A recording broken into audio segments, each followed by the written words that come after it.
Hi guys. I made a paid service in Telegram where you will find a great collection of fanfiction audiobooks organized and regularly updated. What you get? An unlimited access to the full audiobook library. New fanfiction audiobooks added regularly. You can play audios directly from Telegram anytime. Joining our service is available through a monthly subscription of $5. You can pay using PayPal or Ko-fi. So what are you waiting for? Send me a message on Telegram or Discord. I will provide the payment details.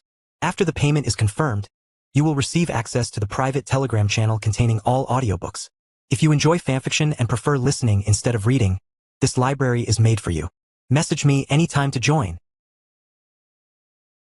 1. The Journey of a Transmigrator. Finally I've got enough. In a small wooden cabin that seemed completely out of place compared to its surroundings, a young man stumbled out of a glowing portal. Ryan emerged battered and bruised, his face covered in dirt and his clothes in tatters, resembling an unfortunate adventurer who'd just been ambushed by a group of hilly-shirls. Struggling, he pushed a stack of wooden blocks out of the door. As he stared at the mountain of wood now piled outside, Ryan let out a long, heartfelt sigh. It had been a year since he found himself in Teyvat. All because he had obsessively grinded through the Forest Book, the Desert Book, 8 Archon quests, 14 hangout events, and countless commissions back in his world. Before he knew it, he'd crossed over straight into the chasm in Liyue. He realized this right away when he saw a purple-eared feline fiercely slicing through an electro-slime that was completely immune to its attacks. As for having a system, well, what's a transmigrator without a system, right? The moment he landed in this new world, his system activated. Yet, despite being blessed with a system, how had he ended up in such a sorry state? That's a whole other story. Let's wrap this up, system, Ryan muttered as he crouched by the water to wash off the grime from his face. Today had been yet another day of barely scraping by with his life intact. Ding. Processing results would collected. Achievement unlocked. Starter quest complete. System officially bound. Rewards: Steve's Constitution, Inma blade from the Katana series, and a hot weapon, AK-47. Ding. Next stage achievement, Monster Hunter. Objective: attack and kill 100 monsters. Ryan's eye twitched at the announcement. After drying his face with his sleeve, he muttered with a mix of helplessness and frustration, of course it's multiplied by 100 again. And that was precisely why, despite having a system, Ryan lived such a miserable life. His system was called the MC Dual Portal System.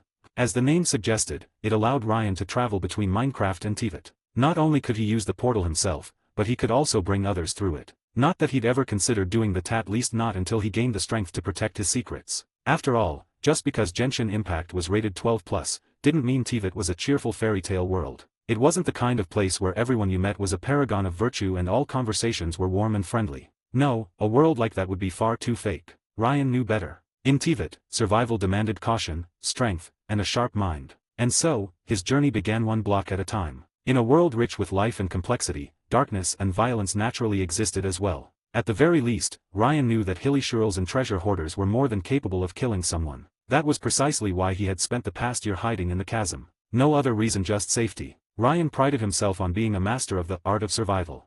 The chasm, with its eerie dark mud, abyss mages, treasure hoarders, and hilly-shirls in the game, was not as chaotic as it seemed in reality. In truth, as Liyue's most important mining site and a direct route to Sumeru, the chasm was under strict surveillance. Its security wasn't quite as good as Liyue Harbor's, but it surpassed that of Inajima City. The Millelith patrolled tirelessly. Strong vision holders often wandered by, and occasionally even one of the Keqing would visit to reinforce seals. At least, the areas outside the chasm were quite safe. For the past year, Ryan had barely stepped outside. His focus had been entirely on chopping wood enough to collect 100 blocks, to be precise. However, his unique identity as a transmigrator, neither a native nor a descender, made him stand out in Teyvat. While the nations of Teyvat had encountered otherworldly beings before, they still paid attention to such individuals. As a result, Ryan had met Keqing and Ganyu. They even got along quite well. In fact, Ryan's modern perspective made for great conversation with Keqing. She had often tried to recruit him to join her efforts to improve Liyue's governance. Keqing had repeatedly offered to escort Ryan safely to Liyue Harbor, but Ryan always politely declined.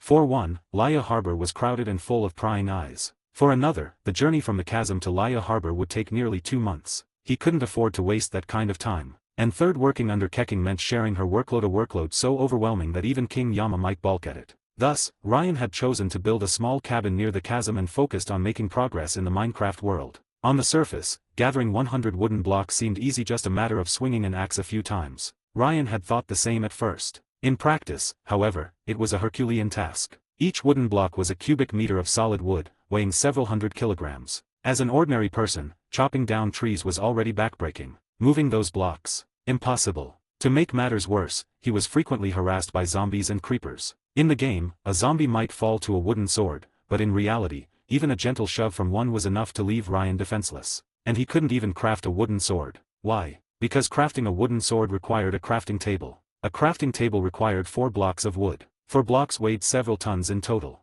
Without a vision, how was he supposed to craft anything? With his head, every wooden block he had gathered was painstakingly dragged or pushed out of the forest. But after an entire year of effort, Ryan had finally completed the beginner's achievement. Well, at least now I've got Steve's constitution. I'll finally have some means to defend myself, Ryan sighed. Casually clenching his fist, he suddenly smashed it into the ground. Boom! The earth shook violently, and a massive crater, hundreds of meters wide and impossibly deep, appeared before him. Ryan patted the dust off his clothes and turned to look. His house was gone. The good news. Those 100 wooden blocks were now floating in midair, defying all logic thanks to their Minecraft properties. Maybe if I mine more in the future, I can build my own jade chamber. Ryan stroked his chin thoughtfully, completely unfazed by the newfound strength of his Steve's constitution. He had expected this level of power. After all, the legendary Steve could carry 9 stacks of bedrock on his body, with another 27 stacks in his inventory. That kind of strength was beyond imagination. Still, Ryan wasn't one to boast about raw power. He knew better. With Steve's constitution, no one in this world could surpass him in strength. But strength alone wasn't enough to guarantee survival. There were countless ways to kill someone. Even Steve couldn't withstand lava or drowning. And Teyvat was a world teeming with elemental power, full of strange and unpredictable dangers. In this world, the path of caution and survival had no end. As for the other 2 rewards, the Inma blade was self-explanatory, one of the finest katanas in any version of the series, a demonic sword that saved Ryan the trouble of forging his own weapon. With its abilities Dimensional Slash and Phantom Sword, it would serve as a powerful tool for him in Teyvat. Not to mention, the Inma blade could even fly. As for the AK-47, this thing is just an IQ tax. Ryan muttered helplessly as he examined the sleek, black rifle. The hot weapon, infused with Minecraft's quirks, was indeed terrifying. But there was a catch. Where's the ammo? Where's the ammo? Ryan rubbed his temples, groaning, system, without the hot weapon module, where am I supposed to get bullets? The AK-47 came with just 3 magazines, 90 rounds in total. Beyond that, it was completely useless for now. With no access to the hot weapon module and no mining materials, Ryan couldn't replenish his ammo. Every shot would be a precious loss. Whatever, at least it's something for emergencies. Now, should I consider finding someone to help with my exploration?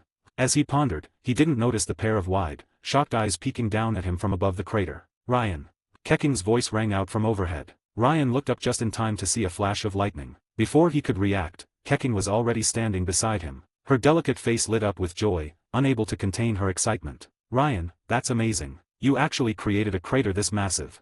Ryan chuckled nervously, brushing off her praise. Just an unexpected result. Keqing nodded earnestly, looking genuinely pleased. I knew it. Someone as insightful and capable as you could never be ordinary. Did you obtain a geo-vision? Is this Morix himself acknowledging your theories and our vision for governing Liyue? This is incredible. A vision? Ryan scratched his head awkwardly. Could an outsider like him even receive a vision? What's wrong, Ryan? Are you worried about your vision? Keqing's eyes glinted with understanding. She confidently patted his shoulder. Don't worry. Even though I have an electro-vision, I know 2 geo-vision wielders. Come back to Liyue Harbor with me. I'll ask them to guide you. Ryan shook his head, a bit embarrassed. Actually, I don't. It's not a geo-vision. Keqing interrupted, her efficient nature leaving no room for hesitation. She frowned slightly. But if it's not a geo-vision, how could you create such incredible destruction? Ryan hesitated before speaking cautiously. What if just hypothetically I don't have a vision, and it's purely physical strength? Impossible. Keqing rejected the notion outright. No one in Teyvat has that kind of strength, not even Morix himself, without using elemental power. Stop joking, Ryan. What element is it, really?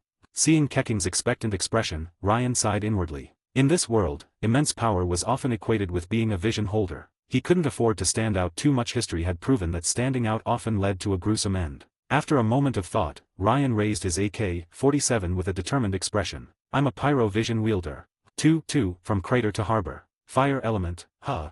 Keqing stared thoughtfully at the strange contraption in Ryan's hand. Did you encounter an electro-slime? So, the overloaded reaction caused the crater. But there's no trace of elemental residue. She frowned and shook her head. Never mind. Regardless, congratulations. But you can't live here anymore. Keqing turned her attention to a scroll she held, furrowing her brow as she rattled off plans. I'll inform the Qianyan army to expand their patrol range. Honestly, did they miss clearing this area of monsters during the last sweep? Such carelessness. To be safe, I'll have them advance 10 kilometers tonight and eliminate any monsters or treasure hoarders. And I'll help you build a new house. Also, the seal on the chasm needs reinforcing. Keqing sighed, her face tense. Too many delays, too much to do. Ryan, you'll need to come with me. It's not safe here anymore. Watching her work tirelessly, Ryan felt a pang of admiration mixed with a hint of sympathy. But sympathy alone wasn't going to get him to commit to her vision of governance. He chuckled internally. Working 24/7 like her? No thanks. Noticing Keqing had begun mapping plans stretching months into the future, Ryan quickly placed a hand on her shoulder. Hold on a second. Shouldn't we continue this conversation after we get out of here? Keqing froze for a moment, realizing her mistake. Embarrassment flickered across her face. Sorry, Ryan. Did I fall into work mode again? Ryan grinned, teasing her. Keqing is never out of work mode. She sighed wistfully. There's just too much to be done. Every aspect of Liyue Harbor requires meticulous oversight. All of it is crucial groundwork for our vision of governance. Her amber eyes gleamed with determination. Didn't you once say, practice is the only test of truth? Slogans alone won't build a radiant nation. Ryan could only watch in amazement as she launched into her plans again. I need to gather feedback from the people of Liyue about governance. Then I'll compile a comprehensive proposal for the Rite of Dissension this year so the Geo-Archon can review it. Noticing his helpless expression, Keqing caught herself mid-sentence, her cheeks tinged red. I'm doing it again. It's fine. Let's just get out of here first, Ryan said, crouching slightly. With a light push off the ground, he propelled himself out of the crater in one powerful leap. Although Minecraft Steve couldn't jump high in-game and often took fall damage, Ryan's newfound physical prowess had significantly enhanced his jump height. As for fall damage, Steve's second most notable trait was his boundless stamina and regenerative abilities. As long as his hunger bar was full, even grievous injuries could be recovered from unless they were instantly fatal. With his powers, Ryan was confident he wouldn't die from a high-altitude fall in Teyvat, unless he foolishly leaped from Celestia. Keqing appeared beside him in a flash of lightning, her gaze filled with astonishment. Your explosive power is incredible, Ryan. He shrugged with a playful grin. So, are you starting to believe I created that crater with pure strength? Keqing covered her mouth and laughed softly, shaking her head. Jokes are a good way to relieve stress, but we still have a lot to do. Let's find Ganyu near the chasm's edge. Ryan wasn't surprised by her reaction and refrained from further explanations. Instead, curiosity got the better of him. Ganyu is here too. That's rare. I haven't seen her in over a month. As the secretary of the Keqing, Ganyu has countless responsibilities that require her personal attention, Keqing said, her voice carrying admiration. When she spoke of Ganyu, it was as though she saw a kindred spirit. Both women had similar work ethics dedicated to a level that would make even the Yama kings shake their heads. Keqing sighed, her tone tinged with regret. If only Ganyu could understand the essence of governance as deeply as you do. She fought alongside Morax in the Archon War, after all. Ryan chuckled lightly. Don't be too hard on her. She's got a lot of history to draw from.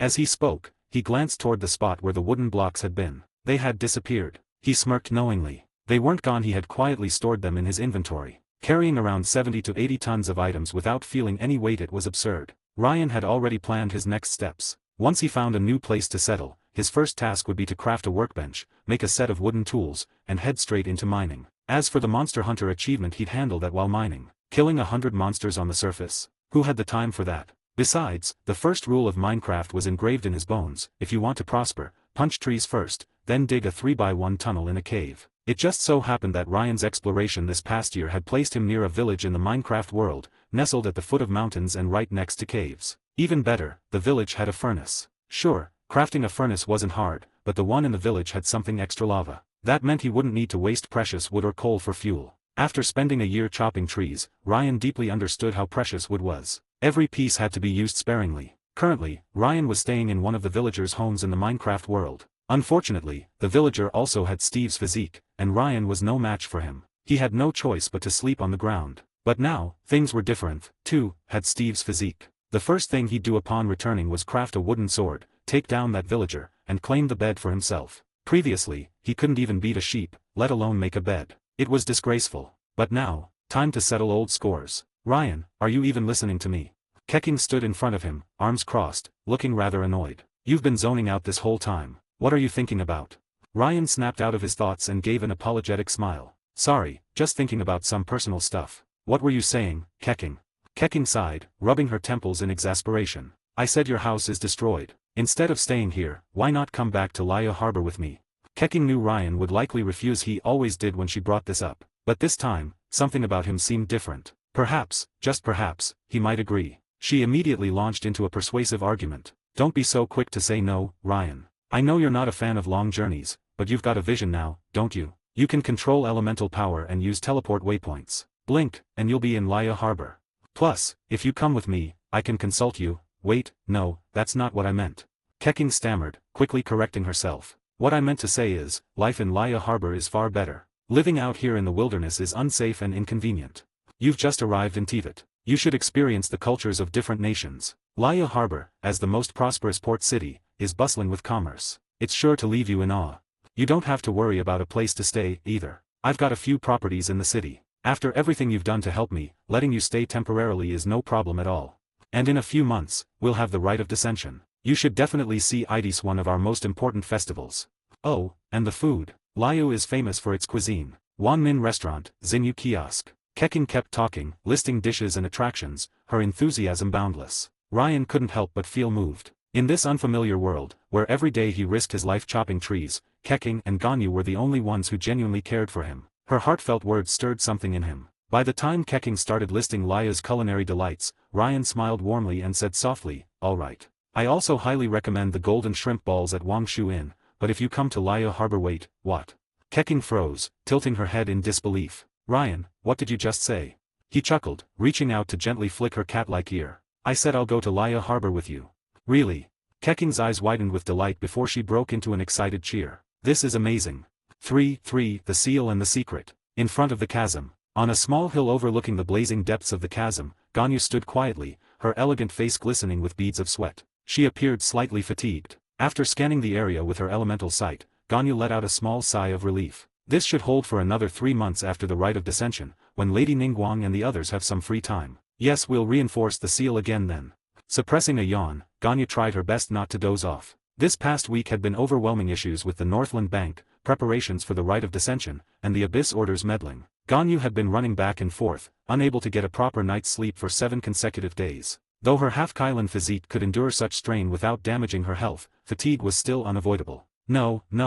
Startled awake by her own thoughts, Ganyu shook her head vigorously and muttered to herself. "I can't rest yet. There's still work to do. I need to prepare the notes for the Keqing's afternoon meeting. I'll just hold on a little longer." She retrieved a King's Inn from her vision storage space, her delicate face scrunching up as she took small bites of the medicinal flower. Rumor had it in Liyue Harbor that Ganyu adored King's Inn, giving rise to sayings like, "A Kylan's food must be refined, and their drink as pure as dew." In truth, after nearly 1,000 years in Liyue Harbor as the secretary to the Keqing, Ganyu considered herself more human than Adeptus. And like humans, she enjoyed their food. King's Inn wasn't a preference seat, was a necessity. It helped maintain her figure and alertness. As a medicinal herb, it tasted as awful as one would expect. "Ganyu." Keqing's voice rang out from afar, and in a flash of lightning, she was at Ganyu's side. Taking a quick glance at her, Keqing sighed in mild exasperation. "Ganyu, eating King's Inn to stay awake again." Ganyu gave her a gentle smile and nodded softly. "Yes." Keqing adopted the air of someone with experience and began advising her earnestly. "While I admire your dedication, forcing yourself to go without sleep like this isn't good for you. There was a time when I pushed myself to stay up for a week straight while gathering soil samples from the Gailai Plains," Keqing admitted. "I ended up getting sick and couldn't work for 2 whole days. It was a loss for both me and Liyue. That's why proper rest is crucial for maintaining efficiency." Ganyu covered her mouth, chuckling softly. After nibbling on the King's Inn, she did feel slightly more energized. "Thank you for your concern, Lady Keqing, but my body's unique constitution allows me to go a week without sleep and still work effectively. By the way, have you visited Ryan yet? How is he doing?" Keqing opened her mouth, ready to respond, but before she could, Ryan appeared beside them without a sound. "I'm doing well," Ryan said with a faint smile, "but it seems Ganyu isn't in the best shape right now." He gave her a teasing look and added, "Back in my homeland, we have a saying, the body is the capital of revolution. If you push yourself too hard, won't your High Pavilion's operations come to a standstill? For Liyue's sake, Ganyu, you really need to take care of yourself." Ganyu blinked in surprise, astonished by how quickly Ryan had appeared. "Ryan, just now. Got lucky and gained some strength," he replied, waving off the topic casually. He didn't want to delve into the specifics of his newfound power. Keqing, however, was clearly excited. Ryan finally got a vision. And it's a pyro one with great offensive potential. Ganyu's eyes lit up with joy. "Really? That's wonderful. This means Ryan can protect himself now when he's outside." Her genuine reaction warmed Ryan's heart. This kind-hearted Kylan's first thought upon hearing he had power was that he could better protect himself. Finding friends like her and Keqing made his journey to Teyvat all the more worthwhile. "But where's your vision, Ryan?"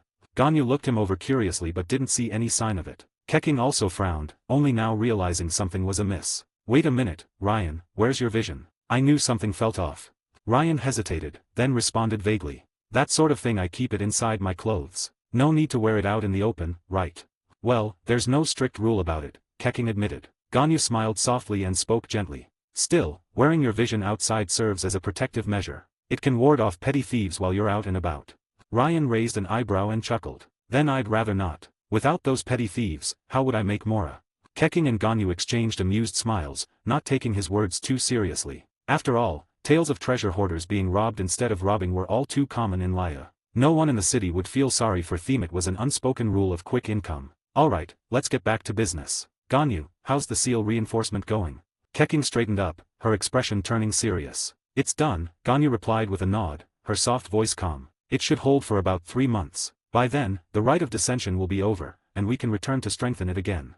Keqing let out a sigh of relief, though there was a hint of guilt in her tone. Apologies. I wasted some time checking on Ryan and left you to handle everything on your own. It's no trouble at all, Ganyu reassured her with a wave of her hand. It wasn't much of a burden. She then tilted her head slightly. So, is there anything else to handle? There are still some documents waiting to be sorted at Yuehai Pavilion. Keqing seemed to consider this for a moment, then mused aloud. I was going to have the Millelith clear out another batch of monsters in the chasm since Ryan had been attacked, but on my way here. Before she could finish, Ganyu's expression grew anxious. She turned and looked Ryan over from head to toe. Ryan, you were attacked by monsters? Were you hurt? Why don't you come back to Liyue Harbor with us to get checked out? Ryan couldn't help but laugh. He was touched by her concern but waved it off. Did you forget? I've got the power to protect myself now. Of course, I can protect both you and Keqing too. Hearing his playful tone, Ganyu relaxed slightly but still gave him a gentle warning. Even with a vision, you shouldn't be careless. You haven't fully mastered it yet. How about coming back with us anyway? Liyue Harbor isn't just safe, it's bustling with life. It'd be much better than staying here alone. She hesitated for a moment before adding. I still want to hear the rest of that story you told me about the stone monkey. Ryan blinked, then grinned. Well, isn't that why I'm here? Ganyu froze for a moment, then realization dawned. Really? You're really willing to come back to Liyue Harbor with us? Ryan nodded with a smile. Now that I've wrapped up some personal matters here, I figured it's time to visit the most prosperous nation in Teyvat. Ganyu's eyes curved into joyful crescents, and her small Kylan horn seemed to sparkle in the sunlight. That's wonderful. You won't be disappointed. There's so much to see and do in Liyue Harbor. If we have time, I can show you around myself. Keqing, who had been examining the seal, straightened up and spoke briskly. Wait here for a bit. I need to brief the Millelith. Once I'm done, we'll head back to Liyue Harbor together. True to her nature, Keqing wasted no time. Before her words had fully settled, she threw out a lightning stiletto and disappeared in a flash of electricity. For a moment, only Ryan and Ganyu remained. The breeze rustled gently, carrying a faint, elegant fragrance from Ganyu's icy blue hair. With Keqing gone, the atmosphere grew a bit awkward. Ganyu seemed flustered, nervously tucking a stray strand of hair behind her ear. Ryan stole a sidelong glance at her and fell into thought. Truth be told, he needed companions to help him navigate his peculiar situation. For now, things seemed manageable, but later on, if that mischievous system of his decided to ramp up the difficulty even further, who knew what might happen? Sure, his current strength placed him among the elite of Teyvat, but in the survival world he'd come from, he was still in the early stages of development. Building a base, advancing redstone technology, and enhancing weapons like his Inma blade were massive undertakings. Besides, what was the point of adventuring in a world alone? If Ganyu and Keqing already considered him a close friend, perhaps it was time to reciprocate. The resources from his world could solve many of Liyue's problems. Even exchanging them for Mora would likely earn Ningguang's enthusiastic approval. This could be the key to securing his place in Teyvat. Ryan. Ganyu's soft voice interrupted his thoughts. If not for his heightened senses, he might not have caught it. Why are you staring at me? She kept her head down, her cheeks glowing a faint crimson. Even her slender neck seemed to be tinged with pink in Ryan's eyes. Caught off guard, Ryan coughed awkwardly. Sorry, I was lost in thought. Ganyu responded faintly, unsure of what else to say. After centuries of avoiding close interactions with the opposite sex, being alone with Ryan left her feeling utterly at a loss. Ryan made up his mind. He pressed his lips together and asked softly, Ganyu, can I trust you? Ganyu looked up, puzzled by his sudden question. But after a moment, she nodded solemnly. Ryan is my good friend. I would never betray you. Of course, I also hope you won't do anything to harm Liyue. That would truly break my heart. Ryan chuckled at her earnestness and nodded lightly. Don't worry. As long as Liyue has you and Keqing, I'll only ever work to protect it. Ganyu's expression softened, her lips curving into a gentle smile. Does Ryan need my help with something? After a brief pause, Ryan shook his head and replied. Sort of. But mainly, I want to give you and Keqing a gift. A gift? Ganyu tilted her head curiously. Ryan didn't leave her hanging. He raised a hand, and a faintly glowing portal shimmered into existence before them. Through the portal, glimpses of a vibrant world teeming with life and beauty could be seen. Ganyu stared in stunned silence as Ryan smiled warmly. I want to share a world with you. Do you like it? For a world beyond. Liyue Harbor. In a secluded courtyard nestled at the base of Mount Tianheng, Ryan, Keqing, and Ganyu sat together in the main hall, sharing a quiet moment over tea. Well, to be precise, Ryan was drinking tea, while Keqing and Ganyu remained frozen in a state of stunned silence. After showing Ganyu the two-way portal back in the chasm, it wasn't long before Keqing returned. Seeing the blank expression plastered across Ganyu's face, Keqing naturally became curious and asked what had happened. And then, Keqing was floored as well. The two followed Ryan back to Liyue Harbor, dazed and disoriented, as if caught in a dreamlike stupor. That left Ryan in an awkward spot. Who would have guessed that the teleportation waypoint would require elemental energy to activate? Ryan didn't have any elemental power. His so-called pyro vision was practically just a glorified AK-47. After fiddling with the waypoint for ages, she tried asking Ganyu and Keqing for help, but they were still too shocked to respond. In a moment of desperation, Ryan experimentally poked the waypoint with his Inma blade. Surprisingly, it worked. Ryan was dumbfounded. He quickly ruled out the possibility that this teleportation device was related to the Kenrian elemental alchemy technology. The Inma blade didn't possess any elemental energy. If anything, the blade embodied only one type of power, the ability to slice dimensions, creating phantom blades. Spatial power. Ryan hypothesized that the teleportation waypoint might be connected to those from the first throne. After all, spatial abilities in Teyvat were often linked to the Abyss and by extension, to the enigmatic rulers of the first throne. But he wasn't particularly invested in figuring it out. Who cared about the Abyss or its rulers? If they could withstand a punch from him, then they'd have the right to make demands. With the divine force of Steve's fist, even gods would scatter to dust. Even entities immune to physical damage wouldn't escape having their souls obliterated. And besides, what did the Abyss have to do with him? Ryan wasn't here to make enemies. If they ever did cross him, he could just set up an automated redstone cannon outside the Abyss gate and bombard them endlessly. Seeing that Keqing and Ganyu were still in a daze, Ryan began surveying the house where they had brought him. Truth be told, Ryan's original plan was to buy a plot of land with Keqing and build his own house using resources from his Minecraft world. The only problem? He was flat broke. Over the past year, except for the occasional treats Keqing brought to share, Ryan had been surviving on apples from Minecraft. Or worse, stealing bread from the villagers. He was practically destitute, save for 100 blocks of wood. Thankfully, Keqing had mentioned beforehand that there was a house he could stay in temporarily. The idea of building his own place could wait. For now, he'd save up resources and eventually construct a floating island. This courtyard residence suited Ryan's tastes perfectly. It was quiet and located at the foot of Mount Tianheng, far enough from the bustling crowds to offer privacy, yet close enough to avoid complete isolation. The house wasn't particularly large, but it had everything one might need: a small garden, a pond, and even a vegetable patch. A vegetable patch. Knowing Keqing's pragmatic nature, it made sense that she prioritized something so practical. Aside from that, there were 4 or 5 side rooms, all designed in a quaint, traditional style. Overall, Ryan was quite satisfied. He hadn't spent a single more. This was all offered out of friendship. It wasn't his place to nitpick. Retracting his gaze, Ryan looked back at Keqing and Ganyu, who were still lost in thought. Setting down his teacup, he sighed in exasperation. Are you two still not over it? Neither of them responded. Ryan rolled his eyes, raised his voice, and knocked on the table. I said, snap out of it.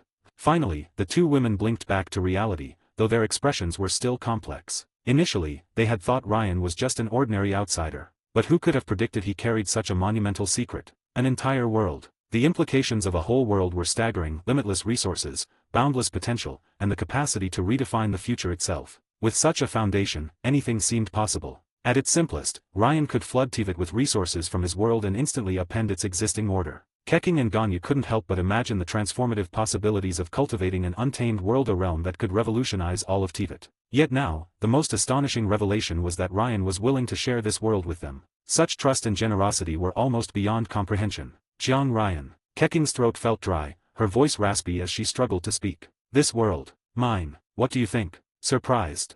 Ryan spread his hands with a cheeky grin. So the personal matters you've been dealing with for the past year, refusing to come to Liyue Harbor, were. Ganyu blinked at Ryan, her expression utterly adorable in her confusion. Ryan had to resist the urge to pinch her soft little horns. He was pretty sure she'd faint from embarrassment if he tried. Instead, he simply spread his hands and continued with a warm smile. Exactly. I've been developing my world, laying the groundwork. It's a very unique place. While it already has villages and some form of civilization, humans there aren't particularly intelligent. Plus, there are plenty of monsters roaming around. I had to use some unconventional methods just to stabilize my position in that world. Keqing rubbed her temples, clearly overwhelmed. This is absolutely absurd. Teyvat was no stranger to outsiders. Foreigners weren't exactly common, but they weren't unheard of either. Many even had unique abilities. But Ryan's uniqueness was on an entirely different level. What kind of outsider carried an entire world with them? And not just any world, a wild, untamed one without established nations or civilizations. A world ripe for exploration and development. Even Keqing couldn't deny that if the Geo-Archon himself learned of this, he'd undoubtedly take an interest. The possibilities of such a world were endless: resources, opportunities, solutions to countless problems faced by Liyue. Ryan, are you sure about this? Telling us such a significant secret? Ganyu bit her lip, her voice filled with concern. She quickly added, "Of course, I'm not doubting your trust in us, and I'm deeply moved by your faith, but this is an entire world we're talking about." Ryan waved dismissively, smiling. "It's fine, Ganyu. Didn't you say yourself that you'd never betray me? If you're willing to say that, then I'll believe it." Ganyu nodded earnestly, her expression solemn. "By the name of the Geo-Archon, I swear if I ever betray Ryan, then I will." All right. Ryan interrupted her with a laugh, patting her shoulder gently. "There's no need for oaths. I trust you. Besides, inviting you both to this endeavor wasn't a whim. I have my reasons. That world is incredibly special. Its value might be far beyond what you could even imagine. But precisely because of that, developing it alone is dangerous. If we want to fully explore its potential, we need an organized system, a base for operations, defenses against monsters, technological advancements. All these things I can't do on my own. I need your help." For Keqing and Ganyu, Ryan's words were nothing short of revolutionary. He wasn't just talking about developing a new land, he was describing the creation of a civilization. From nothingness to a thriving society, a feat akin to the legendary accomplishments of the Geo-Archon himself. The very thought filled them with fiery determination. "Ryan." Keqing suddenly grabbed his hand, her excitement barely contained. "Please let me join. I won't let you down. I'll give it everything I've got to help you build a civilization in that world. We should start immediately. Let's survey the area first. Then tonight, I'll draft a comprehensive plan for you." Ryan blinked, caught off guard by her fervor. Whoa, calm down. I think you might be getting the wrong idea, but fine. Let me first show you something unique about that world's resources. With that, Ryan opened his inventory and pulled out 2 birchwood blocks. "Pay attention. What I'm about to show you might completely overturn your understanding of the world." His tone was so serious that it instantly put Keqing and Ganyu on edge. Ganyu even activated a protective adeptal barrier just in case. Carefully, Ryan stacked the 2 blocks one on top of the other and then stepped aside, gesturing for them to watch closely. Ganyu stared blankly, completely lost. After a long silence, she finally asked hesitantly, "Is that it? Just 2 perfectly shaped wooden blocks?" Ryan's lips curled into a mysterious smile. "Keep watching." The moment he finished speaking, Ryan swung his fist at the bottom block a few times. With a crisp cracking sound, the block shattered into tiny pieces, leaving a small birchwood crystal floating in the air. But that wasn't what caught Keqing and Ganyu's attention. Their gazes were fixed on the remaining wooden block suspended in midair. With nothing supporting it, the block floated silently, defying all logic. After a long pause, Keqing abruptly stood up, pointing at the hovering block in disbelief. How is this even flying? Five floating possibilities. Ganyu rubbed her eyes over and over, as if trying to confirm whether she was seeing things correctly. Her worldview, solidified over thousands of years, seemed to shatter completely before this inexplicable floating block of wood. Teyvat wasn't unfamiliar with materials that could float. After all, the jade chamber hovered above Liyue harbor, supported by floating stones. But this piece of wood, it wasn't just floating. It looked as though it was rooted in the air, like the roots of a tree embedded in the soil, except now embedded in the sky itself. What is this? Some kind of floating wood? Keqing stared at the block, dumbfounded. Ryan merely smiled without answering, letting the mystery linger. Instead, he took out another stack of birchwood blocks. Under Keqing and Ganyu's watchful eyes, he jumped up and placed 1 block beneath his feet, stacking it as a makeshift platform. Then, in a seemingly impossible display, Ryan started ascending 1 block at a time, standing firmly on each before placing the next. Reaching the roof of the house, he casually placed another block in front of him and then turned back to break the blocks he had used as steps. There he stood, balanced on a single wooden block hovering midair. With their eyes wide and their jaws practically on the floor, Keqing and Ganyu watched as Ryan repeated the process. Place a block ahead, break the block behind. Over and over, he built and destroyed a pathway, floating in the air like it was the most natural thing in the world. Even with her thousands of years of experience, having lived through the Archon War, Ganyu found herself utterly speechless. There was no material in the world like this wood that grew in midair, defying all logic. If Ryan had the time and resources, would he be able to pave a floating pathway all the way to Inajima? Ganyu's mind was filled with countless questions and protests, but she didn't even know where to begin. Seeing that his gravity-defying performance had more than served its purpose, Ryan broke the last block and jumped back down. Waving a hand in front of the stunned pair, he chuckled. Snap out of it. No need to be so shocked. No need to be shocked. Keqing pursed her lips, her frustration barely contained. How could anyone not be shocked by this? Were they supposed to just nod and calmly accept floating wood as a normal occurrence? Ryan, you Keqing began but was interrupted when he tossed one of the wooden blocks toward them. The previously 1 cubic meter block now shrank to a palm-sized piece, gently floating midair. Ganyu, try picking it up, Ryan said with a grin. Oh, Ganyu, still in a daze, reached out to grab it. The moment her fingers closed around the block, her expression changed dramatically. While she wasn't struggling, it was clear from her strained movements that it took considerable effort to lift it. How is this possible? Ganyu stared at Ryan, her voice tinged with disbelief. This tiny block, it's heavier than crystal or of the same size. Unfazed, Ryan shrugged with a casual smile. Well, that's only natural. Despite its small appearance, what you're holding is actually a solid cubic meter of birchwood. Is this some kind of adeptal art? Like Samura's concept of subspace creations? But even Lord Cloud Retainer's most intricate techniques aren't this precise. Ryan shook his head. This is just the most basic material from that world. I haven't modified it in any way. You can call it birchwood in its raw form. And this, he continued, gesturing to the block, is one of the unique characteristics of that world. Taking out another stack of birchwood blocks, Ryan motioned for Keqing and Ganyu to follow him outside. Once outside, he began stacking the blocks on the ground. Most materials in that world, whether they're wood, stone, dirt, or sand, exist in these block-like forms. And the most fascinating part? They're completely collectible. You can mine them, gather them, and store them. A single type of block can be stacked into groups of 64, provided you have the strength to carry their combined weight. If you've studied quantum mechanics, it might make a little more sense, similar to quantum superposition. Of course, this isn't the most important thing, he added casually, continuing to place blocks as he spoke. As Keqing and Ganyu watched, he effortlessly used his inventory to split the birchwood blocks into planks at a crafting table, then began assembling them into a structure. In under 5 minutes, a small house, a simple wooden box, stood before them. Though plain in appearance, the speed and ease of its construction left both Keqing and Ganyu utterly flabbergasted. A single birchwood block can be broken down into 4 planks, which can then be crafted into tools or even buildings, Ryan explained. And this, he added with a wry smile, is just the simplest of operations. There are also ores, minerals, and countless other resources in that world, each with unique properties waiting to be explored.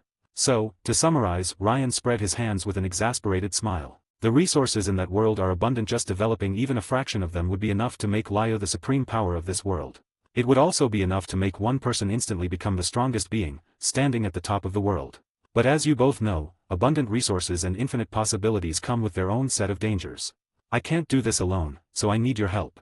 Ryan spoke with tact, but both Keqing and Ganyu understood the underlying meaning. At this moment, Ryan wasn't just talking to the two of them. He was engaging in a conversation between Ryan himself and Liyue. The clear implication was that Liyue could use the resources of Ryan's world to accomplish their own goals, while Ryan needed Liyue's help to develop his world, fulfilling his own mission and plans. It was a mutually beneficial arrangement, nothing to be concerned about. After a brief pause, Keqing exchanged a look with Ganyu. Instantly, the aura around Keqing shifted. No longer was she the gentle young woman from before, but rather, the poised and powerful Keqing, the star of Jade Balance. Ryan, I understand what you mean, but we are friends, and there's no need for all these roundabout words.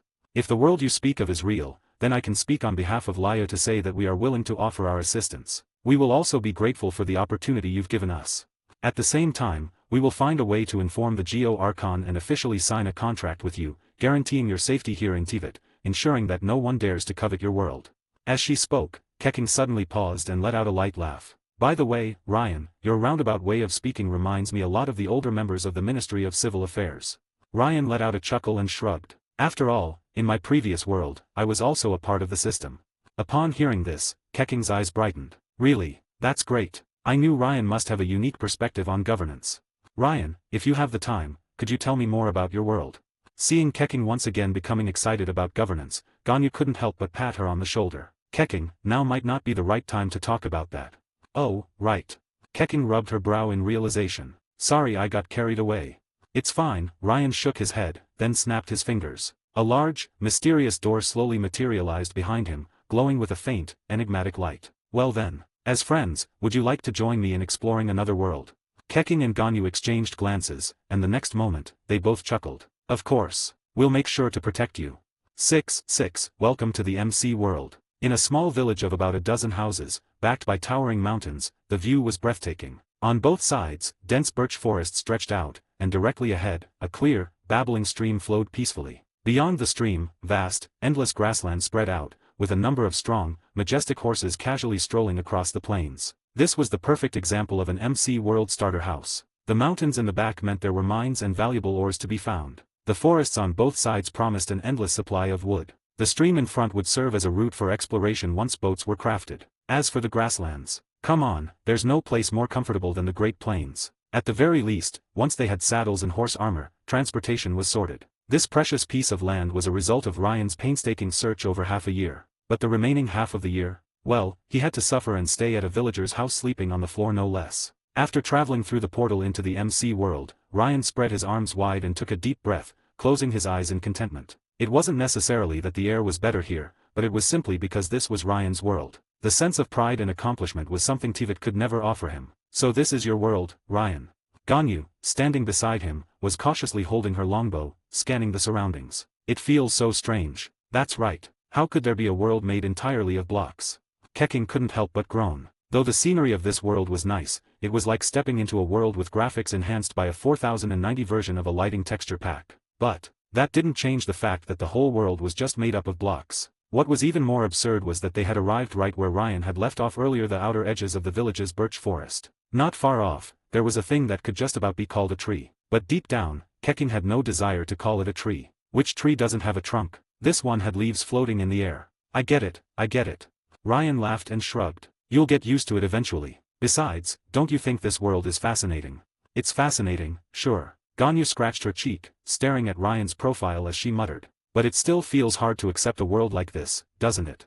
Keqing, on the other hand, shook her head excitedly. No, I think this world is even better. It's all made of blocks, which means resources are incredibly easy to collect. It's a good thing for us. Watching Keqing and Ganyu quickly adapt to the reality of this world with their back-and-forth banter, Ryan clapped his hands and grinned. Alright, let's get to the most important task first. The most important task. Ganyu looked at Ryan, confused. He replied casually. If we're going to develop this place long-term and stably, we need a place to settle down. I can't just have you two digging holes and filling them back up, can I?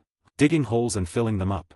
Keqing became even more puzzled, but Ryan didn't feel the need to explain. If he were alone, with his Steve-like endurance, Ryan wouldn't mind digging and filling in holes. Not only would it be safer, but with the vastness of this world, any place could be home. But Keqing and Ganyu didn't have Steve-like stamina. If they had to work the land, wouldn't that make Hu Tao thrilled? No, wait. If Hu Tao didn't even buy a coffin for them, she'd probably get mad and drag them out of the grave to bury them again. Ryan, there's a village.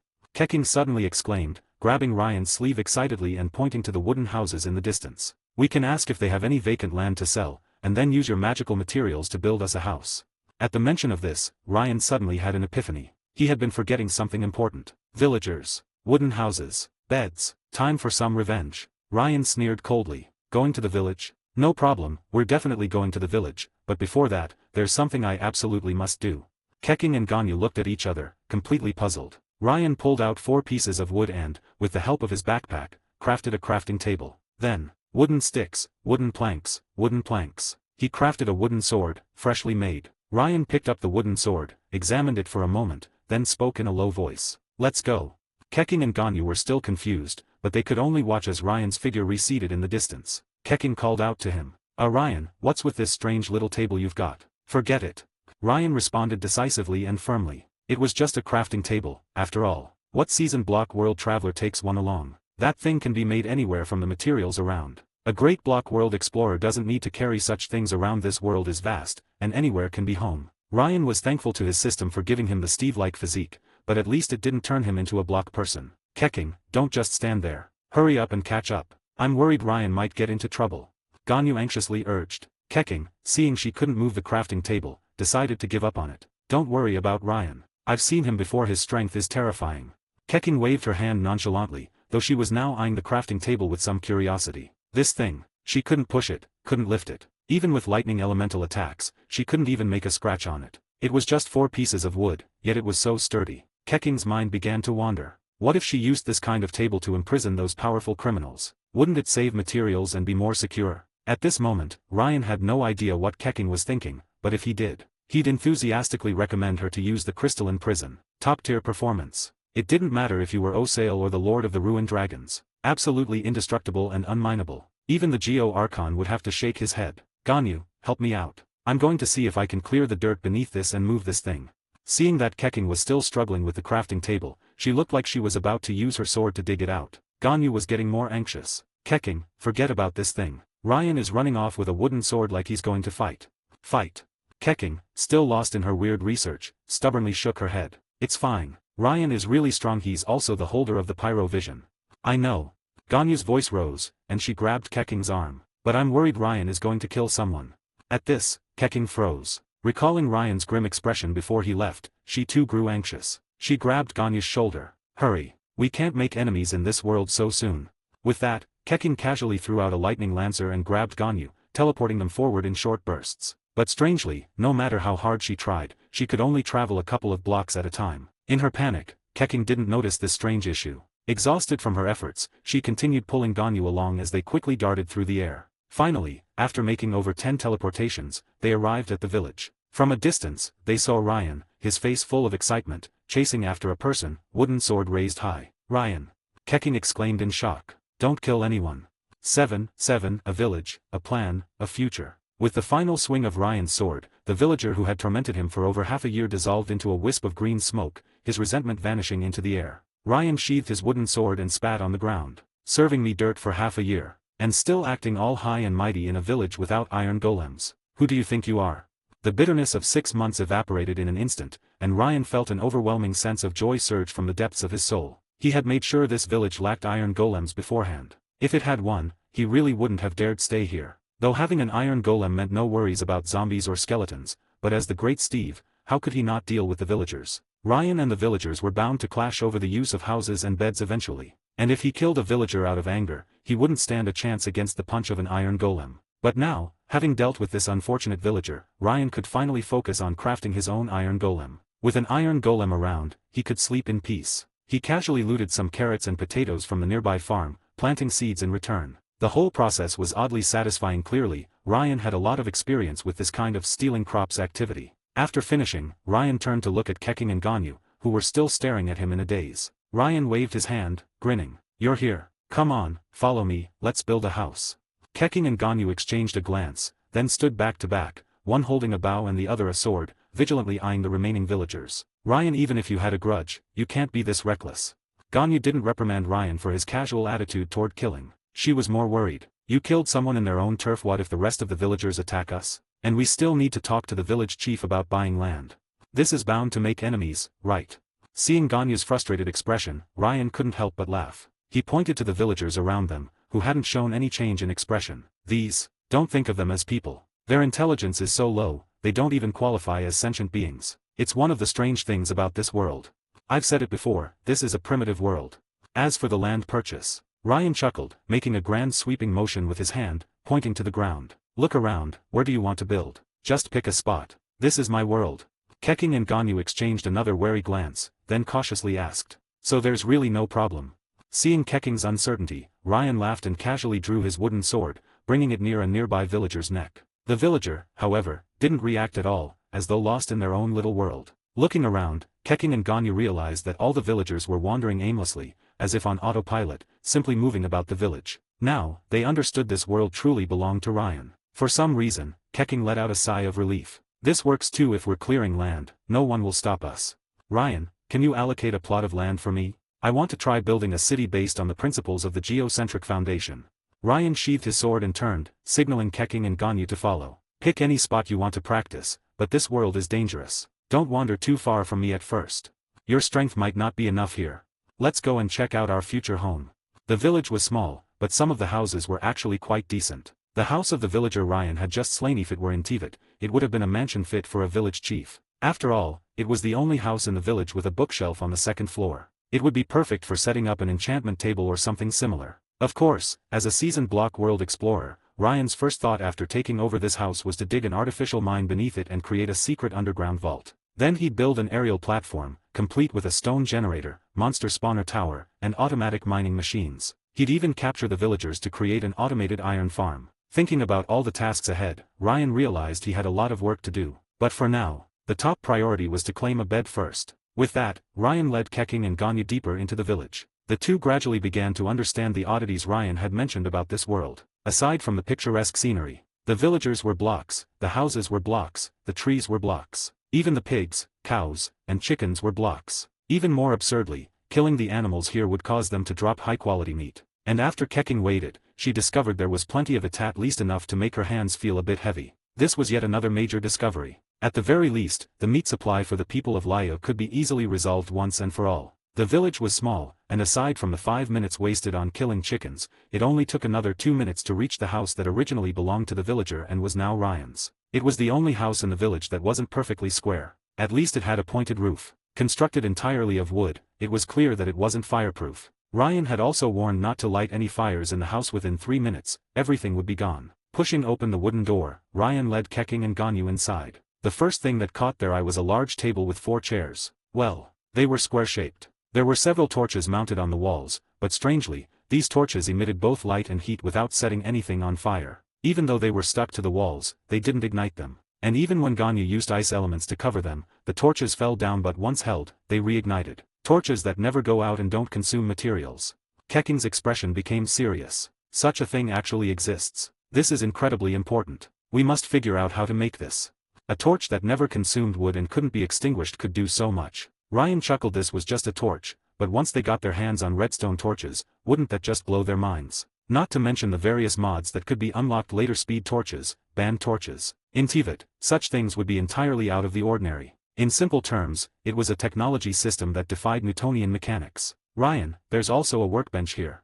Keqing curiously touched the nearby workbench. Next to it was an anvil. This was one of the reasons Ryan had chosen this room. It was rich, extremely rich. He couldn't find 4 pieces of iron in the entire village, but this wealthy household had an anvil. Even for Ryan, who now had Steve's physical traits, having an anvil around saved him a lot of time. The iron he mined could now be used to craft tools and armor. In the game, when you mined iron, the first thing you'd do was craft tools, but if you were in the Minecraft world yourself, survival was the priority. Ryan didn't want to test whether he could respawn in his bed. In his opinion, this world was more like hardcore mode. One life to clear it all. Keqing, Ganyu, stop looking around and come up here.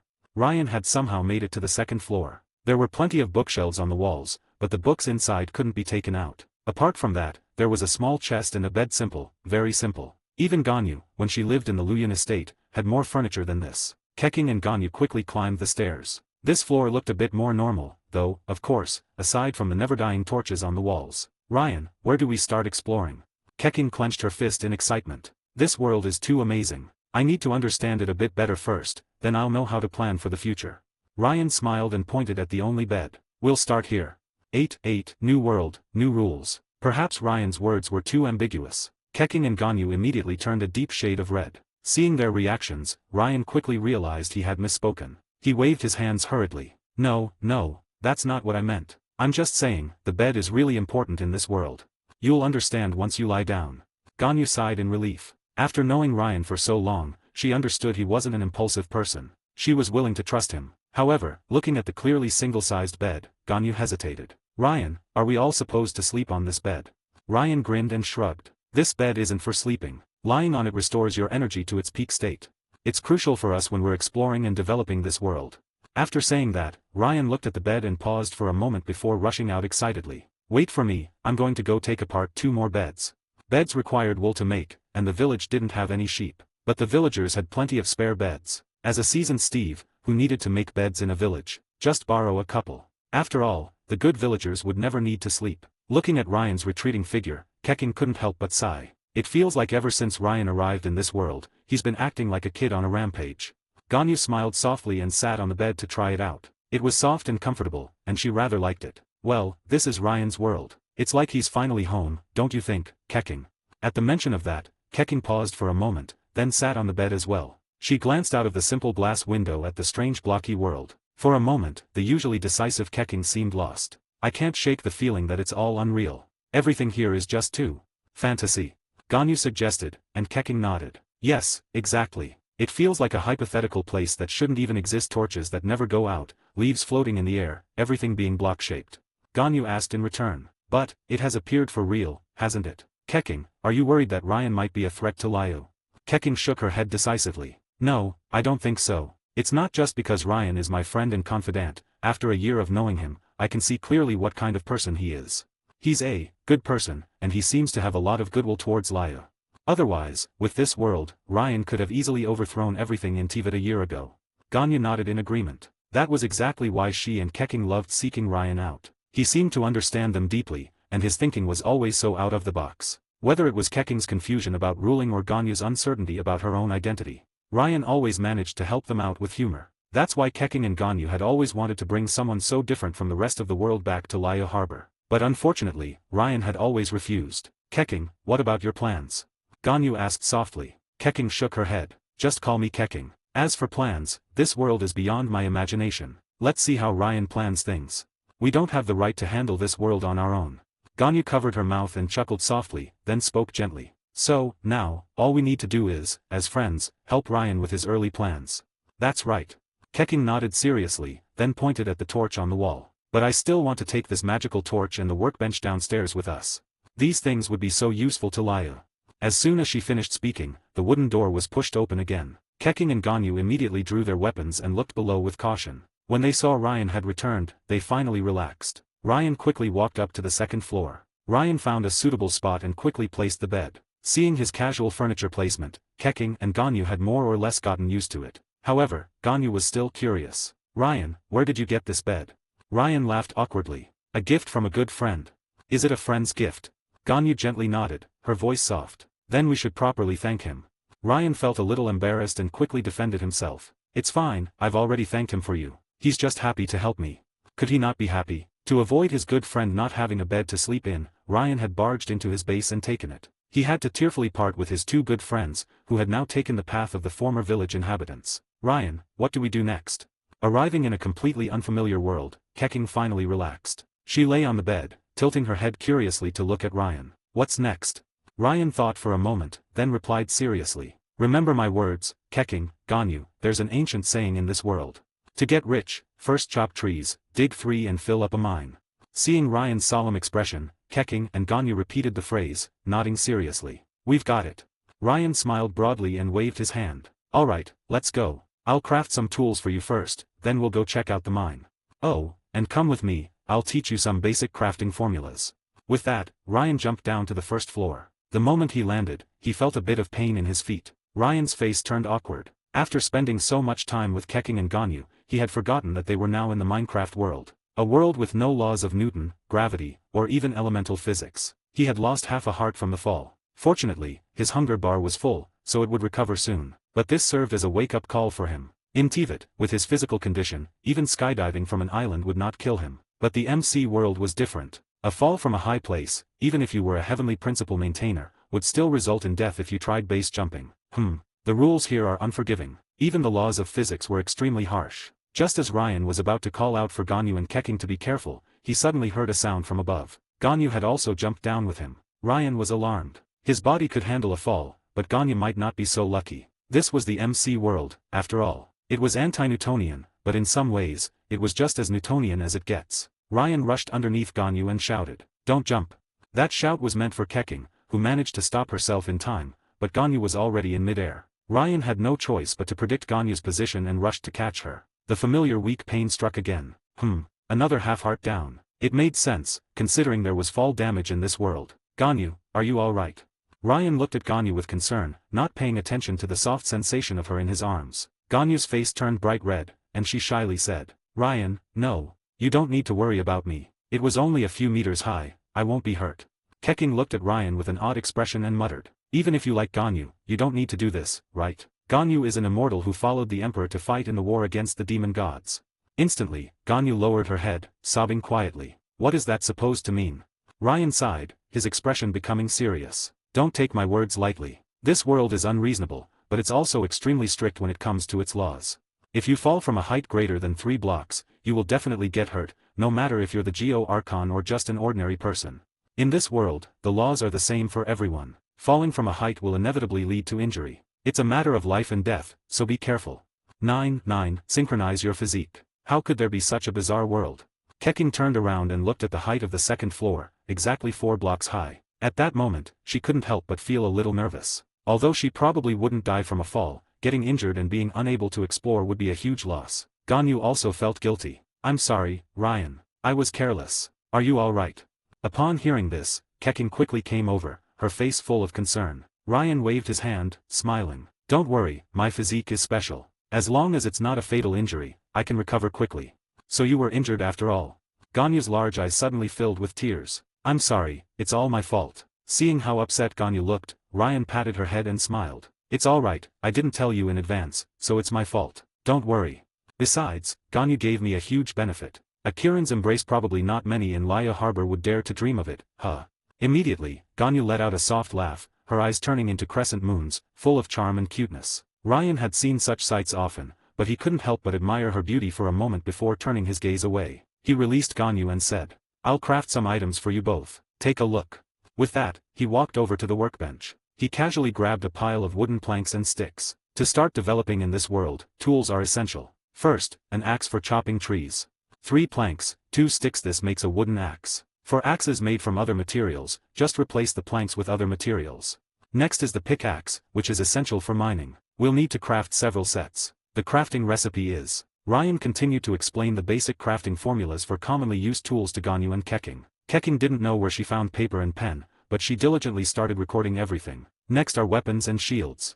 Ryan took out 3 iron ingots, a bit sentimental. In the past year, he had only scavenged 3 iron ingots. And these? He had taken them from his good friend's house. To be exact, from the house with a furnace and lava. For swords, you need 1 stick and 2 planks. Similarly, replacing the planks with other materials will give you a sword made from different materials. As for the shield, the requirements are rigid, 6 planks and 1 iron ingot. The arrangement is like this, don't get it wrong. Ryan had abandoned the idea of crafting himself an iron sword and shield. It wasn't that he was heartless and only cared about his own survival. But honestly speaking, even Zhongli would probably have a hard time surviving in this world. Keqing and Ganyu had come with him, so it didn't make sense to let them be in danger. Both of them could tell that Ryan felt regret when he placed the iron ingots down, but they didn't say anything. They silently made a note to themselves to help him gather more of these materials. After organizing a pile of tools, Ryan handed them to Keqing and Ganyu. Try them out. They might not be as good as your current weapons, but they should still be decent. After all, with their weight, even just swinging them should be enough to easily knock out a few chuchas. Keqing and Ganyu exchanged a look, eagerly accepting the shields Ryan handed them. Ganyu seemed alright, though she struggled a bit, gritting her teeth to hold onto it. But Keqing wasn't as strong as Ganyu. With a clang, the shield dropped to the floor. Keqing looked at it in disbelief, then struggled to swing the sword she held. It's so heavy. This sword must weigh at least 400 or 500 kilograms. And this shield it must weigh over a ton, right? Ryan, you must be incredibly strong. Keqing was a bit disappointed, but still looked at Ganyu and Ryan with envy. However, Ryan fell into deep thought. To be honest, this was his oversight. The items in the MC world were great, but the one thing that had to be taken seriously was, they were just too heavy. Looking at Steve carrying all that weight without issue, what kind of person was Steve? The god of strength. Keqing's inability to lift the shield meant that even basic tasks like chopping trees and mining would become a struggle. It could even directly affect their ability to craft tools. This wasn't good. Without anyone to help clear the land, Ryan would be unable to handle the vastness of this world on his own. System, is there any way to solve this? Ryan asked in his mind. After a brief moment of silence, the system's voice rang out. Ding, body synchronization function activated. In the MC world, teammates selected by the host can share part of Steve's physical attributes. Note, only valid in the MC world. Upon hearing this, Ryan let out a sigh of relief and selected Ganyu and Keqing as his teammates. But inside, he couldn't help but curse the system. System, that's a low blow. That's clearly a bug of yours, and you just brushed it off so easily. Don't other systems offer some compensation when they have a bug? Unfortunately, no matter how much Ryan grumbled, the system remained silent. He could only curse it mentally and let it go. With a sigh, Ryan turned to Keqing with a smile. Try again. I've temporarily bound your physique to mine, so you should now have part of my strength. This sentence was almost unnecessary. The moment the binding was complete, both Keqing and Ganyu gasped, staring in disbelief at their hands. Wow, such incredible strength. Keqing looked at Ryan, stunned. I feel like, with this strength, I could crush the Jade Chamber with a single blow. Ryan, you're really that powerful. So, that big hole, it was really you who made it. Ryan shrugged and smiled. I told you, but you didn't believe me. But this strength is way beyond what I expected. Maybe even the Geo Archon isn't as strong as I am right now. Ganyu still couldn't fully grasp it. The wooden sword she had struggled to swing earlier now felt like a toy in her hands. Ryan couldn't help but think, who said Ganyu's swordsmanship was poor? Living for thousands of years, could her sword skills really be bad? She was even spinning the sword now. But Ryan didn't feel any envy. He didn't want to learn swordsmanship. The sword techniques he knew were enough for him. As for the rest, one punch breaks everything. With Steve's physique, Ryan proudly declared, no one in Teyvat could withstand his punch. Why bother learning swordsmanship? A random punch would knock out the teacher. Forget about the vision, forget about the heart of the gods. One punch from me is colder than the frost of the abyss. Can you withstand it? Since no one could withstand a single punch, then martial arts, swordsmanship. Small talk. Is this really only part of your strength? It's just unbelievable. Keqing shook her head, still unable to fully accept what was happening, even though the entire worldview had collapsed today. Special physique. Ryan waved his hand, smiling. Give it a try now. You should be able to pick up these things now, right?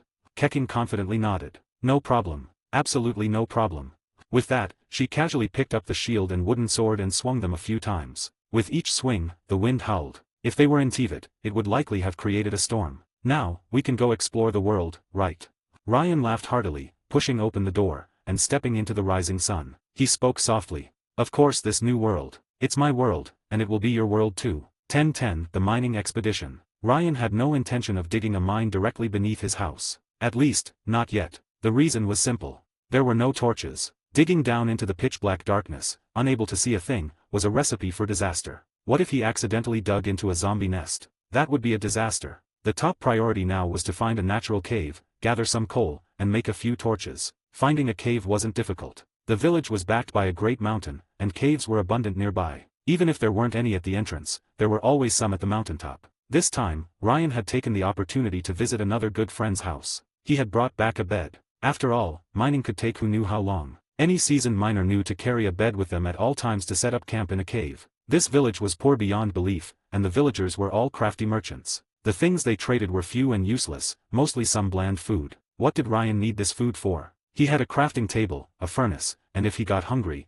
he could just sneak into the fields and steal some vegetables. If he wanted meat, he'd just head to the pigsty and slaughter some pigs. It was a pure self-service buffet. Ryan didn't plan to dig for diamonds or obsidian this time. Those were too far out of reach and way too dangerous. As the king of survival, Ryan couldn't be heading into the deep mines without full iron armor. His plan was simple: focus solely on mining iron. He needed enough iron to make 3 sets of armor and tools, then craft 7 or 8 iron buckets and scissors. After that, he'd gather materials to craft an iron door to prevent the villagers from freely walking into his house. And, of course, he'd need to gather some iron to make an iron golem. With an iron golem around, Ryan could roam the village safely at night. Although this village was small, it had great potential. Ryan planned to turn it into a forward base for his operations. He needed to optimize it well. After all, these materials were essential. He'd also hunt some monsters in the caves to complete the next stage of his achievement tasks. If he could find some lapis lazuli and redstone down there, that would be even better. In addition, Ryan planned to hunt a few more spiders to gather some string for bows and arrows. Although he preferred a crossbow, they were made from scrap metal and couldn't even be enchanted with infinity or fire arrows. What a waste. A complete waste. With an AK-47 available, he'd just wait for mods to unlock bullet crafting in the future. After carefully considering everything, Ryan roughly estimated he would need at least 6 sets of iron ingots. The project was massive. But, as history has shown, work is never tiring when it's done in pairs. What's more, Ryan was accompanied by 2 beautiful women. Forget mining, just playing house with them would be incredibly fun. Ryan, where are we going? Keqing, who had been chopping wood ahead, took a break and turned to ask. Chopping wood was something Ryan had taught her. At the early stages, the best thing to do was to chop down any tree you came across. It was like taking advantage of a passing opportunity: chop down every tree you saw. Since Keqing and Ganyu now shared part of Ryan's unique traits, they could each carry 9 stacks of materials. While this was weaker compared to Ryan's ability to carry 9 stacks himself in a personal backpack with 27 stacks, it was still more than enough. Being able to carry 9 stacks of materials meant they had synchronized a portion of Ryan's strength. It was strong. It's not far now, just a few more minutes, and we'll be there. Ryan looked up at the direction, confirming it was right, and replied, "Then I'll chop a few more trees."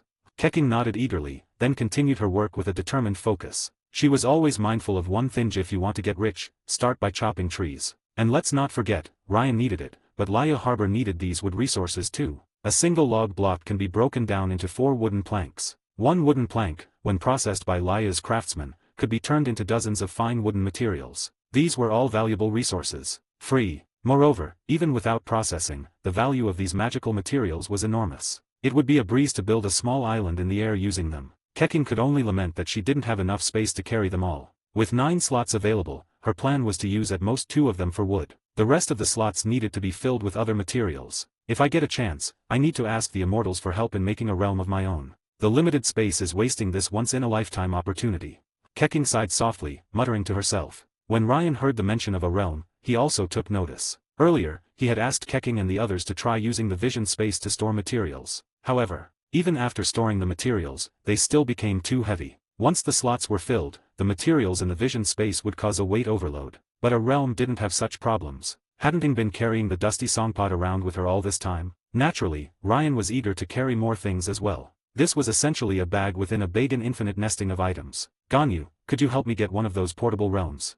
Ryan turned to her with a question. Ganyu, still on guard against any dangers around, replied distractedly. If you want one, I'll speak to Granny Ping for you. Keqing might not know Granny Ping's identity, but Ganyu certainly did. Granny Ping was the true expert in creating realms, also known as the Sage of the Song of Dust. Thanks to Ganyu's relationship with Granny Ping, it would be easy to get one of these realms. Although these things were difficult to make, who could resist when Ganyu was a favored younger member of the Immortals? That's great. Thank you, Ganyu. Ryan smiled and nodded. Ganyu's voice was gentle as she responded. It's no trouble at all. Ryan has helped us so much, and a realm is nothing. Granny Ping will gladly help if she knows. As Ryan looked at Ganyu's delicate face, he felt a wave of tenderness in his heart. He thought for a moment and then said softly, Ganyu, you don't need to worry about me. If you want to chop more trees, go ahead. Before we return to Liyue, you can gather more resources. No. Ganyu's face grew serious as she replied firmly. I must protect Ryan. Ryan is the most important. Resources? This time, it's just exploration. Keqing can take some, but Ryan needs them too for the development, right? We can mine more next time when we come back. Although Ganyu spoke without any ulterior motives, Ryan couldn't help but appreciate her words. He smiled and said softly, then, next time, I'll bring you, Ganyu, to mine gold, and we'll make some golden apples for you. Golden apples. Ganyu was taken aback. Is that even a thing? But, are you sure it's safe to eat? Ryan shrugged. Of course. Not only are they edible, but they taste amazing. Plus, they have many magical effects. The best part is. Ryan lowered his voice and said mysteriously, no matter how many you eat, you won't gain weight. Won't gain weight. Ganyu's eyes lit up immediately. She instinctively pressed her lips together. Then I. Ganyu struggled to find the right words. Ryan smiled and waved his hand. It's fine, it's not hard to make. Consider it a gift for you, Ganyu. And if you really feel like you need to thank me, how about letting me touch your horns? Ganyu's face immediately turned a bright shade of red. She lowered her head shyly, mumbling, touch my horns. Well, since Ryan is my friend, I guess I'll. Before Ganyu could awkwardly agree, Keqing suddenly turned around and shouted from ahead. Ryan, we've reached the end. There's a big mountain in front, and below it is a deep cave. Come take a look, this might be the mine you were talking about. Upon hearing this, Ryan immediately looked up and responded. Wait, I'm coming. Don't go inside, it's dangerous. With that, Ryan eagerly turned to Ganyu. Let's go, Ganyu. Time to get to work. Before Ganyu could respond, Ryan grabbed her hand and rushed toward Keqing. Ryan didn't have any other intention, she was simply a miner excited about the cave. But for Ganyu, this was a bit embarrassing. She had never held a man's hand before in her life. And the fact that Ryan had been so eager to suggest touching her horns only added to her swirling thoughts. Her mind wandered. Does Ryan really like me? Although he's kind and gentle, always guiding me, he's been the best human friend I've had in all my thousands of years. But, isn't this a bit too soon? Ryan didn't notice Ganyu's anxious thoughts. He excitedly joined Keqing, took a quick look around, and confidently declared, that's it. This is the place. Get your pickaxe, let's go mine. Ryan released Ganyu's hand and pulled out a wooden pickaxe. His gaze burned with excitement as he stared at the cave in front of him. Finally, after a year, we're finally heading back home. 11:11 The first step to becoming a veteran miner, coal mines. Double check the items you're carrying. Do you have 2 pickaxes and 1 wooden sword? Ryan stood at the mouth of the cave, peering into the pitch-black darkness stretching endlessly before them. In his left hand, he gripped a shield, and in his right, a wooden sword. His expression was serious as he glanced at the position of the sun. Right now, it was high noon, with the sun directly overhead, a clear and easily identifiable time in the Minecraft-like world they found themselves in. With no latitude or longitude to worry about, midday was the simplest and safest time to venture out. Earlier, Ryan had surveyed the area carefully. Unfortunately, there wasn't any coal near the entrance of the cave, at least not within the first few dozen meters. It wasn't the most promising start, but with the day already progressing, Ryan decided to take a gamble and explore the cave. Heading to the mountain peak or another cave would waste too much time. Before setting out, Ryan had even stopped by his trusty friend's base to borrow a few torches, not many, but just enough for lighting their way. No problem. Keqing's gear mirrored Ryan's, shield in her left hand, wooden sword in her right. As for Ganyu, she carried a torch in one hand and a wooden pickaxe in the other. After all, Ryan couldn't afford to risk his life recklessly, and he wasn't entirely sure if Ganyu or Keqing could respawn in this peculiar world. Safety was paramount. Despite Ganyu and Keqing's seemingly impressive combat prowess, especially with Ganyu being an Adeptus of N, they wouldn't survive a zombie's onslaught in this merciless world. It was a realm devoid of fairness, where even the strongest could fall to something absurdly simple. Once we're inside, I'll take the lead and clear the path. Ganyu, you stay in the middle to handle the lighting. Keqing, you'll bring up the rear. If anything goes wrong, retreat immediately. Don't worry about me. Got it. Ryan gave his final instructions, his tone resolute. Both women nodded seriously, understanding the gravity of the situation. There was no room for sentimental promises about never leaving him behind.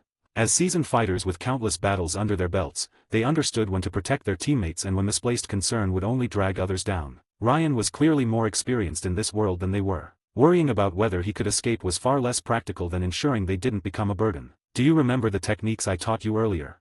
Ryan asked once more. Ganyu nodded quickly, demonstrating by holding her wooden pickaxe against the wall as she recited. If surrounded by zombies, move toward a wall immediately, dig into it, and block the entrance behind you with placed blocks to cut off their path. If confronted by skeleton archers, dig horizontally, leaving breathing and observation holes, but stay out of their line of fire. If a green, four-legged creeper shows up, raise the shield instantly. If there's water nearby, head straight for it. Her repetition was precise and methodical, and Ryan felt reassured. While there were plenty of other dangers lurking in caves, pesky silverfish, slimes, spiders, and occasionally even an endermanthos, threats were relatively rare. Zombies, skeletons, and creepers posed the greatest danger, especially when they attacked in groups. Skeletons could turn you into a pincushion in no time. The cave was filled with countless threats, zombies in enchanted gear wielding weapons, swift and deadly baby zombies. The list went on. But there wasn't time for Ryan to discuss every possibility. He could only remain vigilant and handle things as they came. Besides remembering these techniques, there's one more crucial thing. Ryan raised a finger. Ganyu tilted her head, thinking for a moment before happily chiming in. Stay within arm's reach of Ryan, never stand in front of you, and absolutely never dig straight down for ores. Hearing this, Ryan clapped his hands with a broad grin. Congratulations. Ganyu has officially passed the basics and is now a novice miner. Only a novice. Ganyu puffed out her cheeks slightly, looking both amused and disappointed. Ryan's joke was taken very seriously by Ganyu. A slight sigh of regret escaped her lips. Sure enough, mining is quite an intricate art. I still have a lot to learn.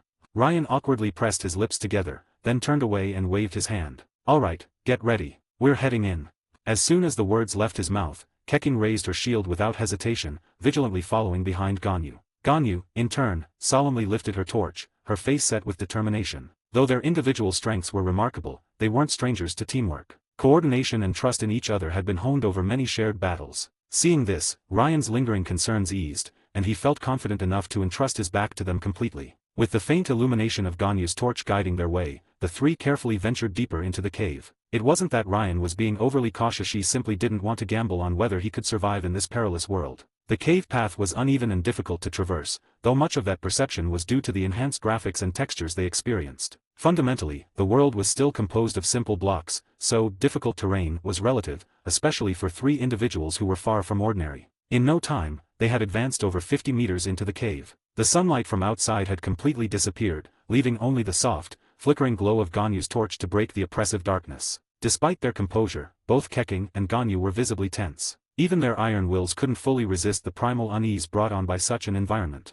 Ryan, positioned at the front, could feel Ganyu's increasingly quick and shallow breaths behind him. Her anxiety was palpable, she was so close that she was almost clinging to his back. With a wry smile, Ryan shook his head. It was understandable. In pure darkness, fear was a natural reaction, even for someone like Ganyu. He sheathed his wooden sword and gently reached back to hold Ganyu's wrist. Startled, Ganyu instinctively raised her head, her wide eyes meeting Ryan's gaze. In the dim light, his eyes shone brightly, carrying a calm and steady reassurance that instantly melted her panic. Don't be afraid, Ryan said softly, his voice carrying an unshakable sense of assurance. Watch your step.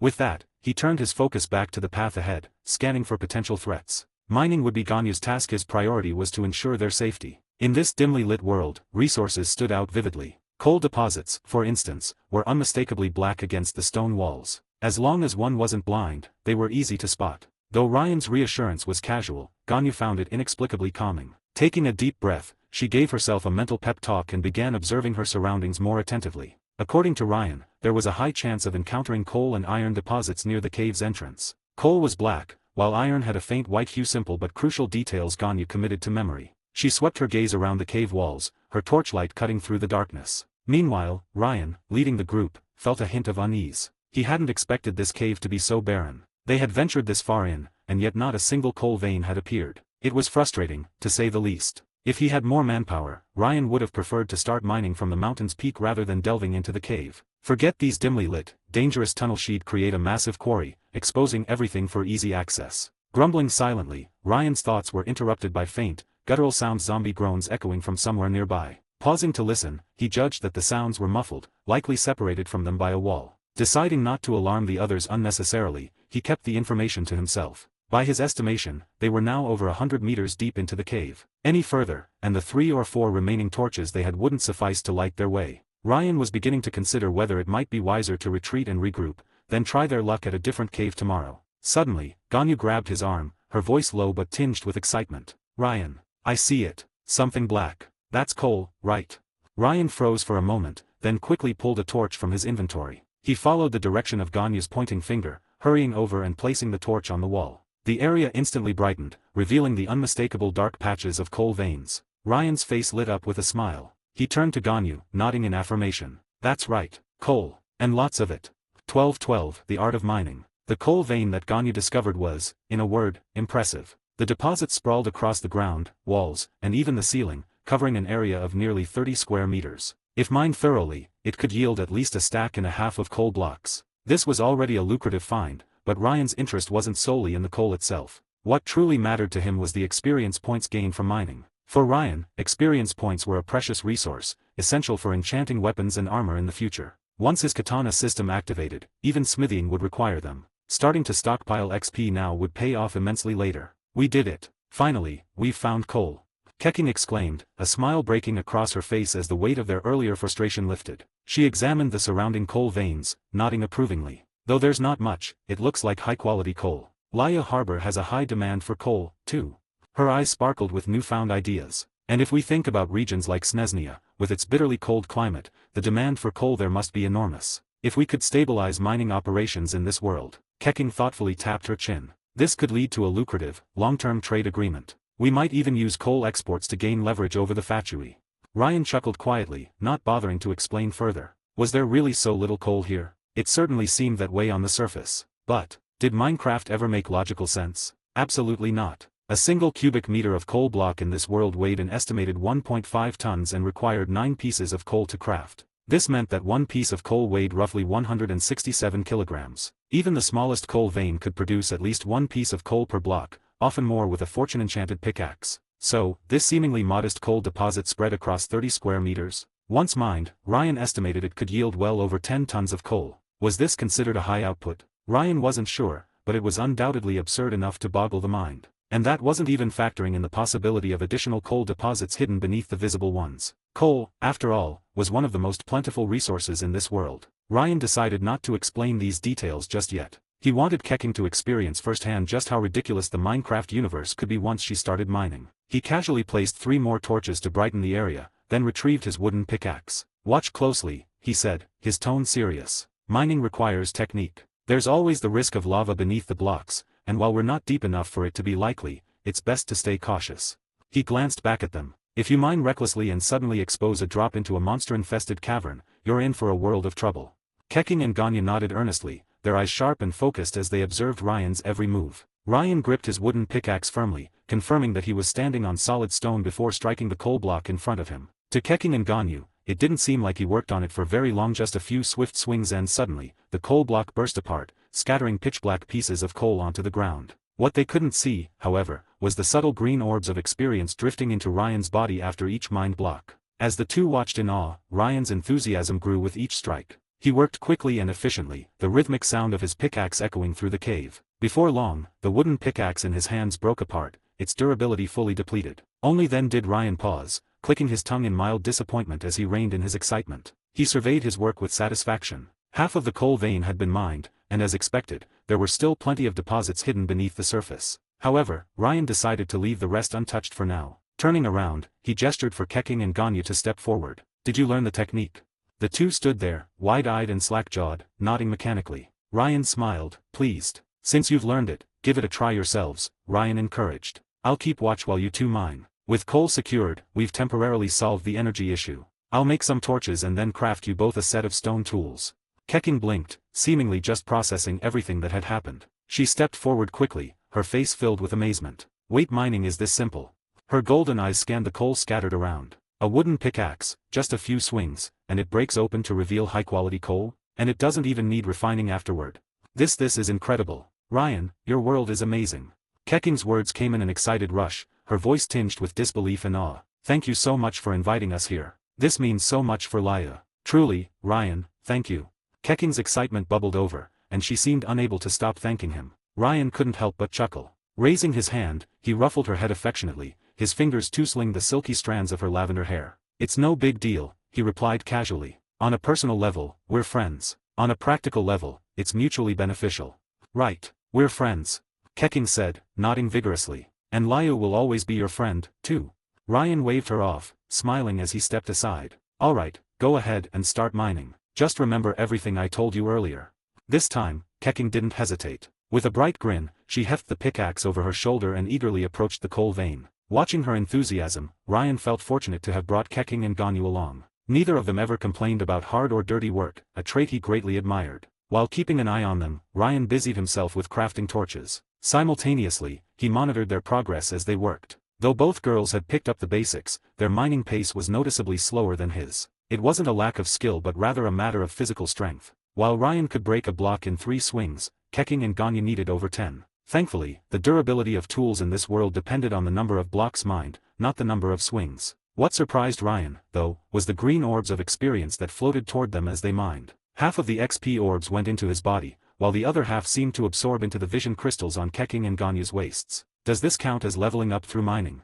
Ryan wondered aloud. He quickly dismissed the thought. Keqing and Ganyu didn't seem to notice the XP, likely because the amount was too small to make a difference. Soon, Ryan had crafted 3 stacks of torches. He planned to use 2 stacks to light up the cave, ensuring no monsters would spawn in the dark. Safety first. That was his mantra in this unpredictable world. With the torches done, Ryan turned his attention to the remaining coal. There was still a good amount left, so he decided to gather some stone instead. He worked efficiently, and before Keqing and Ganyu even noticed, he had set up a crafting table and 3 furnaces. 3 furnaces? That's practically minimal. Any seasoned miner would have built 7 or 8, maybe even more, for smelting ores. But since they hadn't found iron yet and only needed to cook meat, 3 would suffice for now. Once everything was set, Ryan began crafting stone tools. In no time, he had made 3 stone swords and 9 stone pickaxes. That should do it, he muttered, glancing at his work. Today's focus was mining, so there was no need to waste materials on other tools. Just as he finished tallying up his creations, a sudden gasp echoed from behind him. Ganyu. Ryan's expression shifted instantly. He grabbed one of the stone swords and dashed toward her. Pulling her behind him in a protective gesture, he scanned their surroundings with sharp eyes. What's wrong, Ganyu? He asked, his voice calm but laced with concern. Ganyu, though startled, seemed touched by his protectiveness. Her heart warmed, and a soft blush crept onto her cheeks. But she quickly shook her head, her face slightly dusty and smudged like a little kitten. And no, there's no enemy. Keqing, who had rushed over in alarm, sighed in relief. Still, she gave Ganyu a mildly exasperated look. Ganyu, don't scare us like that. It's already creepy enough in this dark cave. Sorry, Ganyu mumbled, nodding sheepishly. Ryan relaxed slightly but tilted his head curiously. What happened? Only then did Ganyu seem to remember what had startled her. Her eyes widened in amazement as she held up a chunk of coal in both hands. Ryan, this piece of coal, it's so heavy. She exclaimed, her tone filled with wonder. 1313, Keqing's passion for mining. Heavy. Keqing gave Ganyu a curious look, pointing at the coal in her hands. Ganyu, are you tired? It's just a small chunk of coal, how heavy could it possibly be? It's not that. Ganyu replied anxiously, noticing Keqing's disbelief. Keqing, feel it yourself. This piece of coal is incredibly heavy, at least 100 times heavier than a crystal ore of the same size. Seeing the seriousness in Ganyu's expression, Keqing realized this wasn't a joke. She took a piece of coal, carefully weighing it in her hands. Her eyes widened in shock. Up until now, she'd been enjoying the ease of mining and the thrill of resources automatically appearing in her inventory. She hadn't paid attention to the coal's peculiar properties, but now that she held it and truly felt its weight, this small chunk of coal must weigh over 100 kilograms. This little thing weighs as much as 3 of me combined. Keqing exclaimed, staring incredulously at Ryan. He merely shrugged, his face calm. That's why I've been saying the resources in this world are unique. On average, a single piece of coal here weighs around 170 kilograms. 9 pieces of coal can be combined into a cubic meter of coal, which weighs over 1.5 tons.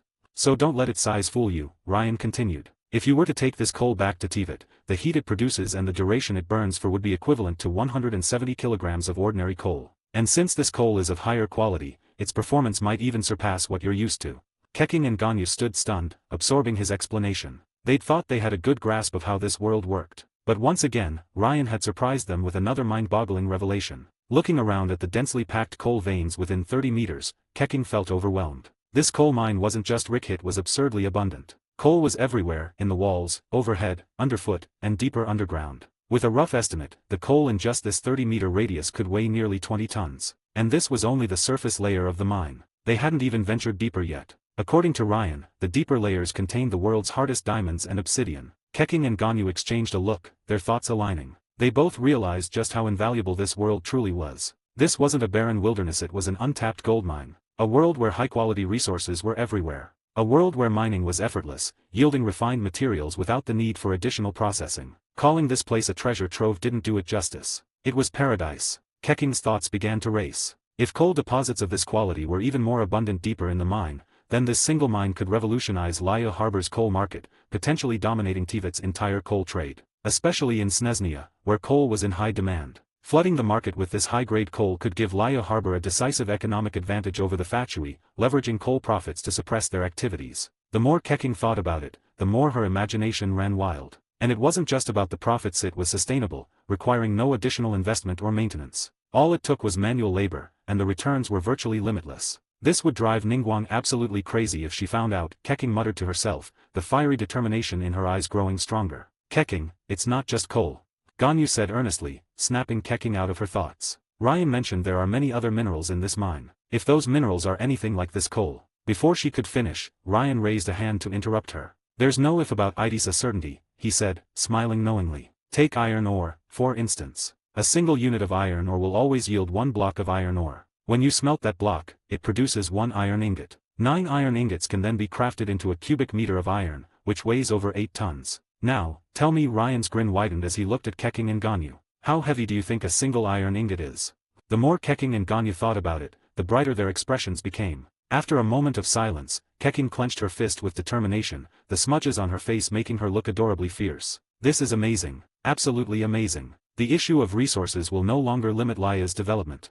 This could be the first monumental step for Liyue's governance. Ryan, I know I've said this before, but I have to say it again. Thank you. Truly thank you. Ryan chuckled as he reached out to rub Keqing's face, wiping away some of the dust in the process. He handed her a newly forged tool. Here, use this. A higher-level pickaxe will make mining even faster. Keqing took the tool with the utmost seriousness, as though she had been entrusted with a sacred mission. She nodded solemnly. I understand. Ryan, just watch, I am going to clear out all the coal here. Ryan found the sight amusing. It was the first time he'd seen someone so enthusiastic about mining coal, especially someone as important as Keqing. Ridiculous, really. Still, Ryan didn't stop her. They would need these resources sooner or later, so the more they mined now, the better. With no time for idle chatter, Keqing immediately swung her pickaxe, the sound of clanging filling the air as she worked diligently. Turning to Ganyu, Ryan handed her the remaining tools. All right, Ganyu, you two do your best, he said with a smile. Ganyu, however, didn't seem as jubilant as Keqing. Her eyes darted about, and she looked as though she was deep in thought. Ryan didn't press her, preparing to head to another part of the mine to start digging. But before he could move, Ganyu's soft voice stopped him. Ryan. Curious, he turned back. What is it, Ganyu? She hesitated, her lips pressing together as if debating whether to speak. Finally, after a moment of internal struggle, she mumbled shyly. My face is dirty too. Ryan blinked in surprise before breaking into a chuckle. Gently, he reached out and began wiping her face clean. Hang in there, Ganyu. Conditions are limited right now, but once we're out of here, you can have a proper wash. He paused, adding thoughtfully, once we've mined some iron ore and crafted iron buckets, we can collect water next time. Then you'll be able to stay clean whenever you want. Ganyu didn't quite catch what Ryan was saying. All she knew was that her face felt warm, and so did her heart. Even the horns atop her head seemed to heat up. Dazedly, she nodded before turning back to the task at hand, throwing herself into mining with newfound focus. Watching her retreating figure, Ryan's gaze grew contemplative. After a brief silence, he shook his head and walked toward another section of the mine to begin digging. To Ryan, mining coal was routine, nothing to get excited about. But for Keqing and Ganyu, it was as if they had been injected with boundless energy, their enthusiasm soaring to new heights. The three of them decided not to venture deeper for the time being, focusing instead on clearing out the coal in their immediate surroundings. Ryan had made it clear whatever they mined today, aside from the portion reserved for future use, Keqing and Ganyu could take some with them. Specifically, they could fill their inventory slots 9 each. 9 slots might not sound like much, but each slot could stack up to 64 units. With coal blocks, the amount they could carry out of the mine would be enough to supply Liyue harbor for half a month. If they chose to sell it to Snezhnia, the profit could easily reach billions of mora.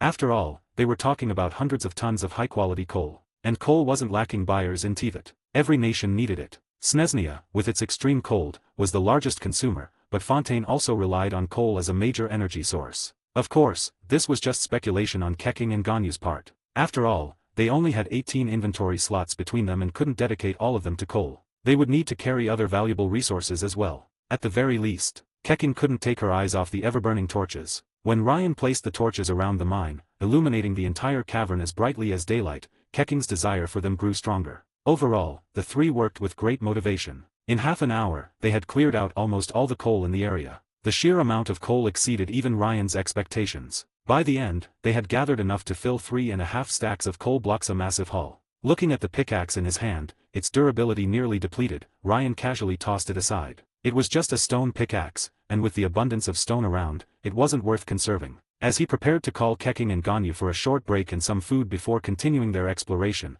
Ganyu's sudden cry of alarm pierced the air. This time, her tone carried a hint of panic. Without hesitation, Ryan grabbed his shield and stone sword, rushing toward her. When he reached Ganyu's side, his eyes narrowed at the sight before him. Embedded in the wall in front of Ganyu was an arrow. 1414 Bonaptit. 1414 Bonaptit. A clicking, rattling sound echoed from the darkness. Without hesitation, Ryan grabbed Ganyu and pulled her behind him. Still startled from the sudden arrow attack, Ganyu found her fear fading as she gazed at the protective figure in front of her. Keqing, abandoning her pickaxe, rushed over. In this world, her Star Wars sword's teleportation was practically useless, leaving her no choice but to rely on her legs. Now standing in a defensive formation with Ryan at the front and Keqing guarding the rear, Ganyu quickly regained her composure. Though shaken initially, her experience from countless battles allowed her to recover swiftly. Nestled between the two shields, Ganyu drew her bow just as Ryan had instructed earlier. Since they hadn't encountered any spiders yet and couldn't craft more bows, Ganyu was currently their only ranged fighter, making her protection a top priority. "Do you hear that sound of bones clattering?"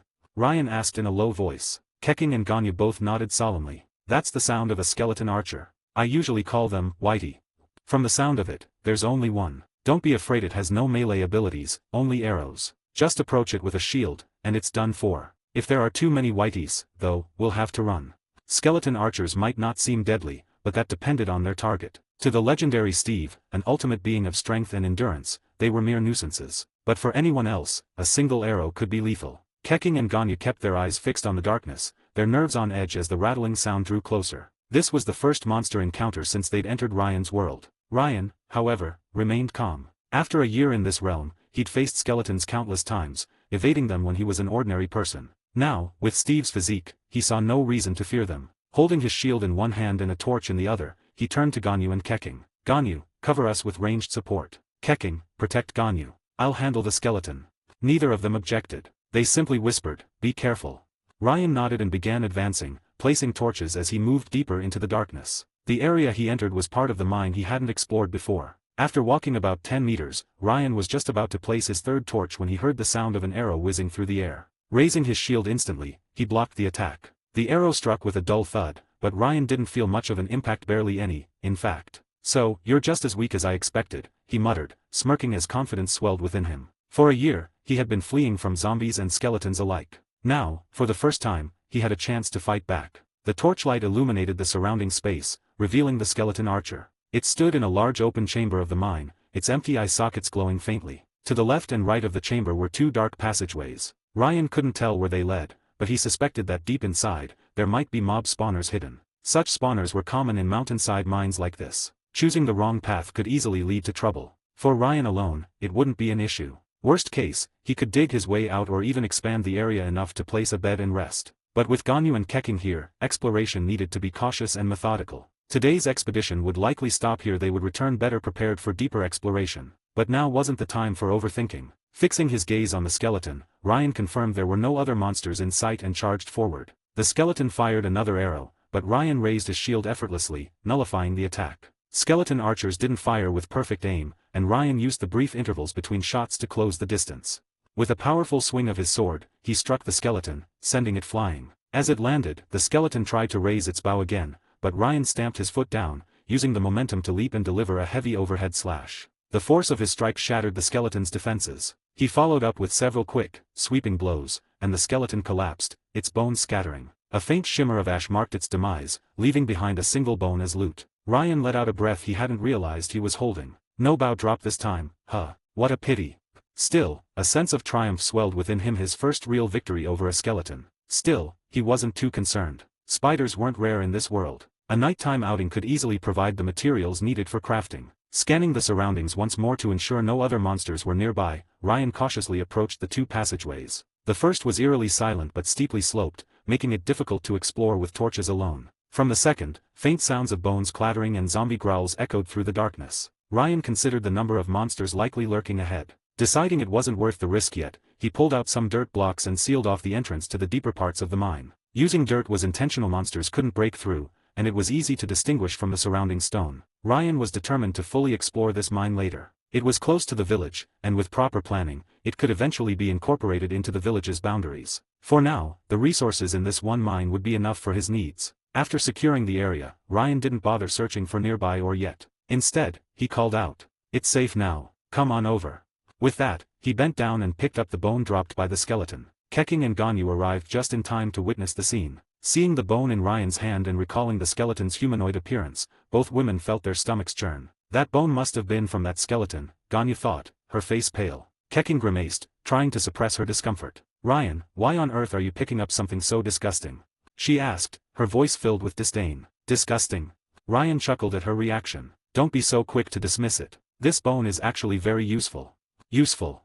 Ganyu, still queasy, patted her chest as if to calm herself. "I can't imagine anything useful about it." "You'd be surprised," Ryan said, shrugging. "In some ways, bones are even more valuable than coal. For one, they can be used to tame the wolves in this world." "Wolves?" Keqing perked up slightly, intrigued. "And that's not all," Ryan continued. "You can grind bones into bone meal, which has incredible properties. The most impressive use? Fertilizer." Hearing this, Ganyu and Keqing's faces twisted further in disgust. Ryan, amused by their reactions, added with a grin, "Bone meal isn't as weak as you think. Here's the deal: plant a seed, apply some bone meal, and it'll instantly mature. No waiting, no growing season, instant results." "Still think it's gross?" The two women were startled by the revelation. Though they had already seen some of the strange phenomena in this world, the idea of bone meal accelerating plant growth so drastically still left them in awe. "If it works like you say, bone meal could solve our food supply problems," Ganyu mused aloud. "This could be revolutionary for Liyue. Maybe we'll never have to worry about famine again." Keqing's expression turned thoughtful as well, though her disgust remained. "If it really has such a powerful effect, it's worth keeping in mind." Still, she wrinkled her nose. "It's undeniably gross. And these monsters, they're so bizarre. Skeletons that attack people? Who comes up with this stuff? If Hu Tao finds out, she'll definitely be furious," Keqing muttered, shaking her head. "She'd probably storm over, yelling about maintaining the balance between life and death." Ryan couldn't help but laugh. "You're not wrong. If Hu Tao ever sees the zombies, skeletons, and phantoms here, she'd probably insist on setting up Wangxing funeral parlor to restore cosmic harmony." Pausing for a moment, he added jokingly, "Who knows? She might even become an anti-wither warrior." While Keqing continued to grumble about the absurdity of this world's monsters, Ganyu had recovered from her queasiness and began examining their surroundings. In the dim torchlight, something pale caught her eye on one of the walls. Curious, she moved closer. As she drew near, her eyes widened in delight. "Ryan!" Ganyu exclaimed excitedly, turning back toward him. "Come quick. I found a huge vein of iron ore. 1515 The first step to wealth, iron ingots." When Ganyu's voice echoed through the mine, shouting about an iron deposit, Ryan and Keqing immediately stopped chatting and rushed over. As Ryan approached, he finally understood what Ganyu meant by a lot. After years of mining in the MC world, Ryan had never seen anything quite like this. It wasn't an entire wall of iron ore, but half a wall of it was covered in iron veins. If mined and smelted, it wouldn't yield a full stack of iron ingots, but it would easily provide over half a stack. Ryan stood there, momentarily questioning reality. Iron wasn't exactly rare, but when had it become this abundant? The densely packed cluster of iron ore glimmered under the torchlight, casting a silvery glow that made the wall appear almost like a steel fortress. It was mesmerizing. Ryan cast a bemused glance at Ganyu, who was staring at the find with her usual wide-eyed innocence, completely unaware of how astonishing her discovery was. But since it was Ganyu, Ryan chalked it up to her uncanny luck. Over the past year of traveling with her, he'd seen countless examples of her extraordinary fortune. She'd often stumble upon Mora while simply walking, and even opening random chests in the wild would yield rare ley line materials. Luck, after all, was an excellent companion for mining. How else would the fortune enchantment exist? Speaking of enchantments, Ryan made a mental note to drag Ganyu along the next time he enchanted gear. With her luck, he'd definitely roll the best stats. Ryan, Keqing interrupted his thoughts, her tone more cautious than before. Is this considered a lot of iron? Keqing didn't want to jump to conclusions again after her earlier misjudgment of the coal deposit. Ryan snapped out of his musings, his excitement bubbling over. Instead of being cryptic, he decided to give Keqing and Ganyu a straightforward calculation. This section of the wall, he began, roughly has 90 or so blocks of ore. Iron ore typically has about a 50% yield, meaning at least 40 blocks here will smelt into ingots. And do you remember what I told you about the weight of an iron ingot? Keqing's eyes lit up as she thought it through. A cubic meter of iron weighs over 8 tons, and it takes 9 ingots to craft a single iron block. So, 1 ingot weighs over 900 kilograms. She paused, her gaze darting back to the wall. That means this deposit has at least 40 tons of iron ore. Hearing her own calculations, Keqing and Ganyu froze, their hands tingling with a strange mix of excitement and disbelief. This wasn't just a discovery, it was like stumbling upon a fortune that rivaled Morix's celestial relics. Exactly, Ryan confirmed, grinning as he playfully ruffled Keqing's hair. And this is just what's visible. There could be more hidden behind these blocks. At the very least, we've secured over half a stack of iron ingots. Before he'd even finished, Keqing had grabbed her pickaxe and charged toward the ore. Hurry up, Ryan. Ganyu, let's mine it all. Ryan chuckled at her enthusiasm. But since they were mining a wall, he felt obligated to issue a warning. When mining a wall, be careful. Some monsters hide behind blocks, and there might even be a mob spawner nearby. Always listen for unusual sounds. If you hear anything, stop immediately and call me over. Got it. Ganyu and Keqing nodded in agreement, their focus unwavering. Satisfied, Ryan let them get to work. In just over an hour since they'd entered the mine, they'd already struck it rich with coal and now iron. This was the very definition of hitting the jackpot. Still, Ryan couldn't shake the feeling that Ganyu's luck played a significant role. If he had to describe it in MC terms, it was like having max-level fortune enchantments at all times. That said, even this massive iron deposit didn't seem excessive when he considered his long-term plans. Ryan would need plenty of iron for tools, especially pickaxes, since mining diamonds and obsidian required a steady supply. He'd also have to craft iron armor for himself, Keqing, and Ganyu. Then there were buckets for carrying water and lava iron doors to keep villagers from wandering into his home, and cauldrons to prepare for potion making. And let's not forget the biggest expense, iron golems. As guardians for his MC base, they were indispensable. Sure, he could set up villager farms to mass-produce them later, but for now, he didn't have the time to go disrupting villager populations. Iron might not be the most valuable resource in the grand scheme of things, but it was undoubtedly the most critical during the early stages of development. Ryan understood this well. The more they could mine, the better, especially with Keqing and Ganyu assisting him. While they were close friends, he couldn't let them work for free. A mutually beneficial arrangement was essential. When they eventually left the MC world, Ryan planned to let them take some resources with them. It wasn't just for goodwill, either. With these supplies, Keqing and Ganyu could negotiate with Ningguang and the others back in Liyue. This, in turn, would pave the way for Ryan's large-scale development of the MC world. Everything Ryan had told Keqing and Ganyu about the MC world was truthful. It was an immense, boundless realm so vast that even with a lifespan of several thousand years, he couldn't possibly explore and cultivate all of it on his own. Not that he intended to. The system's achievement tasks often demanded work on an almost absurd scale. Ryan had long decided that there was no need to exhaust himself chasing after perfection. Lost in thought, Ryan continued mining automatically until a crisp cracking sound broke through his reverie. The stone pickaxe in his hand had shattered. Glancing at his inventory, Ryan saw that only one stone pickaxe remained. He grimaced. They had iron now, why continue this undignified life with stone tools? Keqing, Ganyu, keep an eye on your surroundings, Ryan called out. I'm going to set up a furnace to smelt some iron. While I'm at it, I'll renovate this area to make future mining trips easier. Keqing was so absorbed in her mining that she merely waved a hand in acknowledgement. Ganyu, more mindful, turned her head briefly and replied, got it. This time, Ryan didn't cobble together a makeshift furnace like before. He took a moment to survey the environment. To his left, Keqing and Ganyu were still mining, there was no need to disturb them. To his right was a flat stone wall, reasonably even. Behind him stretched the path they had come through, lined with torches that illuminated the space, making it a passable tunnel. Directly ahead were two branching tunnels, one of which Ryan had sealed off earlier. Satisfied with the layout, Ryan began by placing a crafting table against the right-hand wall. Then, he cleared away the surrounding clutter of stone, shaping the area into a clean, rectangular space. The loose stone he mined was fed into the crafting table to produce 10 furnaces, which he arranged neatly along one side of the room. Ryan placed his bed near the crafting table, adding a large chest beside it to act as a makeshift nightstand. He stocked it with food for future expeditions, sparing himself the hassle of scrambling for supplies later. Finally, 10 furnaces roared to life simultaneously, kicking off the grand iron smelting operation. If only he had redstone, he could have built a fully automated smelting machine with minecarts and pistons. Alas, for now, he had to settle for manual labor. As the furnaces worked, Ryan used the downtime to spruce up the space. A few minor adjustments turned into a full-blown renovation as his sense of aesthetics took over. By the time he finished organizing the area and setting up torches, Keqing and Ganyu had just about wrapped up their mining. Unfortunately, the visible iron deposits turned out to be all there was. Beneath the surface lay only stone, and deeper layers yielded nothing but granite. Granite in such shallow caves puzzled Keqing, but her dissatisfaction was quickly overshadowed by the heavy sense of accomplishment she felt. She opened her inventory and looked down at the results. 17 iron ore blocks gleamed back at her. A satisfied smile spread across her face. Ganyu, I mined 17 blocks. How about you? Ganyu set down her now broken pickaxe, wiped the sweat from her brow, and glanced at her inventory. Only 13 blocks. That's fine, Keqing said with a grin, shaking her head. This is already a great haul. 13 blocks of iron ore, that's over a dozen tons of material. And we only spent about 10 minutes. Between the two of us, we've mined around 27 or 28 tons of iron in just 10 minutes. Nobody would believe it if we told them. Keqing planted her hands on her hips and considered their next steps. Now it's time to let Ryan process all this iron ore. I remember how complex the mining operations at the chasm were, but here, Ryan can wait. What?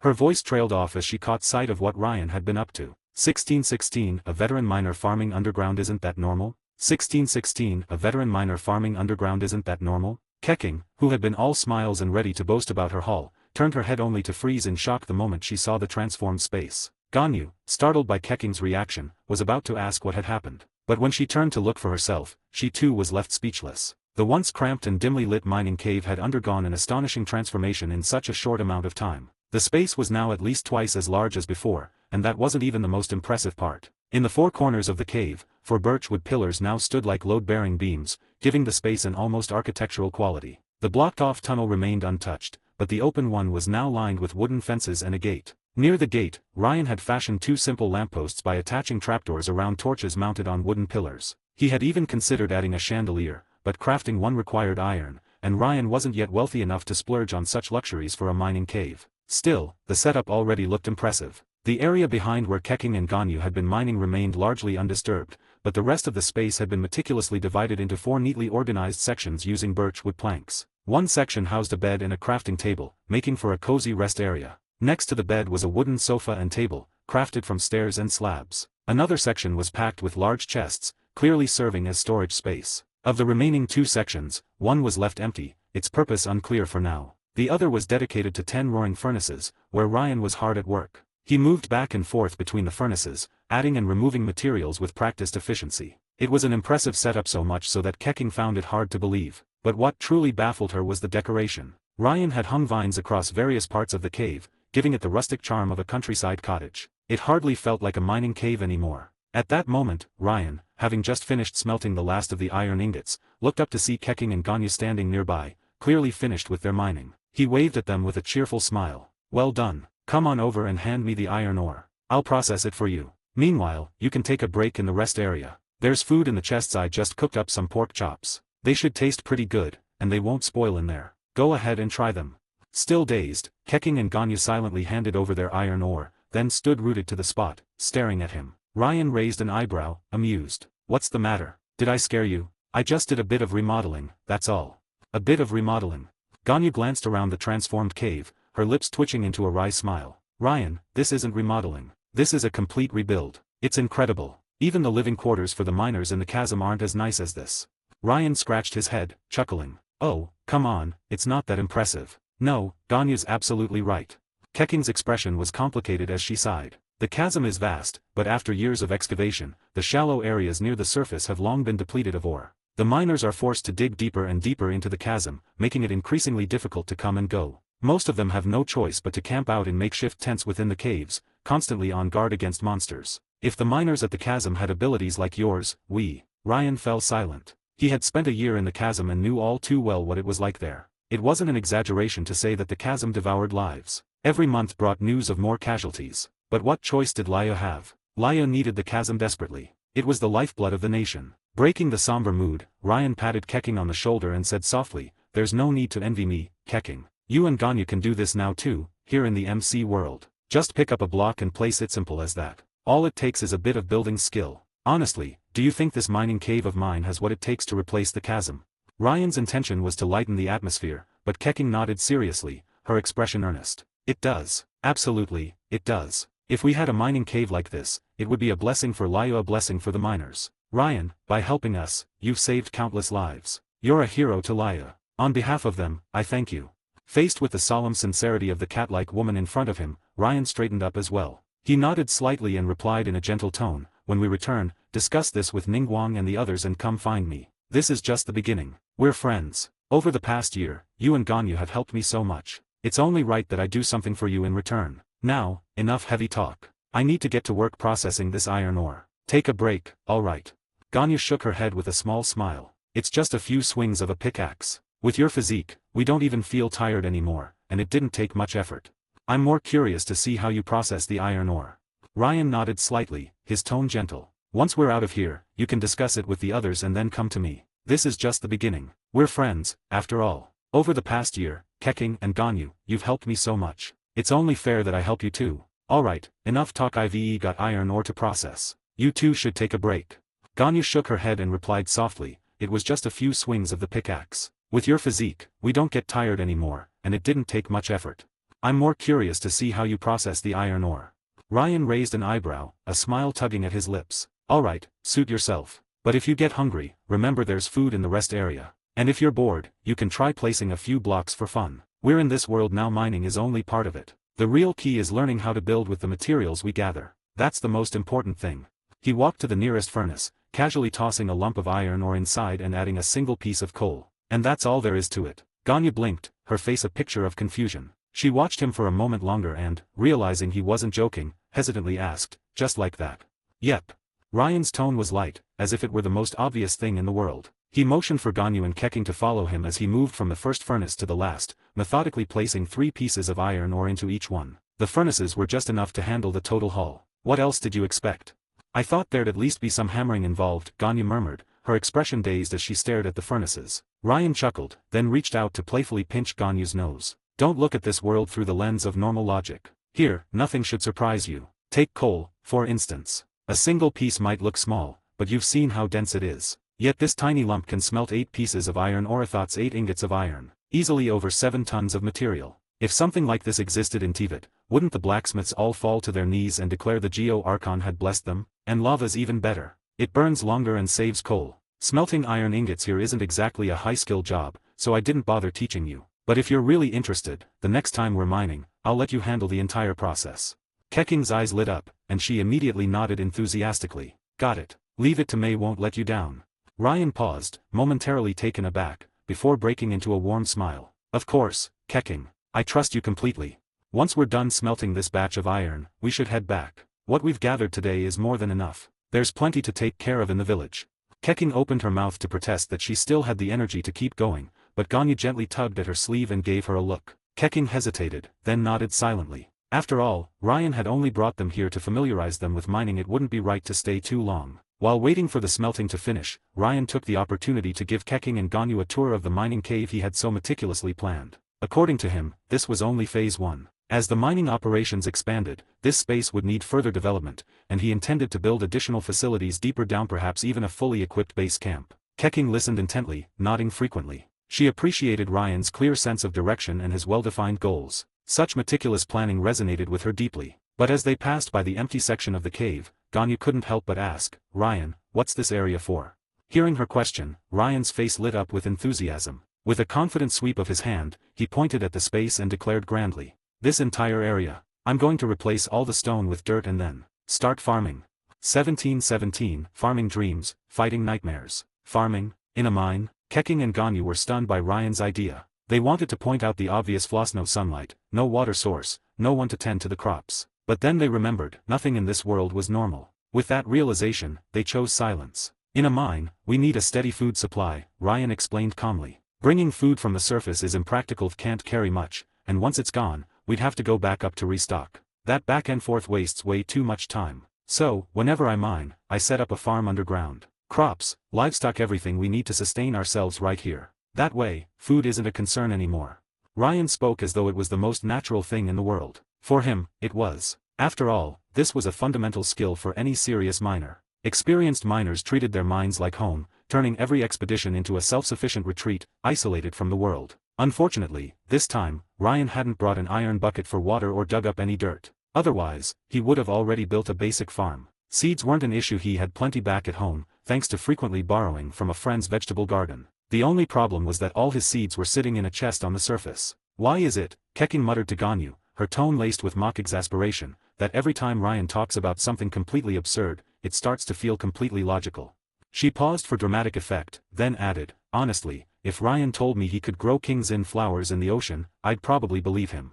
Her words made Ryan and Ganyu exchange a smile. Growing King's in the ocean? Impossible, there weren't any King's flowers in this world to begin with. But farming in the ocean? That, Ryan could do. Back before he crossed into this world, Ryan had once been so bored that he started a new game file dedicated to draining small sections of the ocean with sponges and turning them into farmland. Of course, that endeavor hadn't gone very far, just clearing a small patch had been exhausting. The Minecraft world was unimaginably vast, and no one in Ryan's time had ever found its limits. Even so, the process of using sponges to drain ocean water was hardly unheard of. Never underestimate the creativity or sheer boredom of Minecraft players. As far as Ryan knew, there were players who had dedicated entire game files to excavating every single block in the world just for the fun of it. Alright, Ryan said, clapping his hands. The iron ore should be done smelting. Let's go collect it, head back to the village for some rest, and prepare to return to Teyvat.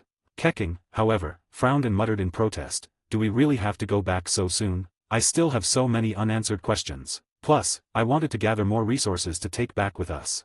Ryan spread his hands in mock helplessness and gave her a pointed look. My dear Keqing, you're the Yuheng of Liyue, aren't you? Don't you have duties back home? Besides, you can always come find me whenever you want to return here. Also, I'm counting on you to organize a meeting and get some reinforcements to help me develop this world. You wouldn't let me down, would you? It wasn't clear whether it was Ryan's playful "my dear Keqing" or the sudden reminder of her responsibilities that caught her off guard, but Keqing's face turned bright red. For a moment, she seemed flustered, then quickly lowered her head and walked past Ryan toward the furnace area without another word. Did I go too far? Ryan asked Ganyu, looking slightly embarrassed. Ganyu pressed her lips together as though she wanted to say something, but after a moment's hesitation, she shook her head and stayed silent. Well, alright then, Ryan shrugged and hurried to catch up with Keqing. This time, Ryan didn't handle the iron ingots himself. Instead, he guided Keqing and Ganyu through the process of using the furnaces. Before long, they had collected all the ingots. After tallying the results, they found they'd smelted a total of 46 iron ingots, a decent haul, though not particularly impressive. It was just enough for 5 iron blocks. To put it in perspective, crafting an iron golem alone required 4 iron blocks. As for the ingots, they weren't enough to make 2 full sets of iron armor. Still, it was a good start. Ryan quickly gathered up their materials, carefully packing them away. After crafting torches, there were 3 full stacks of coal left. Ryan decided to share the load, giving Keqing and Ganyu 1 stack each while keeping the last one for himself. Coal wasn't particularly precious, his villager buddy had lava reserves, so coal was never in short supply. Ryan had made a little over 2 stacks of torches, leaving 1 stack for himself and planting the rest throughout the mine. As for the 46 iron ingots they'd smelted, Ryan kept those for himself. He had plans for them. However, he didn't mind letting Keqing and Ganyu take some other materials from the haul. Then there were the stones and other blocks they'd gathered, too many to count. By any measure, the trip was a success. Chatting and laughing with Keqing and Ganyu, Ryan led the way out of the mine. But as soon as they stepped outside, Ryan's expression darkened. The full moon hung high in the sky, casting its cold, silvery glow over the forest. The moonlit woods exuded a mysterious yet dangerous beauty. From deep within the forest came the faint sounds of insects chirping and birds calling. The distant glow of the village flickered like a beacon. If you listened carefully, you could hear the gentle babbling of a nearby stream. By all appearances, it seemed like a lovely spot to enjoy the night. But the dangers of the Minecraft world at night were on an entirely different level compared to the day. In his entire year here, Ryan had never stepped outside at night. Not once. Even if he was chopping wood and down to the last critical moments, the second he saw the sun dipping below the horizon, Ryan would drop everything and sprint back to the safety of the village. This was the first time he had seen the Minecraft jungle at night. It was, admittedly, breathtaking. But beautiful? Yeah, right. Just at the edge of the forest, Ryan's sharp eyes spotted 4 zombies and 3 skeleton archers. In the trees, 3 or 4 spiders clung to the branches, their eyes gleaming ominously. Somewhere nearby, the unmistakable squelching sound of a slime echoed. And worst of all, that hissing sound. There was no mistaking it, a creeper was lurking nearby. It was a full-blown monster buffet out here. Thankfully, Ryan was in much better shape now. With Steve's abilities and a combination of firearms and his Inma blade, he could take on an entire horde if needed. That is, if he wasn't burdened with Keqing and Ganyu. Ryan sighed and said in a grave tone, Keqing, Ganyu, listen to me carefully. Hearing the seriousness in his voice, both women immediately tensed. Their natural combat instincts kicked in, and they fell silent. Do you remember the way back to the village? Ryan asked, his eyes darting toward a zombie that was shuffling toward them, an iron shovel inexplicably clutched in its hand. Ganyu's voice quivered as she grabbed his arm, realizing what he was planning. We can't just leave you behind. It's fine. Trust me, Ryan interrupted, his tone steady. In this world, I know better than anyone how to survive.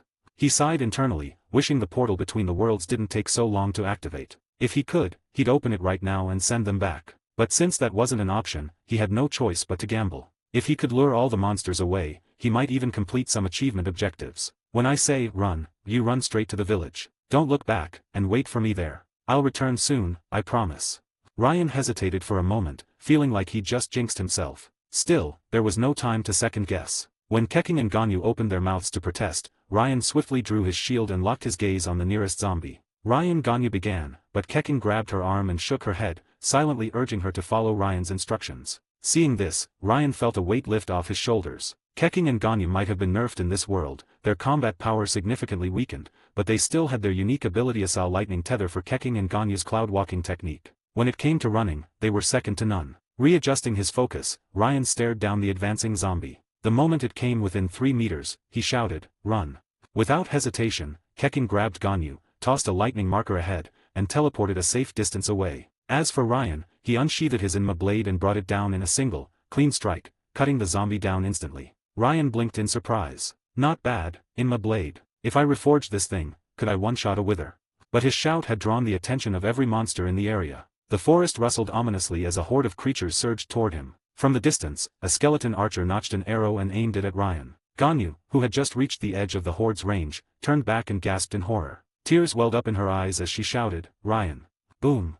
A sharp crack of gunfire echoed through the night. With his left hand gripping an AK-47 and his right wielding the Inma blade, Ryan easily took out the skeleton. Grinning, he waved the rifle at the stunned monsters. Thought I couldn't do ranged combat without a bow and arrow.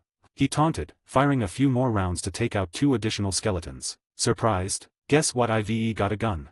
1818, creepers bless every blockling. Inside Ryan's wooden cabin, Keqing and Ganyu had already returned, having arrived nearly 15 minutes ago. The frequent use of their elemental skills to traverse the terrain had taken a toll on them. Thankfully, Keqing remembered Ryan's advice: as long as their hunger bar was full, any injuries or fatigue would recover instantly. Conveniently, Ryan always kept food stocked in his cabin. By now, Keqing and Ganyu had fully regained their strength, but neither of them dwelled on the miraculous nature of this recovery. Keqing sat on the sofa, her face clouded with worry as she stared intently at the door. Meanwhile, Ganyu stood by the window, peering anxiously into the dark night outside. The village, illuminated by numerous torches, provided a decent view even at night. However, while the daytime often revealed villagers aimlessly wandering around like headless chickens, not a single soul could be seen now. The silence was oppressive, the emptiness eerie. This place felt like a ghost town. Fortunately, for reasons unknown, there were no monsters here. Ryan still isn't back, Ganyu muttered for the 23rd time. Turning to Keqing, her eyes reddened, she pleaded, "Keqing, we can't leave Ryan behind." Keqing didn't respond. Of course, she understood. It wasn't just that this world belonged to Ryan. Without him, their chances of returning to their own world were slim. But more than that, Ryan was their friend. How could she accept losing someone who understood and supported her so completely? Yet, Keqing also knew that her strength in this world was inadequate. Unlike Ryan, she didn't know how to survive here. "I'm going to find him." Tears brimming in her eyes, Ganyu discreetly wiped them away, grabbing her weapon, the stringless, as she moved toward the door. "Ganyu, calm down," Keqing sighed softly. "We can't make things harder for Ryan. He knows how to survive. He understands the rules of this world better than we do. But Ryan's in danger right now." Ganyu's voice wavered, her usually gentle demeanor replaced with fierce determination. "I'm his friend. I can't just sit here while he's out there." Ganyu fixed her teary eyes on Keqing, her expression unusually firm. "Keqing, Ryan is my only friend. I won't let anything happen to him." Keqing fell silent, lowering her gaze. Her eyes flickered with hesitation before she finally spoke in a quiet voice, "But Ryan sacrificed himself so we could escape. We can't let his efforts go to waste." "No, he didn't." Ganyu's voice rose, and she glared at Keqing, her anger spilling over. "Ryan didn't sacrifice himself. He said he'd come back safely. Maybe he's waiting for us to go and help him right now." Surprisingly, Ganyu's words struck a chord with Keqing. After a moment of hesitation, Keqing retrieved her weapon, the lion's roar. "In that case, let's..." Before she could finish, there was a knock at the door. Moments later, the door creaked open, and Ryan stepped inside. "Keqing, Ganyu, I'm back," he called out, his voice tinged with exhaustion. Before Ryan could take in the scene, a shadow darted toward him. Ryan. With a soft cry, Ganyu flung herself into his arms, her voice choked with emotion. Ryan. You're okay. I was so scared something had happened to you. Ryan froze for a moment, stunned by the warmth and softness of the figure clinging to him. His expression softened as he gently wrapped his arms around her, his voice soothing. Of course I'm okay. Nothing's going to happen to me. If I were gone, wouldn't you and Keqing be stuck here? It was a light-hearted joke, though deep down, even Ryan wasn't sure if he'd respawn at his bed if he died. Keqing had initially wanted to say something to Ryan too, but seeing Ganyu tightly embracing him, she held back. Instead, she pressed her lips together, smiling faintly as she stayed where she was. Still, there was a peculiar glint in her eyes as she watched the scene unfold. Ryan, are you all right? After what felt like an eternity, Ganyu finally pulled back, her cheeks tinged with embarrassment. It was then she noticed that Ryan's face was unusually pale. She instinctively asked the question, her concern growing as she realized he didn't look well. It was clear Ryan was injured. Ganyu's panic intensified the moment she noticed Ryan's injuries. Ryan, you're hurt. We need to go back to Liyue Harbor right away and find Dr. Baiju at Bubu Pharmacy. Ryan quickly placed his hands on her shoulders, shaking his head with a helpless smile. It's nothing, really. It doesn't affect me. Did you forget, Ganyu? I've got a special constitution. As long as I eat something, I'll recover in no time. Hearing this, Ganyu suddenly recalled how she and Keqing had regained their strength earlier. I'll go get food. Letting go of him immediately, Ganyu dashed upstairs and returned moments later with several pork chops in hand. Once Ryan replenished his hunger bar, he felt the vitality in his body rapidly returning. He exhaled in relief. However, recalling his recent ordeal, he couldn't help but feel a bit exasperated with himself. Ultimately, he had been too careless. From now on, unless he was fully geared up, he wouldn't recklessly venture out at night again. Ryan, how did you get hurt? Keqing finally found an opening to speak, her worry evident as she looked him over. Ryan scratched his cheek awkwardly, giving a sheepish grin. It's a long story. Let's just say I let my guard down.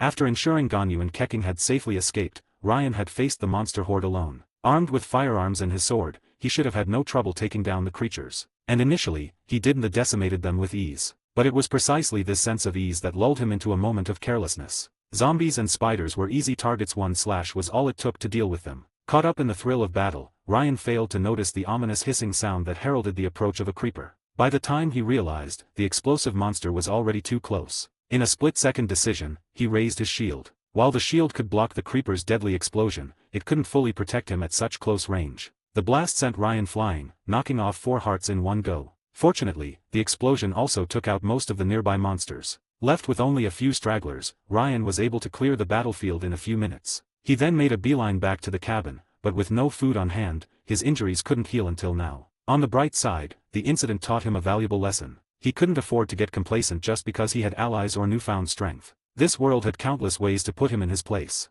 The most immediate takeaway. From now on, whenever he saw a creeper, he'd eliminate it from a safe distance. There was no way he'd ever let one get close again. Still, the battle wasn't without its rewards. Among the spoils were various materials, including 7 birchwood blocks from trees the creeper had felled, and a rare stash of gunpowder. Additionally, killing several spiders had yielded 7 strings, enough to craft a bow. In total, Ryan had defeated over 30 monsters during the encounter, advancing his achievement quest by a third. But this kind of fight, Ryan resolved to avoid it whenever possible. Far too risky. It'd be much safer to build a mob grinder and farm resources systematically. No need to put himself in harm's way. Hearing Ryan's account, both Keqing and Ganyu were visibly shaken. Even just listening to the details, they could feel how perilous the situation had been. That Ryan could still laugh about it left Ganyu particularly displeased. Standing before him with her hands on her hips, she scolded him in her usual soft, melodic voice, though her tone carried an uncharacteristic firmness. Ryan, just because you're strong now doesn't mean you can be reckless. Carelessness is what leads to danger. Her brow furrowed as she continued, I forbid you from doing anything so dangerous again. I Keqing and I will learn to adapt to this world quickly so we can fight alongside you. Though Ganyu's reprimand lacked any real intimidation, Ryan found her concern endearing. He raised his hand in mock surrender, his smile warm. Understood, understood. I promise to be more cautious from now on. I'll help both of you get familiar with this world as soon as possible so we can explore it together. Finally satisfied, Ganyu's expression brightened, and a cheerful smile returned to her face. I'm going to roast more meat for you, Ryan. I've already learned how to use the furnace.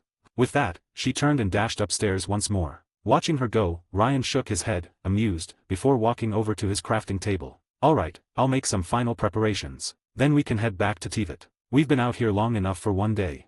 Keqing, who had been considering staying a while longer to gather resources, abandoned the thought. After everything that had happened with Ryan, it was clear they needed to return to Teyvat for now. Rest and regrouping were essential. Besides, Keqing mused aloud, I need to inform Ningguang about all this and discuss how we can collaborate moving forward. We'll also need to find a way to notify the Geo Archon. This matter requires his personal involvement to establish a formal contract. Her train of thought was interrupted when she noticed Ryan bustling about, crafting several items. What really caught her attention was when he suddenly walked to the door, pulled out an axe, and began dismantling it. Completely baffled, Keqing reached out and grabbed his arm. Ryan, why are you taking apart the door?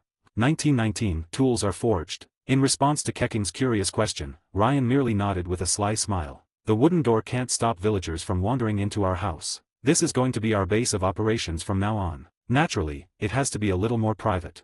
Our house. Keqing's face instantly turned a shade of red. She quickly released Ryan's arm and stepped back, watching as he removed the flimsy wooden door and replaced it with a solid iron one. After securely fixing the door in place, Ryan installed levers on both the inside and outside. There we go. Much safer now. From now on, you just pull the lever to open or close the door. Got it, you too.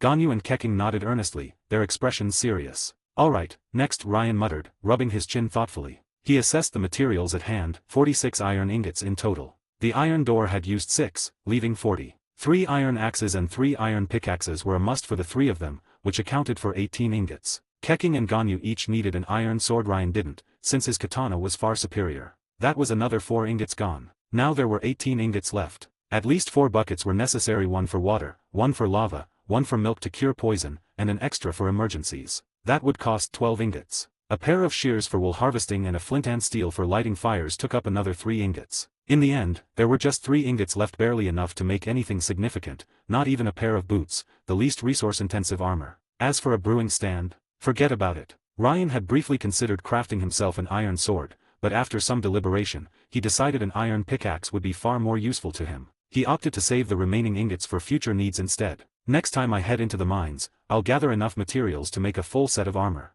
Then I'll craft a few iron blocks to build some golems. But Ryan's golems wouldn't just be aimlessly wandering around like the ones in villages. He planned to demolish every house within a 500-meter radius, build a sturdy perimeter wall, and assign the golems as guards within his secured area. They'd be his personal protectors, a formidable iron golem army, the ultimate defense force. Ryan's vision stretched far beyond the basics. He dreamed of building not just a fortress but an entire city. His plans included a sprawling castle estate, floating sky platforms, and an expansive underground ecosystem. Starting with a 500-meter radius, he would gradually expand until the entire region became his domain. After all, the neighboring grasslands were ripe for development. It would be a shame not to take full advantage of the land's natural beauty and resources. Alright, let's divvy up the supplies and head back, Ryan announced, clapping his hands and breaking away from his grand plans. He handed out the tools to Ganyu and Keqing, then pulled out some coal. As for wood, I won't bother giving you any since it's so easy to come by, and you've already chopped down plenty yourselves. But how about a stack of coal each?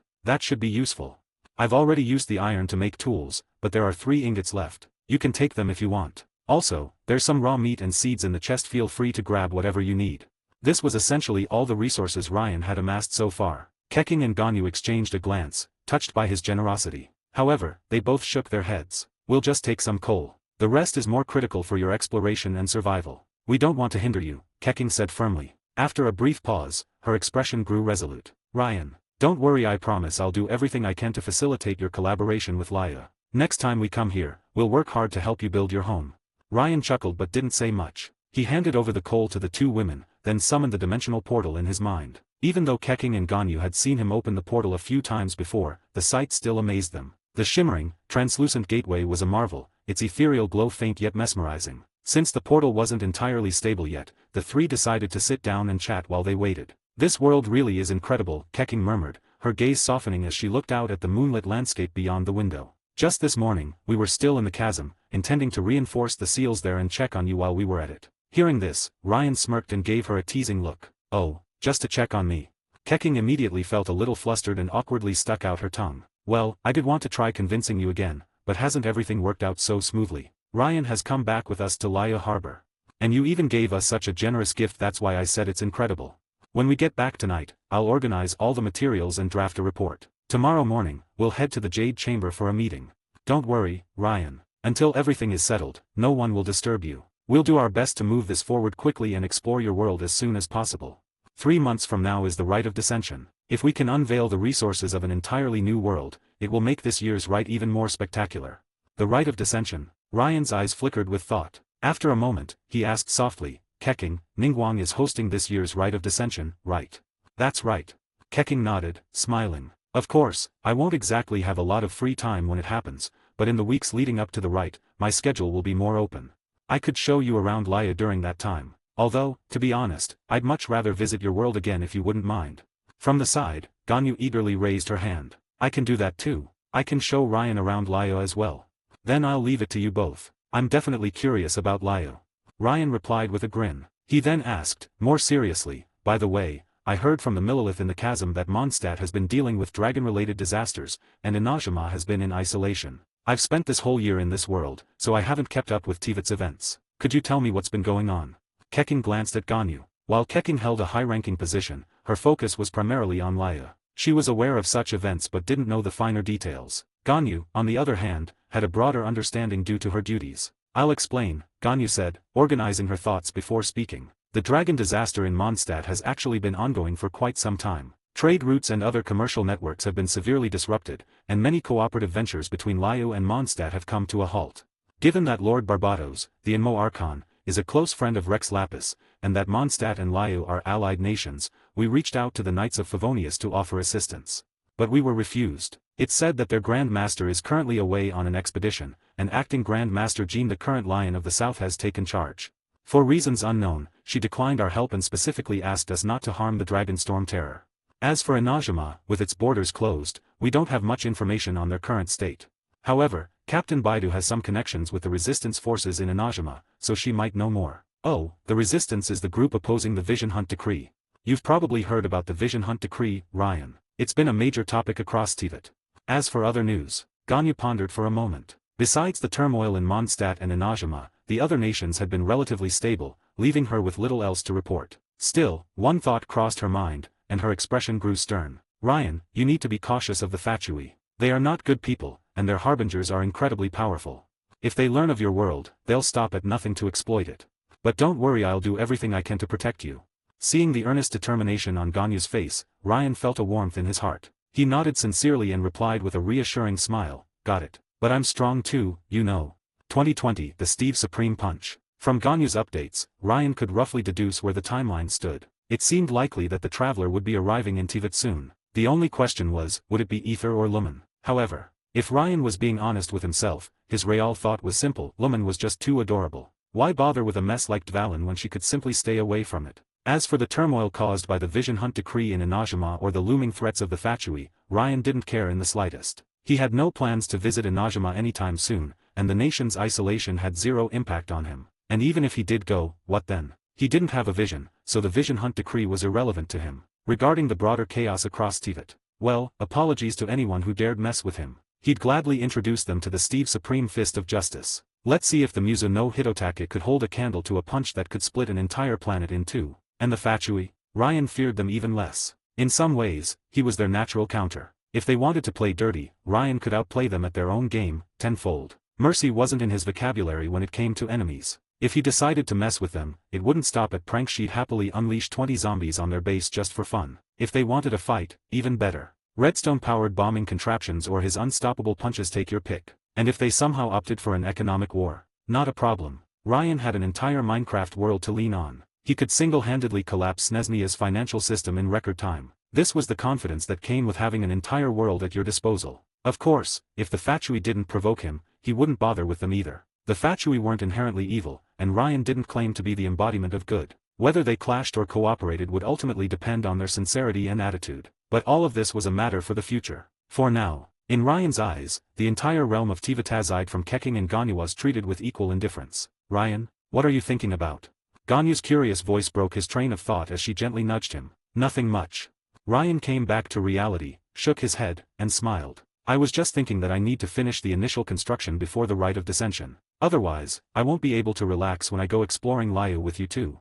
Hearing this, Keqing chuckled, covering her mouth with her hand. It's no problem. If there's too much to do, we can help you. You don't have to finish everything on your own. Keqing, at this point, seemed ready to dive headfirst into the Minecraft world and start mining herself. Ryan laughed inwardly, shaking his head at her enthusiasm. Glancing at the dimensional gate, he stood up. Alright, let's head back to Teyvat. With that, he led Ganyu and Keqing toward the portal. Keqing, ever meticulous, double-checked the newly installed iron door, ensuring its durability and stability before she felt reassured enough to leave. Just as they were about to step through, Ryan's expression changed abruptly. He had forgotten something critical. Both Keqing and Ganyu were carrying several tons of materials on their persons. In Minecraft, they had access to a portion of Ryan's enhanced physique. But if they returned to Teyvat without that enhancement, wouldn't they be crushed under the sheer weight? Ryan quickly raised a hand, stopping the two. Wait. Keqing and Ganyu turned to him, puzzled but trusting, waiting quietly for an explanation. Give me a moment to think. Forcing a smile, Ryan closed his eyes and called upon his system. Hey, system, Keqing and Ganyu are carrying a ridiculous amount of stuff. Without my physique, wouldn't they be in trouble the moment we return to Teyvat? The system replied immediately. Host, rest assured. When non-host entities leave the Minecraft world, any carried items will be transferred into the system's storage space. Note, once released into Teyvat, these items cannot be restored in the system space. The explanation eased Ryan's concerns. In simpler terms, all materials would be stored in the system space upon leaving. As long as they weren't released in Teyvat, there would be no issues. However, if they were taken out, they couldn't be restored. Satisfied, Ryan explained this to Keqing and Ganyu, who listened carefully and nodded, assuring him they would be cautious. After a final check to ensure everything was in order, Ryan led the two women through the portal. When they emerged, the night still blanketed Teyvat in darkness. The timelines of the two worlds were perfectly synchronized. This was something Ryan had figured out long ago. If the Minecraft world followed the in-game time mechanics, where one day lasted just 20 minutes, it would have been downright exhausting to manage. Returning to the familiar terrain of Liyue Harbor, Keqing and Ganyu instinctively stretched, a sense of comfort washing over them. However, the sudden disappearance of the powerful enhancements they'd had in the Minecraft world left them momentarily disoriented. Glancing up at the sky, Ganyu's face turned pale with alarm. It's already so late. Oh no, there's still so much I haven't done. Her cry of despair was quickly echoed by Keqing, whose expression also darkened. She had planned to work at the Liyue Harbor docks that afternoon and still needed to finalize a detailed salary report for the port workers. Don't worry, Ryan said with a smile, attempting to comfort them. You spent today doing something far more important with me, didn't you? Well, that's true, Keqing sighed, rubbing her temples as if trying to soothe her own frustration. I originally planned to take you out to enjoy some of Liyue's signature dishes, but it's too late now. Wanmin restaurant has already closed. Tomorrow. Keqing started to say she'd take Ryan out tomorrow, but she stopped mid-sentence. A troubling thought crossed her mind. Tomorrow, she'd likely be stuck in a meeting aboard the Jade Chamber all day, discussing Teyvat's latest developments. In fact, considering the current situation, it seemed unlikely she'd have time to visit Ryan for a while. She exchanged a look with Ganyu, who seemed to have reached the same conclusion. A subtle gloom settled over them. It's fine.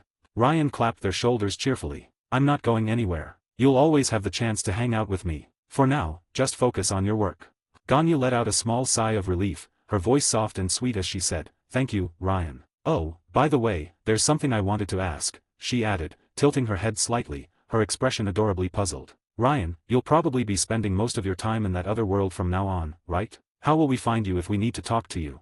The question caught Ryan off guard. He frowned slightly, thinking it over. His first instinct was to consult the system, but then he hesitated. With the system's usual creative inefficiency, it probably wouldn't offer any useful solutions. After stroking his chin in thought for a moment, Ryan finally suggested, Alright, here's the plan. If you need to find me, come around noon or in the evening. If I'm in the Minecraft world, I'll make sure to step out at those times. If it's urgent, just wait here for a bit, or leave me a note. I'll see it and come find you. Ganyu pouted slightly but eventually nodded with a resigned sigh. That's probably the best we can do. She cast a wistful glance at the still open dimensional gate before waving at Ryan. We're heading out now, Ryan. Take care of yourself, and don't get hurt in that world, okay? We'll wrap up these issues as quickly as we can and come find you soon. Oh, and I'll talk to Lady Ningguang tomorrow, Ganyu added. I'll ask her to assign some Millilith soldiers to help protect you. Noticing Ryan's raised brow, she quickly clarified, Don't get the wrong idea. I'm not trying to monitor you or anything. The Millilith will stay at the base of the mountain. They won't interfere with your privacy or movements. But there are a lot of monsters, treasure hoarders, and even the Fatui lurking around Liyue. It's better to be safe than sorry, don't you think? Ryan chuckled. He wasn't bothered by the idea as almost of his time was likely to be spent mining in Minecraft anyway. No problem. I'll leave it to you, Ganyu, he said with an easy grin. Seeing Ryan's understanding, Ganyu finally relaxed. She and Keqing exchanged a nod before turning to leave. Alright then, we'll be off. See you later, Ryan. Standing at the doorway, Ryan watched as Ganyu and Keqing disappeared into the distance, a faint sense of melancholy settling in his heart. A single world's problems were simply too vast. Without Zhongli's retirement plans being interrupted by anyone begging for his help, it would take Keqing, Ningguang, and the others weeks if not months to devise any real solutions. That meant Ryan would probably be on his own for quite some time. But maybe that wasn't so bad. Before their next visit to the Minecraft world, Ryan planned to construct a proper base. At the very least, it would give the three of them somewhere comfortable to sleep. For now, though, Ryan stretched his arms and cracked his knuckles, his gaze drifting toward Mount Tianheng. Under the ever-glowing lights of Liyue, the mountain appeared tranquil and serene. Time to test out the Steve Supreme Fist of Justice.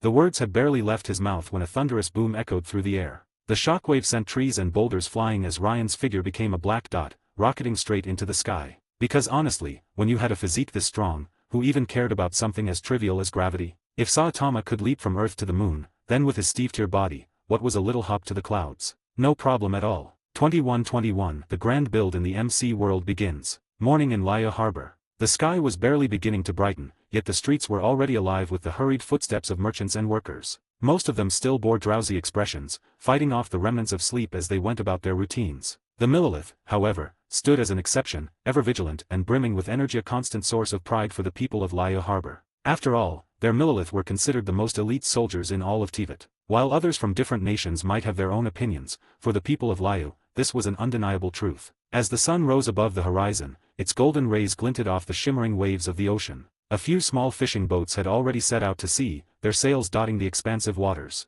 Meanwhile, one of Liyue's more enigmatic figures, Zhongli, began his morning routine. Carrying a birdcage, he strolled leisurely through the bustling streets. Those who spotted him greeted him warmly, particularly the merchants. After all, while this gentleman was often seen without a single mora to his name, he was also known for his generosity when he did make purchases. That said, the financial strain he placed on the Wangxing funeral parlor was an open secret among the locals. Many residents of Liyue couldn't help but wonder, why did such a strikingly handsome young man insist on presenting himself with the air of someone far older? Then again, Liyue was home to many eccentric individuals, and most assumed that peculiar habits were simply part and parcel of a truly extraordinary person. Good morning, Mr. Zhongli. As Zhongli passed by Mingxing Jewelry, the shopkeeper, Mingxing, immediately perked up, greeting him with enthusiasm. In a few days, we'll be getting a shipment of new jade. If you have time, Mr. Zhongli, do stop by to take a look. Zhongli paused, turning to face her. His golden eyes, reminiscent of gilded amber, rested on Mingxing as he gave a slight nod. If time permits, I shall indeed pay a visit, he replied in his deep, measured voice. Mingxing Jewelry has an eye for quality I've always trusted. Mingxing couldn't help but smile brightly, covering her mouth with a hand to hide her amusement. Oh, you flatter us, Mr. Zhongli. Everyone in Liyue Harbor knows you have the sharpest eye in all of Teyvat when it comes to ores and jade. Just one glance from you, and you can determine their value with near-perfect accuracy. You're truly elevating our humble store with your praise. Shaking his head, Zhongli replied gently, each trade has its own expertise. I am merely a dabbler with broad interests, far from being an all-seeing eye. Before he could finish his sentence, a resounding boom echoed from the direction of Mount Tianheng. Again. Mingxing sighed, her shoulders slumping slightly. It's been going on all night, those intermittent blasts. I doubt many people got much sleep. Mr. Zhongli, do you know what's happening up there? Is it some kind of monster outbreak? She paused, a trace of unease crossing her face. But then the Millelith haven't been deployed for any subjugation efforts. Zhongli's eyes gleamed faintly, a subtle flicker of gold betraying his thoughts. After a moment of silence, he replied in his calm, reassuring tone, you need not worry. It is not a monster. Not a monster. Mingxing tilted her head, clearly puzzled. Zhongli offered no further explanation. Instead, he simply reiterated his promise to visit the store before continuing on his way, birdcage in hand. Watching him leave, Mingxing could only shake her head with a helpless smile. Such an enigmatic man with such an unusual personality. The commotion from Mount Tianheng, of course, was none other than Ryan testing his strength. Zhongli was well aware of this fact. In truth, he had even gone to see it for himself the previous night. When Zhongli first laid eyes on Ryan, even he had been taken aback. Ryan lacked elemental energy entirely, yet his sheer physical prowess was astounding. Zhongli suspected the man might very well have the strength to uproot Mount Tianheng if he so desired. Still, Zhongli had kept his distance, observing silently from afar. As an outsider, Ryan was someone Zhongli had been keeping an eye on, especially since he was friends with Ganyu and Keqing. Over the past year, Zhongli had noted Ryan's goodwill toward Liyue. Even the discussions he'd had with Keqing about godless nations had piqued Zhongli's interest. There was no cause for concern that Ryan might bring harm to Liyue. Satisfied with his observations, Zhongli had chosen not to interfere. Once he was certain that there was no immediate danger, he had quietly returned to the Wangxing funeral parlor. Zhongli had to admit, he was quite intrigued by the idea of sitting down with Ryan for a conversation. Not for any particular purpose, but simply to hear more about the story of that godless nation Ryan had mentioned. The concept resonated with him, offering glimpses of Liyue's potential future. In fact, it was part of what had solidified his resolve to stage his own death. He firmly believed that a Liyue built upon the blood and sweat of its people could rival any civilization. If another nation could achieve such a feat, why not Liyue? Initially, Zhongli had planned to seek out Ryan today to discuss these ideas. However, his plans shifted when he saw both Keqing and Ganyu hurrying toward the Jade Chamber early in the morning. They had also given strict orders to the Millelith to avoid investigating the commotion at Mount Tianheng. For these two to act in tandem could only mean that the matter involved Ryan. Judging by their urgency, it seemed they knew more about his situation than anyone else. Deciding to wait and observe, Zhongli chose to delay his approach until he could understand the situation more clearly. Meanwhile, Ryan had no time to concern himself with these developments. The last Hilly-Shural encampment cleared. Standing in the center of a massive crater, Ryan surveyed the destruction he had caused, a look of satisfaction on his face. Over the course of the night, he had systematically swept Mount Tianheng clean of monsters. The Hilly-Shurals, as usual, had drawn the short straw, persecuted by the Abyss, targeted by adventurers, and now flattened by him. But none of that had anything to do with Ryan. His only goal was to ensure that no stray monsters would bother him or disrupt his peace in Teyvat. Of course, he'd also been testing his strength. To say that the enhancements granted by his Steve-like physique exceeded his expectations would be an understatement. His first punch alone had nearly reduced Mount Tianheng to rubble. He'd misjudged his strength and almost shattered the entire peak with a single blow. Thankfully, he had managed to redirect the force at the last moment, sending it upward into the sky. The result? The clouds over Teyvat had been split cleanly in two, forming an enormous middle part. After a few more tests, Ryan finally got a sense of how much power he needed to exert in different situations. As for elemental energy, that wasn't an issue at all. He had tested it thoroughly. Whether it was the flames of a Pyro Abyss mage or the lightning of an Electro one, neither had any significant effect on his body. His constitution was simply too strong. Even elemental reactions barely caused a faint tingling sensation. His health bar, completely untouched. He had even tried leaping off Mount Tianheng just to test fall damage. Not a scratch. The conclusion was clear: Steve's physique made him virtually invincible in Teyvat. Satisfied with this realization, Ryan finally allowed himself to relax. Glancing at the massive crater he had created, he bent his knees slightly and leapt into the air, heading back to his home. As for collecting materials, well, his punches were so powerful that they obliterated even elemental particles. What materials could possibly remain? Today's weather was splendid, perfect for getting some construction work done. Ryan knew he had to make the most of it, especially since it wouldn't be long before someone from Liyue came to investigate the situation at Mount Tianheng. Of course, that was just a convenient excuse. The real reason was far simpler: his living conditions were unbearable, and it was sapping his motivation to build anything. In the Minecraft world, Ryan had always been meticulous. Whether he was mining or building, he refused to settle for makeshift matchbox structures. What was the point of all those architecture classes in college if he didn't put them to good use? After a quick wash, Ryan scribbled a note and pinned it down with a torch so Keqing and Ganyu could find it if they stopped by. The note read, "Out building stuff. If you're looking for me, don't wreck the place. Also, good luck figuring out how to break down the birch blocks at the entrance without the iron axe I gave you." With that, Ryan stepped through the portal into the Minecraft world. As for whether someone might sneak in to steal his things, well, they were welcome to try. Breaking through the reinforced birch blocks without his tools would likely take days. The weather in the Minecraft world was just as beautiful: clear skies and warm sunlight. Ryan pushed open the door of his base and glanced around. The Good Brothers, his affectionate nickname for the villagers, were wandering aimlessly along the roads. It's a good day," Ryan muttered with a grin. Pulling out an axe, he strode outside, his expression turning mischievous as his gaze settled on the villagers. "Today's the perfect day to start work," he declared. Then, his grin widened into something more sinister. "And the first task is to lock up my good brothers in a single room and make them start breeding me some villagers." 2222 The Keqing's Debate. 2222 The Keqing's Debate. The Jade Chamber, an architectural marvel constructed entirely from Mora. In the game, it hadn't seemed all that large. But in reality, Ningguang had spared no expense building it. After all, did anyone truly think a modest pavilion could fall and deal a devastating blow to Oziel, the overlord of the Vortex? Of course, it wasn't that large either, roughly the size of a grand estate. Its layout boasted an elegant blend of pavilions and terraces, interspersed with streams and rockeries. Every detail, from its intricately carved beams to the vibrantly painted panels, reflected its unparalleled beauty. Especially now, bathed in the gentle light of dawn. The golden sunlight mingled with the sea of clouds, creating a scene of surreal harmony. Mist curled around the towering structure as if it were serenading the Jade Chamber itself. The asymmetrical placement of its pavilions and varying heights broke away from the rigid beauty of symmetrical design, imbuing it with an ethereal, free-spirited charm. And yet, its extravagance added a subtle touch of earthly vulgarity, a paradoxical flaw in its otherwise divine allure. Keqing and Ganyu sat at a table, surrounded by the remaining members of the Keqing. Of the group, 3 were absent: Tianji, Keqing, and Yeoguang stars who were still away from Liyue harbor. The rest, however, had all gathered. At the head of the table sat Ningguang, holding her ornate smoking pipe. She flipped nonchalantly through a financial report from the Ministry of Civil Affairs, her demeanor one of detached indifference. It was as if her thoughts were entirely elsewhere, despite Keqing's insistent declaration that this meeting concerned Liyue's future for the next millennia. Then again, precisely because Keqing had orchestrated this meeting, Ningguang saw little reason to invest herself deeply. And why was Ningguang, rather than Keqing, seated at the head of the table? The answer was simple: authority and territory. Not only was Ningguang the most powerful among them at the moment, but the Jade Chamber was her domain. Moreover, Ningguang had her own frustrations to contend with. She had been tirelessly occupied with preparations for the upcoming Rite of Dissension, and her schedule was already packed. Just this morning, she had planned to meet with representatives of the Snezhnayan merchants to discuss the market for ores from the chasm. But before she could leave, Keqing had stormed in, dragging her off with claims that nothing was more important than this meeting. And now, Ningguang had to sit through a session that felt, to her, like an affront to her recent efforts.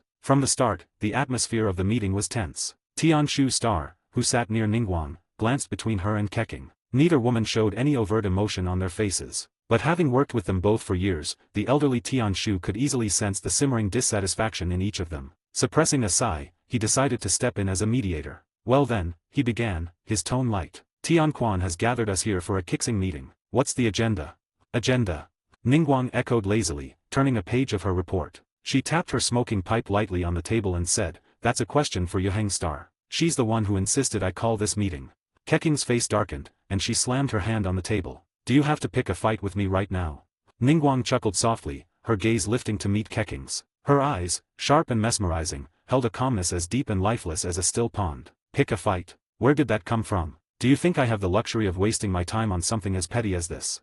She leaned back slightly and added, "If there's something you need to discuss, Yuheng Star, I suggest you get on with it. We're all very busy. I, for one, have a meeting with the Snezhnayan representatives. I can't afford to waste my time here." Keqing's eyes turned icy. Ningguang. Now, Tianxian Star Madamashan chuckled as she stepped in to defuse the situation. "Keqing, don't get so worked up. Ningguang's been overwhelmed lately with the Rite of Dissension and trade negotiations. She's tired." Turning to Keqing, Madamashan continued, "Didn't you say this was about a matter of immense importance for Liyue's future? Why don't you go ahead and tell us?" Hearing Ishan's words, Keqing snorted but held back her retort. Taking a deep breath, she began, her tone steady yet firm. "A year ago, a foreigner named Ryan appeared near the chasm. You should all be familiar with him by now." "More than familiar," Ningguang replied, finally setting down her report. At her gesture, her attendant Baiwen stepped forward to replace her now cold tea with a fresh cup. "From what I've heard, this Ryan immediately became acquainted with Yuheng Star. It seems the two of you share quite a few ideas about governance and rule by the people." Ningguang's lips curved into a faint smirk. "Tell me, Yuheng Star, has the foreigner awakened your tender affections at last? Have you finally fallen for someone?" She paused, her smile widening slightly. "However, if this is all about that foreigner, then I see no reason to waste time on this meeting." With that, Ningguang rose from her seat, intending to leave. Keqing let out a cold snort, watching as Ningguang began to head toward her chambers. Only then did she speak, her voice low but deliberate. "Ryan is a forward thinker. He comes from a nation far more advanced than ours, one without gods. He's given me many ideas and suggestions. He is my friend." Ningguang's expression didn't change, nor did she stop walking. She seemed entirely uninterested in whatever Keqing had to say. But just as she reached the door, Keqing's voice took on a sharper edge, her next words cutting through the room like a blade. "But what I have to say about Ryan has nothing to do with that," Keqing said firmly. "Ryan possesses an entire world. A whole, untamed, uncivilized world, teeming with resources and filled with wonder." The moment her words fell, the entire Jade Chamber plunged into a stunned silence. Only the sound of the wind whistling outside could be heard. Ningguang's brows knitted together as she turned back to her seat and sat down again. Noticing this, Keqing smirked slightly and remarked with a hint of sarcasm, "What happened to Tianquan Star's urgency to discuss her trade deals?" Ningguang met Keqing's gaze, her expression calm. After a moment of silence, she spoke softly. "If you feel my earlier attitude was inappropriate, I can apologize. But you must understand this is not something to joke about." "Of course not. How could I ever joke about Liyue's future?" Keqing frowned, her tone resolute. "Yesterday, Ganyu and I personally went to Ryan's world to investigate. Not only that, but we brought back approximately 200 tons of resources."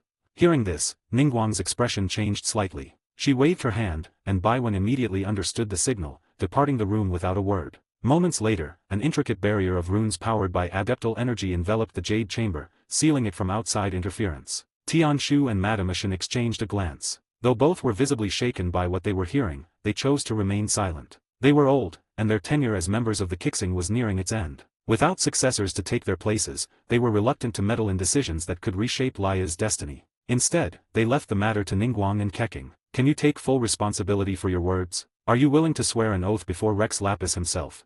The subtle movements of Ningguang's smoking pipe betrayed her inner turmoil. Her hand trembled slightly, and her motions became increasingly erratic. An entire world. No one understood the implications of this better than Ningguang, the self-made businesswoman who had risen to become the wealthiest person in all of Teyvat. Keqing didn't answer Ningguang's question directly. Instead, she exchanged a meaningful glance with Ganyu. Together, they stood and moved to the open center of the room. With a simple gesture, Keqing produced 2 piles of coal, setting them down on the floor. This is a resource from that world. According to Ryan, this is coal, 2 piles of it, consisting of 128 pieces in total.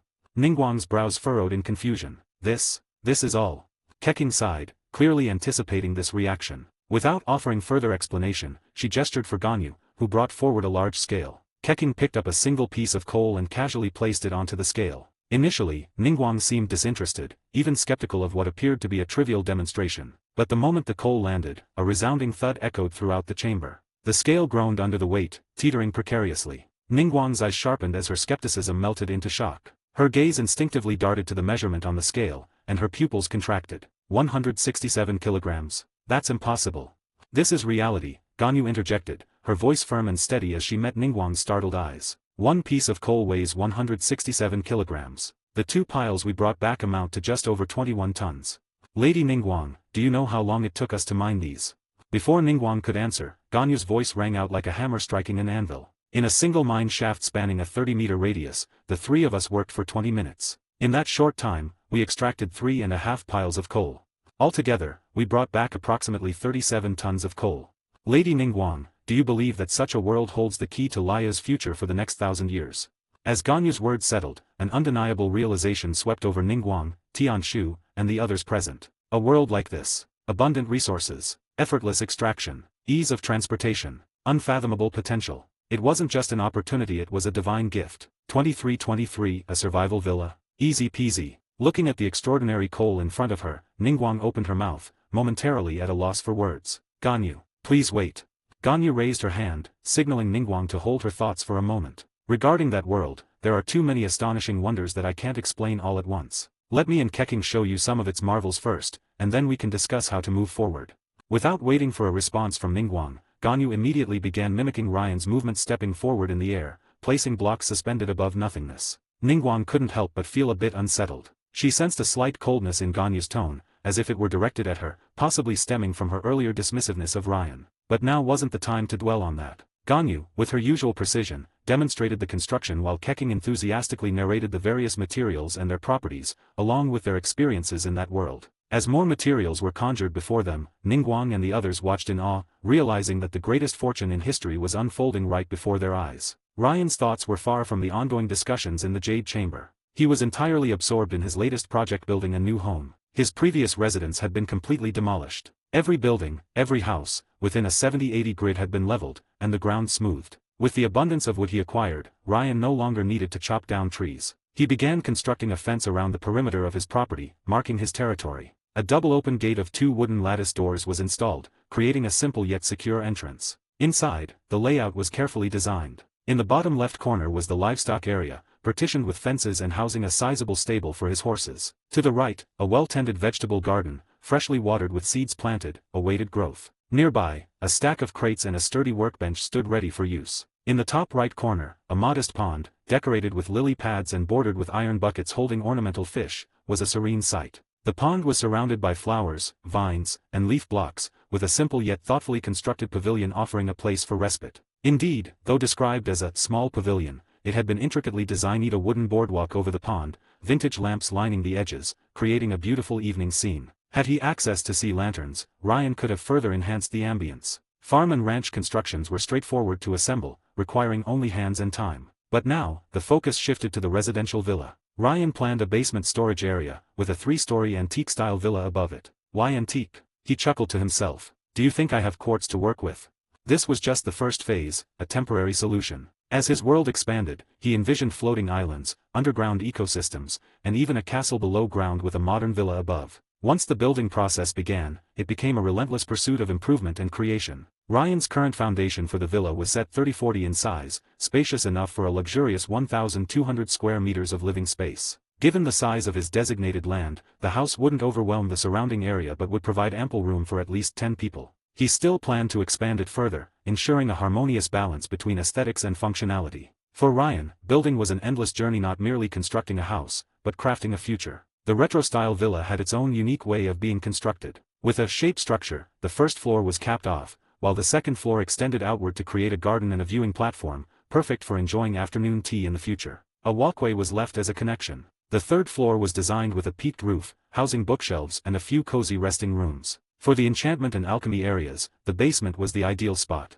The first floor had an area dedicated to a large aquarium, while the rest was designed into a spacious great hall, dining area, and conference room. The second floor was intended for the main resting areas. This was the maximum effort that could be made without disrupting the retro villa's ambience. Ryan wished he had a swimming pool, but that wasn't feasible for now. Using cobblestone would be too unsightly. Maybe when he had access to quartz blocks and concrete, he could think about it again. The framework construction was simple, and with Ryan's speed, it took less than 2 hours to complete. For the interior areas, he divided them using stripped oak wood. On the exterior walls, lighting was provided by torches and stone-made street lamps. Inside the rooms, standard hanging lamps illuminated the spaces. Ultimately, Ryan had used the 3 iron ingots he had stored, though materials were still scarce, leaving him with limited options for furniture. He borrowed beds from villagers, using 5 in total. By mid-morning, Ryan had mostly completed the framework for this phase of construction. The difficulty was far lower than he anticipated, though understandable, given his unique blocky constitution. Overall, the villa exuded a retro elegance, a sense of charm that couldn't be overlooked. Next, Ryan pondered briefly and crafted a few stone shovels, eager to head down to the river. Collect sand, melt glass, and while I'm at it, gather some flint. Just as he prepared to leave, a sudden thought struck him, prompting him to turn back and grab his fishing rod from the vegetable patch. After all, melting glass would take time, and the sky was still early. While waiting, Ryan figured he might as well do some fishing. If he could reel in an enchanted book, wouldn't that be a fortune in itself? As Ryan happily immersed himself in his grand building project, Keqing and Ganyu's presentation in the Jade Chamber came to a close. Seeing Ningguang and the others looking bewildered, Keqing and Ganyu exchanged knowing glances and smiled. Their first encounter with this world had been equally overwhelming. Yet, Ningguang, being Ningguang, soon regained her composure. Rubbing her temples, she spoke with a hint of frustration. I believe you now, she admitted. That outsider, it's Ryan. Ganyu's expression remained stern as she emphasized the name once more. Ningguang regarded her thoughtfully, a hint of amusement flashing in her eyes. All right, it's Ryan. His world is rich with resources, filled with wonders beyond comprehension. Without a doubt, its existence offers a brighter future for Liyue. Even the Archon herself would be astonished upon seeing it. But, Ningguang added, I have to ask, why would he willingly share his world? Doesn't he fear we might have ulterior motives? Keqing's lips curled into a small smile, her voice filled with confidence. Not at all. Ryan is our friend. He trusts us, and we trust him. It's as simple as that. We believe in each other. Hearing Keqing's words, Ningguang's expression turned complex. After a life of trials and hardships, Ningguang had learned to trust no one, relying solely on herself and Mora. Yet, for some reason, seeing the bond between Keqing and Ganyu made her feel a twinge of envy, a feeling she hadn't expected to experience. Shaking her head slightly, Ningguang spoke softly. What we're discussing next pertains to the future of the nation. It can't be clouded by personal emotions. Keqing, objectively, give me a reason why he would be willing to share. Keqing huffed and raised a finger. Firstly, it's not a matter of sharing. This world is Ryan's. No one can change that. Ryan simply seeks mutual benefit. We cultivate his world, and in return, we gain access to his resources. Secondly, Ryan is incredibly strong. He fears no forces that might try to take advantage of him. He possesses the power to protect his world. Even the Archon may not match his strength. 24, Keqing's plea, Ningguang's dilemma. 24, Keqing's plea, Ningguang's dilemma. Heaven knows. For someone like Keqing, who is usually so rigid about Rex Lapis, to speak so highly of Ryan shows the significant impact he has on her heart. However, it's a pity that Ningguang has never truly placed much value on raw power. Keqing could see it clearly, worried that Ningguang might harbor ulterior motives that could harm Liyue, and she earnestly warned. Ningguang, don't entertain any thoughts you shouldn't be having. If something goes wrong, even Rex Lapis won't be able to save you. Don't think I'm joking when I say Ryan is strong. You haven't experienced his pure power, unhinged by elemental energy. Last night, did you all hear the tremors at Tianheng Mountain? Hearing this, Ningguang and the others nodded slightly. Keqing took a deep breath before continuing in a softer tone. When Ryan was clearing out the monsters, he almost shattered Tianheng Mountain with a single punch. He barely diverted the force at the last second, leaving an endless expanse of blank space in the sky. As she spoke, Keqing pointed towards the sea. What should have been a sky filled with mist and clouds was eerily cleared, leaving a massive, unending passage. Ningguang and the others initially thought it was a natural phenomenon. They hadn't imagined it was a punch created by a single person. Ningguang's heart sank. She understood Keqing's words now. Raw power, perhaps even Rex Lapis, would be pinned down by Ryan. Because of that tremor last night, I went to find Ryan. A flicker of awe sparkled in Keqing's eyes. I asked him how powerful he really is. Ryan told me theoretically, his strength has no upper limit. But if he were to set a boundary, Ryan can smash the entirety of Teyvat with a single punch. So, Ningguang, don't think about things you shouldn't be thinking about. Ryan is my friend, he is Ganyu's friend, and he should be Liyue's friend. And, he will always be Liyue's friend. Make a decision soon, Ningguang. Ryan is still waiting for us to return and help him build the base.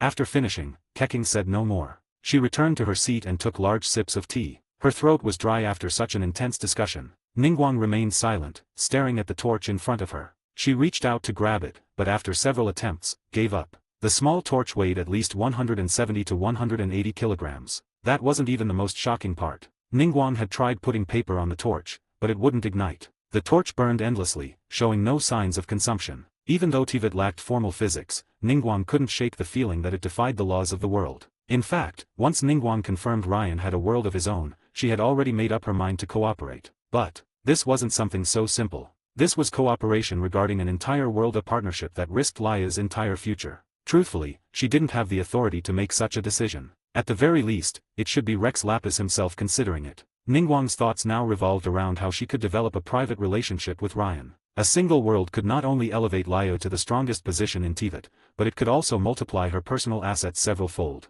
She could harvest all Mora across Teyvat into her jade chamber. Establishing a connection with Ryan, she was confident she could make it happen with a 99% success rate. Thus, Ningguang never considered using underhanded methods. She was too clever to overlook such matters. Holding the treasure of an entire world without means of protection, no one would dare speak of it. The cooperation between Liyue and Ryan was beyond her control now. The only thing she could do was wait for Rex Lapis's command. Right now, Ningguang only desired to form a personal cooperative relationship with Ryan. Thinking this, Ningguang couldn't help but feel a pang of regret. If only she had known about Ryan's investment potential earlier, she would have reached out to him a year ago. She felt a bit envious of Keqing and Ganyu. Yet, she couldn't help but feel a little disappointed for them. With their connection to Ryan, a little bit of business acumen would make them wealthier than she ever could imagine. But these two weren't thinking about wealth at all, they were only focused on mining together with Ryan. The incredible things in that world were endless. To put it simply, Ningguang could use those blocks to build the floating island of Liyue Harbor in the sky. The cost would be far smaller than constructing the Jade Chamber.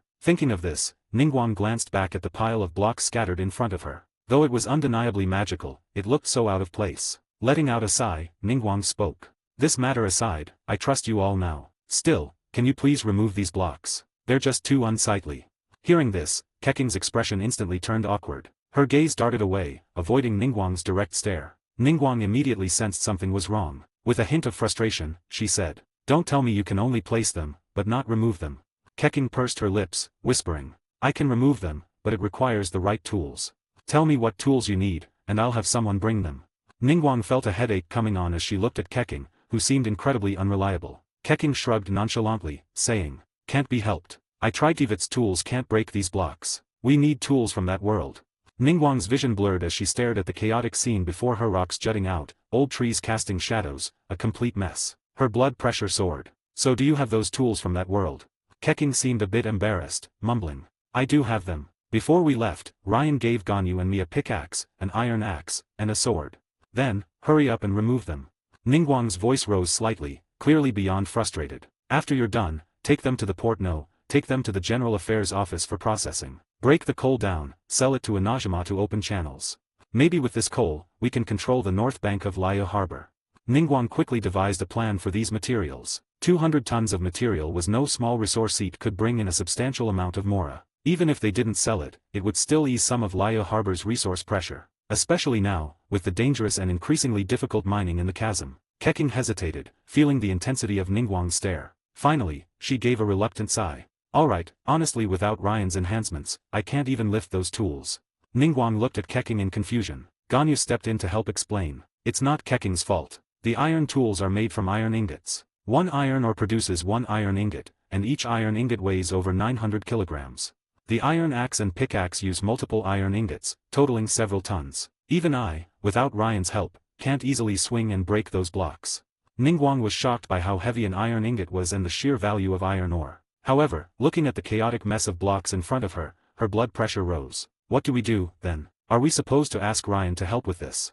Ningguang massaged her temples, unable to look at her beloved jade chamber anymore. It seemed utterly broken now. But suddenly, a gentle male voice echoed from around them. If you don't mind, let me try. Hearing this, everyone was stunned, standing up in unison to face the newcomer. Rex Lapis. 25, Xiao, did you infuse ruin greater into that iron axe? A white hood concealed his face. His posture was upright, and as he moved, a heavy, ancient aura spread around him. Behind him followed a short youth with divine patterns etched across his body. Rex Lapis's loyal attendant, the exorcist great sage, General Jingwei, and child, Xiao. Just moments ago, Zhongli had seen Keqing and Ganyu hurriedly ascend the Jade Chamber. Considering the events of last night with Ryan, he inferred that it must have something to do with him. Thus, he decided to observe discreetly. Unexpectedly, he overheard such astonishing news. Even though Zhongli had long since considered retirement, this matter was something he knew he could not ignore. Moreover, it required immediate action. This concerned Liyue governed by mortals, whether it could progress further and shine brighter. He didn't mind giving his all to push Liyue one last step. Furthermore, if that world's resources were truly boundless, the mining in the chasm could be relaxed. In doing so, the pressure on Liyue's ley lines would lessen significantly, and there might even be a chance to find a way to cure the illness of Ruin Guard. These were also reasons why Zhongli had to agree. Furthermore, to sign an agreement with a world's ruler. This was a decision Ningguang couldn't make unilaterally. Simply put, only he had the right to sign such a contract on behalf of Liyue. Without hesitation, he summoned Xiao. The reason for bringing him. Naturally, Zhongli had his own intentions. Your Grace, you're aware of this matter. Keqing glanced at Zhongli with a complex expression. The white hood obscured his features, making it impossible to see his face. I am aware of the situation. Zhongli nodded slightly, examining the blocks before him. Subconsciously, he tried to use his divine power, only to find that he couldn't connect with the cube-shaped stones at all. In other words, this truly was another world with different rules. With that certainty, Zhongli felt more at ease. Your Grace, what do you think? Ningguang didn't pay much attention to Zhongli's sudden appearance, simply asking softly. Zhongli fell silent for a moment. From a logical standpoint, we have no reason to refuse the goodwill of a world ruler. Liyue needs such an opportunity. But remember, this is a mutually beneficial cooperation, not sharing. After all, this world belongs to them. By cooperating with them, Liyue's development will soar. From any angle, we must engage. With Zhongli's stance clear, Ningguang felt a wave of relief. She nodded and continued. Then, when should we go to sign the contract with Ryan? Ningguang didn't mention inviting Ryan to the Jade Chamber. Though it was a mutually beneficial arrangement, after all, Ryan was in charge. She wasn't naive enough to invite him to visit them. Etiquette had to be maintained. The signing will happen later. I'll personally visit. Zhongli replied briefly, then walked forward toward the blocks. He examined them carefully, eventually offering a compliment. Indeed, the creation of heaven and earth, never have I seen such a marvelous product in over 6,000 years. Xiao looked puzzled, not understanding why his master had called him over. Why the sudden admiration for such strange-looking blocks? They seemed no different from ordinary stones or wood, perhaps just neatly arranged. However, Xiao looked up at Zhongli's back with a sense of reverence. There must be a reason for the way the emperor acted. Though incredibly wondrous, this does not harmonize with the surroundings. Better to dismantle them. Yuehua Star, where are the tools? Keqing immediately retrieved the iron axe and pickaxe. She didn't remind Zhongli about the weight, considering he was the rock lord. Even so, Xiao furrowed his brows. Why must your grace handle such menial labor? I can assist. Without hesitation, Xiao stepped forward and took the axe and pickaxe. However, the moment the tools were in his grasp, Xiao's expression changed, and he nearly stumbled to the ground. Through sheer effort, Xiao used his divine power to steady himself with the tools. They're too heavy. Why are they so heavy? Xiao looked at Keqing with a frown. The latter pursed her lips and whispered. The materials used for these tools are quite special. But, Xiao swung the axe again, the rushing wind cutting through the air, causing the ears of everyone present to ache. And this was merely the weight of the axe itself, with no additional force used. What material could possibly weigh several tons? This is something the great sage will understand in time. These two tools, the axe for chopping wood and the pickaxe for breaking stones. Keqing gestured toward the pile of blocks in front of them. No need for much strength. Just continuous strikes will break the blocks. Hearing this, Xiao paused for a moment, his curiosity temporarily subdued. He picked up the axe again and began chopping wood. After about 10 or so strikes, the wood suddenly shattered, turning into a small crystal floating to the ground. Xiao was taken aback and instinctively reached out to grab it. The moment his hand touched it, his expression darkened. Even this small piece of wood, why does it weigh several hundred kilograms? Ganyu softly laughed and gently covered her mouth, speaking in a soothing tone. It may look small, but ultimately, it's still 1 cubic meter in size. But, Xiao was about to ask more when Zhongli spoke solemnly. Just focus on breaking these blocks first, Xiao. The rest can wait until later. Zhongli's words were always practical for Xiao. Without hesitation, Xiao nodded solemnly. He fell silent and continued chopping the blocks, one strike after another. Seeing her jade chamber finally beginning to be restored, Ningguang let out a sigh of relief. Her thoughts shifted to iron, a resource in Teyvat that was urgently needed throughout the land. The chasm's largest yield was iron, one of the main reasons why the Thousand Eyes Army's weapons were so formidable. However, after seeing those iron tools earlier, Ningguang thought that Ryan's world must have a much higher quality of iron. Not only that, but a single iron ingot could weigh nearly a ton, making resource collection much more efficient. If handled properly, Liyue's assets could easily double. Thinking of this, Ningguang spoke up. Ganyu, may I see your iron sword? Ganyu hesitated slightly but eventually nodded, reluctantly pulling out her iron sword and offering it to Ningguang. Be careful. This was a gift from Ryan. Hearing this, Ningguang couldn't help but let out a bitter laugh. She half expected Ganyu to warn her about avoiding injury. However, Zhongli gave Ganyu a brief glance, his gaze lingering. This child, who he had watched grow up, seemed to have entered the age of love. Ganyu, just leave it on the table. I can't lift something so heavy. Ningguang remembered Xiao's earlier struggles with the tools. If even a powerful adeptus like Xiao had trouble, she wasn't about to embarrass herself. Ganyu placed the sword carefully on the table in front of Ningguang. Before Ningguang could even inspect it, a loud crack echoed through the room. The table instantly shattered into 4 pieces. Thankfully, there was nothing on the table at the time. However, the iron sword fell to the ground, causing a minor tremor and embedding itself several centimeters into the earth. Ningguang pressed her lips together, her expression a mix of frustration and amusement as she looked at Ganyu. Ganyu, how much iron did this sword use? Just 2 iron ingots. Ganyu gazed at Ningguang with a puzzled yet innocent expression. Ningguang gave a bitter smile and muttered softly. So nearly 2 tons of weight. Ganyu, your strength is truly remarkable. 26, a deal sealed. Zhongli arrives. Ignoring the damage the sword had caused to her jade chamber, Ningguang elegantly crouched down and studied the iron blade carefully. Under the sunlight, the blade gleamed with an icy brilliance. At a glance, Ningguang could tell that this iron ore was of the highest quality, meticulously refined and concentrated. If it were smelted in Liyue harbor, it could easily yield enough material for dozens of Thousand Eyes Army standard weapons. So much raw material, used to make just 1 sword. Even if sold as raw ore, it would fetch millions of mora. And this was just 2 iron ingots. Keqing had mentioned earlier that in 10 minutes, the 3 of them had mined 46 iron ores, 46 ingots. If smelted, this amount could upgrade the weapons of hundreds of Thousand Eyes soldiers. If sold, the profits could easily soar to nearly 1 billion mora. What a waste. Ningguang felt a twinge of regret. Sensing Ningguang's thoughts, Ganyu nervously picked up the iron sword, clutching it protectively despite its weight. This was Ryan's first gift to her, something Ganyu cherished deeply and hadn't even dared to use. This is truly top-tier iron ore, a rarity throughout all of Teyvat, Zhongli remarked with approval. As the Geo Archon, he could instantly discern the exceptional nature of this iron. This isn't even the remarkable part, Keqing interjected, shaking her head slightly. Ryan said that iron is just the most basic material. Later on, we'll need diamonds, redstone, and lapis lazuli. She paused, recounting Ryan's explanations. Diamonds, he said, are the hardest minerals in the world. Redstone can develop unimaginable technologies. And lapis lazuli, it seems to have something to do with enchanting, capable of transforming weapons into mysterious enchanted gear. That's why I've been saying we need to sign this contract quickly. Ganyu and I promised Ryan we'd go back to explore the world with him as soon as possible. We haven't even ventured beyond the nearby village yet. According to Ryan, the area we've explored is equivalent to a single household in the entirety of Teyvat. Keqing's urgency was clear, and Zhongli couldn't help but smile faintly and shake his head. Even so, he maintained his composed demeanor. I understand the need for haste. However, a cooperation contract cannot be decided so rashly. Draft the initial terms, and I will visit him to finalize the agreement. Turning his gaze to Ningguang, Zhongli continued meaningfully. This matter concerns Teyvat's future, the continuation of its civilization in the distant years to come. It is the most pressing issue at hand. We must approach this collaboration with utmost positivity. Personal matters can be resolved once everything is settled.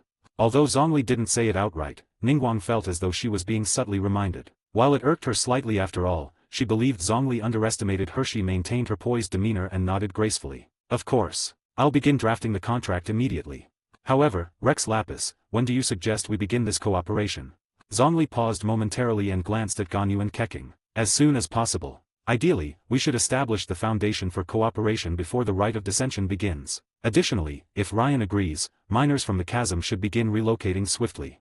Liyue's ley lines have borne immense strain in recent years, and the chasm is fraught with dangers. The safety of Liyue's people must always take precedence.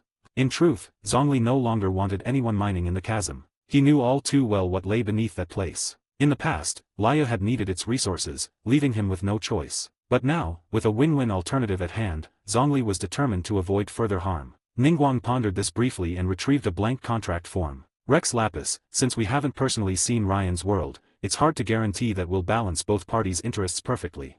Moreover, as this is meant to be a mutually beneficial collaboration, Ryan should have the opportunity to voice his own terms. How about we meet with him first and discuss how to finalize the contract together?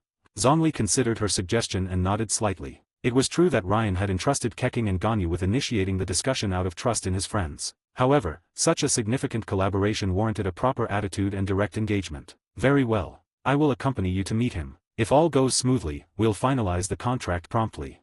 Hearing this, Keqing and Ganyu exchanged glances and sighed in relief. Yuheng Star, lead the way, Zhongli instructed. Keqing rose immediately, her usual decisiveness evident in her tone. Ryan is temporarily staying in my private residence on Tianheng Mountain. I'm not certain if he's still in Teyvat at the moment, though.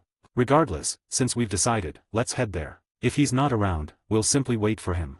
Keqing wasted no time. As always, action was her priority. As soon as the decision was made, Keqing led the group on their way. Zhongli, however, couldn't help but feel slightly exasperated. Currently, he was still in his fully armored divine form. If he walked through Liyue in such a state, wouldn't the people lose their minds? Before Keqing could take another step forward, Zhongli activated his divine power. A golden glow erupted, linking to the ley lines beneath their feet. In the blink of an eye, the group was transported directly to the gate of the private residence. Keqing blinked, momentarily dazed by the abrupt change. Realizing what had happened, she glanced at Zhongli with an awkward expression. My apologies, Rex Lapis. I was too hasty. Zhongli waved her apology aside, his gaze now fixed on the gate ahead blocked by a solid wall of birchwood blocks. He stood silently, his brow furrowed.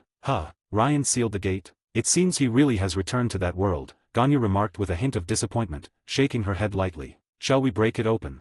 Xiao asked eagerly, lifting the iron axe in his hands. Oddly enough, the once imposing conqueror of demons seemed almost excited. Ever since he had started breaking blocks earlier, he found the activity strangely satisfying. There was something inexplicably calming about the neat destruction of the blocks. Even the karmic burdens weighing on his soul felt lighter. If he had to describe it in Liyue's terms, it was therapeutic. Entering uninvited and dismantling someone's property without permission would be impolite, Zhongli said, shaking his head as he examined the sealed gate. Keqing, however, offered a reassuring smile. It's fine. Ryan said if there's an urgent matter, we can go in and wait for him. He uses these blocks to seal the door, knowing that ordinary people wouldn't be able to get through. Only those of us with the proper tools can remove them. This is his way of letting us know he's not in Teyvat right now. He also mentioned he'll check in regularly at noon and night. She glanced at the sky. It's almost evening. Let's head inside and wait for him. Xiao turned to Zhongli, seeking confirmation. Upon receiving a nod of approval, a glint of excitement flashed in Xiao's eyes. He raised his axe and swung at the gate with enthusiasm. However, his first strike was surprisingly light, barely grazing the surface of the block. Xiao didn't mind and prepared to strike again until he noticed something strange. The entire birchwood block, instead of breaking apart, had its bark completely stripped off in one clean motion. What remained was a flawless, unprocessed plank of wood. Rex Lapis, this Xiao's astonishment was evident as he turned to Zhongli. Ningguang, however, had already seen Keqing perform similar feats before. She nodded calmly. Conqueror of demons, this is normal. Keep going.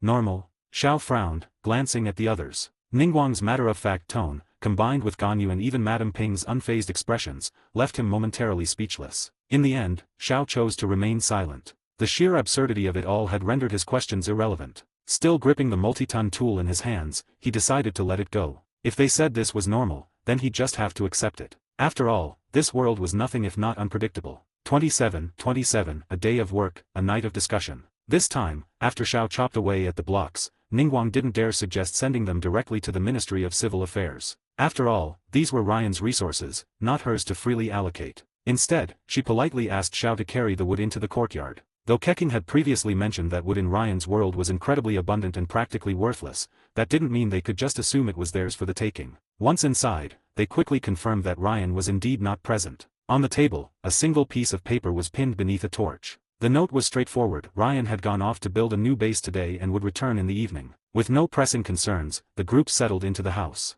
Technically, this was Keqing's residence, so she had every right to host them there. As the setting sun bathed the room in warm hues, Ningguang proposed softly, "Why don't I have some food sent over? That way, we can discuss things over dinner tonight."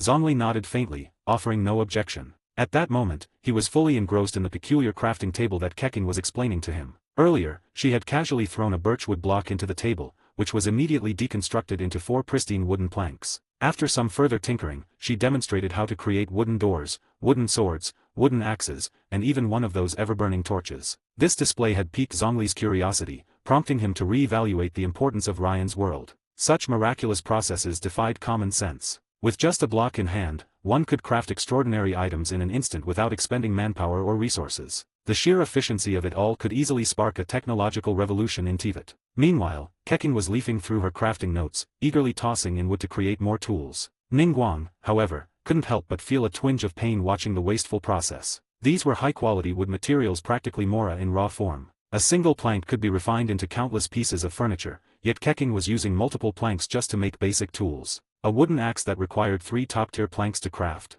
No wonder the tools were heavy. How could they not be, when their creation was so extravagant? Still, Ningguang found herself intrigued by Keqing's crafting notes. Despite the wastefulness, the speed and quality of the creations were undeniable. "Keqing," Ningguang interrupted before Keqing could waste another piece of wood. "Would you mind if I made a few copies of those crafting notes?" Keqing paused, glancing at the scroll in her hands. She nodded. "Of course. Since this is a collaboration, Ryan specifically asked me to share these crafting formulas. However, this is just a small fraction of what he's discovered. Ryan said I haven't even documented 1% of it yet. There are special block combinations that can produce even more miraculous creations."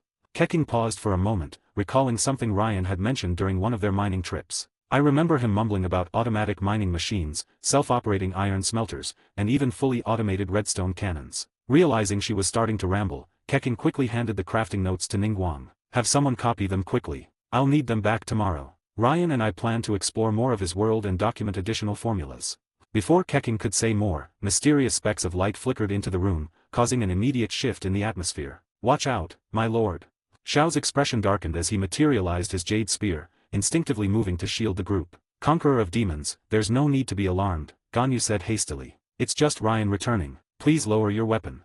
Xiao hesitated, glancing at Zhongli. Only when Zhongli nodded did Xiao withdraw his weapon and step back. Moments later, a glowing doorway shimmered into existence before them. Through its faintly translucent surface, the group caught glimpses of Ryan's blocky world, hazy but unmistakable. That was exhausting. Ryan appeared, hefting a pickaxe over his shoulder, his face weary as he stepped through the portal back into Teyvat. Looking up, he was greeted by the sight of a group of people staring back at him. Standing front and center was none other than the figure from the 7 statues, the Archon himself, accompanied by his stern-looking companion, Xiao. Ryan blinked, momentarily stunned, but he showed no signs of nervousness. Ryan casually stowed away his pickaxe and greeted them with a light-hearted smile. "Looks like I've got quite the crowd today. Sorry to keep you all waiting."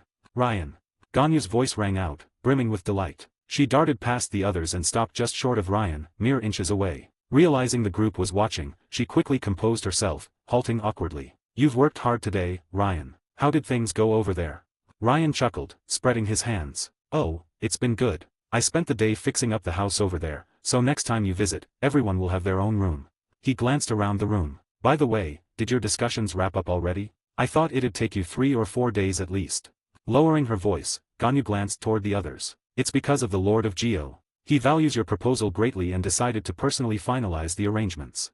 Special circumstances called for special action, so we hurried over to find you," she added, her gaze shifting toward Zhongli. Following her glance, Ryan turned to Zhongli. Despite the latter's hooded robe and the divine energy cloaking his visage, Ryan saw through it all with ease, immediately recognizing Zhongli's face beneath. With a friendly wave, Ryan greeted him with a grin. "Greetings, Lord Morax, and Miss Ningguang as well. It's a pleasure to meet you both. I'm Ryan."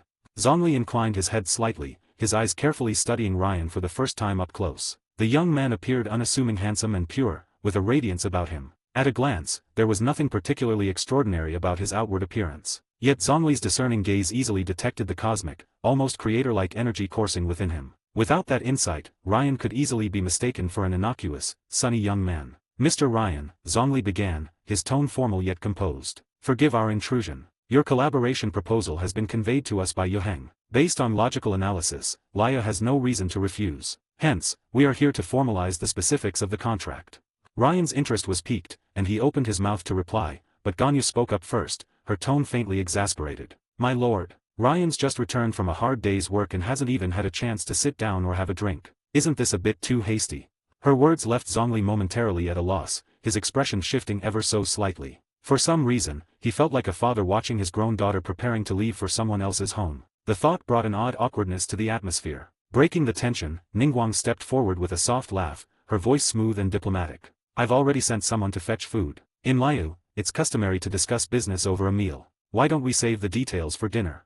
Ryan's eyes lit up, and he nodded eagerly. Sounds perfect. I haven't had the chance to try much of Liyue's cuisine since arriving in Teyvat. Honestly, I've been surviving on roasted meat and foraged fruit over there, so I'm definitely looking forward to it. At his words, Ningguang let out a melodious laugh, her poise exuding effortless elegance. That's Liyue's fault for not being a better host. Rest assured, Mr. Ryan, as our partner, we'll make sure you're well fed and never wanting for good food. Ryan found her company rather enjoyable. Conversations with someone as sharp and gracious as Ningguang felt like a refreshing breeze. He smiled warmly. Just call me Ryan. I'm still young, I don't want to feel like an old man with people calling me Mr. Feel free to sit for a bit. I'll go clean up. Ugh, I reek after spending the afternoon fishing. With that, Ryan turned and headed into the house. As he left, a thought lingered in his mind, souring his mood slightly. Fishing. Why was it that others always seemed to reel in enchanted books and rare treasures, while he ended up with nothing but carp or broken bows with red durability indicators? He would have preferred to catch nothing at all. It'd have been less infuriating. 28. The era of great expansion begins. The moon hung high above the willow trees, casting a silvery glow over the secluded courtyard on Mt Tianheng where Ryan was temporarily staying. Inside, the dining table was brimming with an array of exquisite dishes. Ryan sat with Zhongli and the others, their gazes falling on the feast before them. His appetite stirred, the anticipation evident in his eyes. He wasn't exaggerating earlier, his meals in Teyvat had been underwhelming, to say the least. Other than the rare visits from Keqing and the others, he'd mostly subsisted on apples and bread. Ningguang, ever perceptive, noticed Ryan's hunger and decided not to rush into discussing contracts. With a graceful gesture, she pointed to the spread before them. Liyue cuisine is broadly categorized into two main styles, the Li style, mastered by Xinyu Kiosk, and the Yu style, represented by the Jade Pavilion, she explained. In recent years, the Wanmin restaurant has also gained popularity with its more accessible dishes. However, its head chef, Xiangling, has recently traveled to Mondstadt and hasn't returned yet. So, I arranged for the most iconic dishes from Xinyu Kiosk and the Jade Pavilion to be brought here for you to try, Ryan. Let's see if they suit your taste. With Ningguang offering such hospitality, Ryan had no intention of refusing. He smiled warmly. From the looks of it, the dishes are impeccable. I'm not picky when it comes to good food, he said. In his previous life, he'd endured enough formality and hierarchy. Now, with newfound freedom and power, he had no intention of waiting for others to start eating. He casually picked up his chopsticks and helped himself to a piece of meat. The flavors weren't quite melt in your mouth, but it was undeniably delicious. Even though the dishes had been delivered from afar, their freshness remained intact. Ryan wasn't one for flowery descriptions in his view, there was only one word for it: delicious. Seeing Ryan start eating, the others naturally followed suit. No one brought up the otherworldly matters just yet, and instead, they laughed and chatted like old friends. It didn't take long for everyone to feel more at ease with one another. Even Ningguang and Keqing, despite Zhongli's presence, remained relaxed. As Liyue's Keqing, they had seen Zhongli plenty of times, and he didn't carry himself with the airs of a god. The conversation flowed naturally to the little happenings of Teyvat. They spoke of how a harbinger from the Fatui had recently traveled to Mondstadt, the ongoing battles between the resistance and the shogunate in Inajima, and even the void terminals in Sumeru. Listening closely, Ryan began to piece together the current timeline. From their discussions, it seemed that Lumen was likely on her way to Mondstadt right about now. As for why it wasn't either, Zhongli had mentioned in passing that the Abyss Order appeared to be following the commands of a certain prince.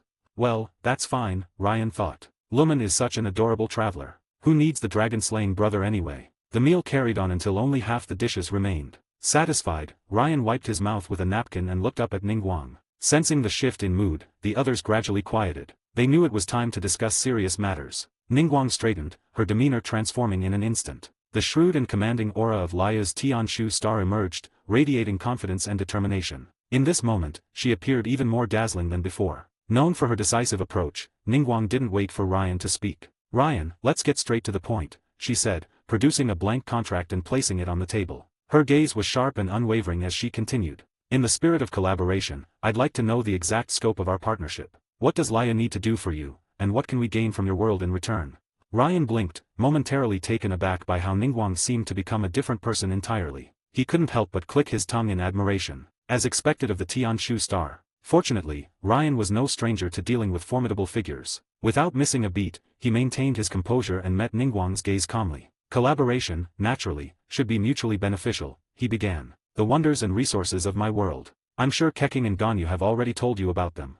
As for what I'm offering, Ryan paused, his tone calm yet firm. Resources, technology, sustainable development, and if you wish, I can even support you in cultivating lands within that world and building a second Liyue. His words carried such weight that even Zhongli, who had been silent until now, was visibly moved. Ryan's meaning was unmistakable. Other than the world's ownership, he was granting them freedom to do as they pleased. It was practically a gift, a boundless frontier for Liyue to explore and expand into. Even Ningguang, with her knack for negotiations, was momentarily speechless. Ryan's offer had far exceeded her expectations. For a fleeting moment, she felt the urge to seal the deal immediately. But Ningguang was nothing if not composed. After a brief pause, she suppressed her excitement and asked with measured restraint, "And what would you need from us in return?" Ryan smiled, his demeanor casual as he spread his hands. "Don't worry. What I need won't conflict with what you're doing. In fact, partnering with me is inherently aligned with my goals. My purpose can be summed up in one word: exploration. My aim is to develop that world and gradually execute my plans for its cultivation. Of course, I'll also need priority access to any resources you uncover. Many of the technologies I intend to develop require rare and specific materials. For me alone, the quantities are astronomical. But for a nation like yours, they're negligible." What Ryan referred to were materials like diamonds and redstone, as well as resources that might later be unlocked in industrial or technological expansions. With just himself and even with the help of Keqing and the others, the timeline for gathering these resources would be painfully long. But with the power of an entire nation behind him, things would progress much faster. After all, the ridiculous demands of that unscrupulous system vendor often multiplied workloads 100-fold. "That's it." Ningguang hesitated, biting her lip. It wasn't a question she usually asked, but she couldn't help it. Despite the partnership being framed as equal, it felt overwhelmingly in Liyue's favor. Ryan shrugged with a wry smile. "Frankly, I'm just one person. I don't need much. Developing that world is my only essential task. And its wonders, you can't even begin to imagine. Indestructible bedrock, the nether, the end, enchantments, potions. Take redstone technology, for example. It's enough to keep you researching for years. But resources? They've never been the most important aspect of that world. What it truly requires is unbounded creativity and the desire to build. With imagination as your wings, redstone contraptions could theoretically allow you to blast all of Teyvat into rubble. In short, I'll create these things, but I need materials and manpower. That's why I chose to work with you." Ningguang fell silent. There was nothing more to question. Exchanging glances with Zhongli and the others, she finally smiled brightly. "In that case, on behalf of Liyue, I agree to this collaboration. And thank you, Ryan, for granting us a brighter future. Whatever you seek, we will do our utmost to fulfill it. And should you have any other reasonable requests, we'll strive to assist you as best we can. In Teyvat, you will be Liyue's most esteemed guest. All your expenses will be handled by the Ministry of Civil Affairs, and your safety." Before Ningguang could finish, Zhongli spoke up, his voice calm yet resolute. "Shao will be responsible for your safety. Should the need arise, simply call my name, and I will aid you in battle." Shao, standing nearby, understood the gravity of the situation. This man before him was about to collaborate with Liyue to develop an uncharted world, a partnership that could change everything. Bowing his head slightly, Shao's tone was solemn as he declared, "Within Teyvat, if you have need, call my name. I, Shao, the golden-winged Yiksha, will answer your summons at any time." Ryan's lips curled into a faint smile, and he nodded. Though he was powerful enough to protect himself, he wouldn't refuse such thoughtful gestures of goodwill. "Then, the specifics of the cooperation agreement can be finalized by the Tianshu Star tomorrow," Ryan said, his tone light. "But for now, I believe we have another contract to sign." Zhongli retrieved a golden scroll, faint tendrils of divine power swirling around it. Its ethereal brilliance made it look otherworldly, almost sacred. "This contract," Zhongli said, his voice carrying a solemn weight, "will be the cornerstone of a new future, the contract to begin all contracts." 29, Zhongli, Ryan, in here to mine. 29, Zhongli, Ryan, in here to mine. The next morning, the sun was just peeking over the horizon. Stretching lazily, Ryan got out of bed, washed up, and stepped into the courtyard. There, he spotted Keqing and Ganyu examining the vegetable patch. After signing the initial contract and enjoying their meal the previous night, neither of them had returned home. With little on their schedules for the next few days and given the significance of exploring an entirely new world, they had decided to stay. The villa was spacious enough, with plenty of guest rooms to accommodate everyone. Ningguang and Zhongli, however, had left after dinner. Zhongli had assured them that once the final agreement was signed with Ningguang today, Xiao would personally accompany Ryan and the others to the new world. His reasons were twofold: to conduct an on-site assessment and to see if Xiao might find a way to alleviate the karmic debt weighing on him. Ningguang had also expressed her intent to join the field exploration today. "Good morning, Ryan."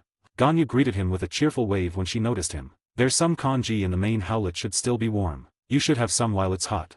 Keqing straightened up and chimed in, "Ryan, when are we heading to the other world today?" Ryan chuckled, amused. "Why do I feel like you're more impatient than I am?" Keqing crossed her arms and sighed dramatically. "Of course I'm impatient. I want to see more of the wonders from that world. If it weren't for yesterday's all-day meeting, I would have gone with you. I still can't believe I missed whatever you built yesterday. It's such a shame." Ryan grinned. "Soon, we'll leave once Xiao and Ningguang arrive. After signing the final agreement, we'll head out together." As if on cue, the courtyard gate creaked open. Ningguang entered first, dressed in the same elegant kipao she had worn the day before. On closer inspection, though, it seemed slightly different, likely part of an extensive wardrobe tailored to that specific style. She was followed by Xiao, and behind him was another familiar figure, Zhongli. Ryan couldn't help but smirk inwardly. He had suspected Zhongli wouldn't miss the chance to explore this new world firsthand. "Good morning, Ryan," Ningguang greeted with a small smile. "I heard you mention me my late." "Not at all," Ryan replied, shaking his head. "You're right on time. I've only just woken up." But he glanced pointedly at Zhongli, feigning curiosity. "And who might this be?" The glimmer of amusement in Ryan's eyes didn't escape Zhongli, who could only sigh inwardly. He had anticipated that Ryan would see through his pretense instantly. Before Zhongli could respond, Xiao stepped forward and offered an explanation. "This is Mr. Zhongli," Xiao said with a straight face. "I happened to meet him this morning. He's exceptionally knowledgeable, versed in both celestial and earthly matters. I hold him in great esteem. Considering the importance of this exploration, I thought having Mr. Zhongli with us would be beneficial. I sought the Emperor's approval, and he permitted me to bring Mr. Zhongli along." There was a brief, awkward silence as everyone exchanged glances. Zhongli's gaze flickered away, a rare hint of discomfort crossing his face. Ryan suppressed a laugh, thoroughly entertained. Xiao was clearly doing his best to sell the story, but subtlety wasn't his strong suit. His overly enthusiastic praise for Zhongli was painfully transparent. Sensing the need to diffuse the tension, Zhongli spoke up in a calm, measured tone. "Pleased to meet you, Mr. Ryan. My name is Zhongli. I'm a consultant for the Wangxing Funeral Parlor. I was invited to join this expedition and assist with the exploration." "Pleased to meet me," Ryan thought with an internal eye roll. Zhongli was truly adept at playing dual roles, effortlessly slipping into his facade. Still, Ryan saw no reason to expose him. That would ruin the fun. Besides, Zhongli's subtle glances practically begged him to go along with the act. "Nice to meet you, Mr. Zhongli. You can just call me Ryan," he said, smiling as he gestured toward the main hall. "Come in. Once the agreement is signed, we'll set off." The group followed Ryan to the sitting room. Ningguang handed him the agreement while chatting with Keqing and Ganyu about precautions for traveling to the new world. Ryan, meanwhile, ate his breakfast as he reviewed the contract. Ningguang had done an exceptional job drafting it, leaving nothing to nitpick. There were no hidden clauses or traps, everything was straightforward and meticulously outlined. After a quick scan, Ryan signed his name, finishing his meal before handing the agreement back to Ningguang. Her expression softened as she extended a hand. "A pleasure working with you, Ryan. Once we return later, I'll have this agreement copied and sent to you." Ryan shook her hand with a smile. "Likewise. If everyone's ready, we can set off." Keqing nodded eagerly. "We're ready. Let's get going, Ryan." Chuckling, Ryan tapped her forehead lightly. "You're always so impatient." With that, he activated the system in his mind, summoning the dual portal. Once again, specks of starlight gathered in midair, forming a grand doorway like the night before. Through the glimmering threshold, faint sounds of chirping insects and birdsong could be heard from the other side. Before stepping through, Ryan turned to remind the group. "Once we're in the new world, don't wander off. Your abilities won't work the same there." Even as he spoke, his gaze landed on Zhongli. "Even you, Morax. Without respecting the world's laws, you'll be in danger." Zhongli inclined his head slightly, acknowledging the warning without objection. "I'll share some of my unique traits with you after we cross over," Ryan continued. "Your powers will increase dramatically, but don't be alarmed, it's normal. Also, remember, the people in that world are not like us. They might look human, but we are fundamentally different creatures. Treat them accordingly." "Keqing, did you mention the monsters in that world to everyone yesterday?" At this, Ningguang frowned slightly, her confusion evident. "Great," Ryan thought with a sigh. Clearly, Keqing had forgotten to bring it up. "You can rely on me to keep everyone safe," Xiao interjected solemnly. Ryan waved dismissively. "Even you will find your powers severely restricted in this world, so don't overexert yourself. And the most important rule, never jump higher than 3 meters. You will get hurt if you do." Xiao's brow furrowed. "What about flying?" That question caught Ryan off guard. Right, Xiao could fly. Flying, in theory, should work within the world's rules. Probably. I'm not entirely sure, Ryan admitted after a moment's thought. You can test it once we're in, but keep your altitude under 3 meters at first. If you can fly, that would be a huge help. He glanced enviously at Xiao. To fly freely, what a luxury. Of course, Ryan wasn't entirely grounded himself. His phantom blade had teleportation capabilities, and once he unlocked the blade mod, he could create swords specifically designed for flight. If nothing else, jetpacks from other mods or the Elytra paired with fireworks would do the trick. As they chatted, the portal stabilized, its shimmering surface fully formed. Ryan gestured toward it with a grin, ready to witness a whole new world. Keqing nodded enthusiastically. I've been waiting for this. Let's go, Ryan. Laughing, Ryan shook his head. We're not mining today, though. Keqing blinked in surprise. Not mining. Ganyu, following close behind Ryan into the portal, tilted her head curiously. If we're not mining, then what are we doing? As they stepped into the familiar cubic landscape of the blocky world, Ganyu couldn't help but feel that the surroundings looked subtly different from the last time. Ryan turned to check on the others. Ningguang and the rest were gazing around in wonder, clearly fascinated by their new environment. Suppressing a chuckle, Ryan pointed toward a structure in the distance. Today, he declared, we're building a floating island base. 30 experienced the true charm of MC building. The village that had once been dotted with a modest number of homes was now drastically transformed. Half the original structures had been dismantled, and in their place rose something extraordinary. Keqing and Ganyu took in the sight, their gazes sweeping over the scene. Just 2 days ago, what had been a small wooden cabin was now unrecognizable. A large wooden fence cordoned off an expansive plot of land. A stone path extended from the gate, embedded in the grass and blending naturally into the surroundings. Alongside the path, evenly spaced lampposts made of various pillars stood, their glow adding a warm touch to the scene. Even the fence itself had torches mounted at regular intervals, casting a cozy light over the area. To the lower left, a meticulously organized ranch spread out. Separate sections housed pigs, cows, sheep, and chickens, each contained within its own area. There was even a spacious stable with 3 horses leisurely wandering around. Both the stable and the ranch had stone troughs filled with crystal-clear water, their surfaces as still as mirrors. The lower right featured a vast field of crops, with rows upon rows of flourishing plants ready for harvest. Nearby, a stack of wooden crates sat neatly in a corner, their lids tightly secured. In the upper right corner, Ryan had crafted a simple yet charming artificial garden. A small pavilion stood on the lake, with a wooden bridge connecting it to fenced wooden walkways. Within the lake, brightly colored fish darted around beneath the surface, their movements a vivid splash of life. The garden was further enhanced by vibrant flowers, vines, and lush greenery, along with an assortment of planted trees that exuded vitality and elegance. At the center of it all was a modest fountain, enclosed by carefully arranged stone blocks. Where the water came from was a mystery, but it bubbled and sparkled in the sunlight. Though exquisite, there was something subtly strange about it, an inexplicable quirkiness. But none of that was the most impressive part. To the upper left stood the house. And what a house it was. Ganyu's eyes widened as she took in its sheer size. It was enormous, easily 4 times the size of the wooden cabin that had stood there just 2 days earlier. Built in a distinctly Liyue architectural style, the house featured expansive floor-to-ceiling windows that adorned the exterior. Warm golden light shone through the 3rd floor, where what appeared to be a study and lounge area could be glimpsed. The 2nd floor housed numerous rooms, with an open-air balcony lined with flowers and dotted with blocky sofas and chairs, forming an outdoor viewing garden. The ground floor, however, was the most striking. Instead of large windows, it boasted the charm of traditional Liyue-style latticed ones. The grand entrance opened into a deliberately empty space that contrasted beautifully with the rest of the house. Peeking inside, one could spot a spacious living room at the heart of the 1st floor, where a crackling campfire added a rustic charm. The villa's outer walls were adorned with vines, giving it an aged and distinguished look. The entire estate exuded tranquility, elegance, and harmony. To Ningguang and Zhongli, the sight was breathtaking, a visual feast. But Ganyu and Keqing were utterly stunned. It took a long moment before Ganyu managed to find her voice, staring at Ryan in disbelief. Ryan, did you build all this? Ryan straightened with a touch of pride. Of course. I've always loved building houses. Ningguang chuckled softly, covering her mouth. I can see that. Your sense of aesthetics is very similar to mine. This manor feels like it would be such a comfortable place to live in. But honestly, she added, glancing at Keqing and Ganyu, is it really that surprising?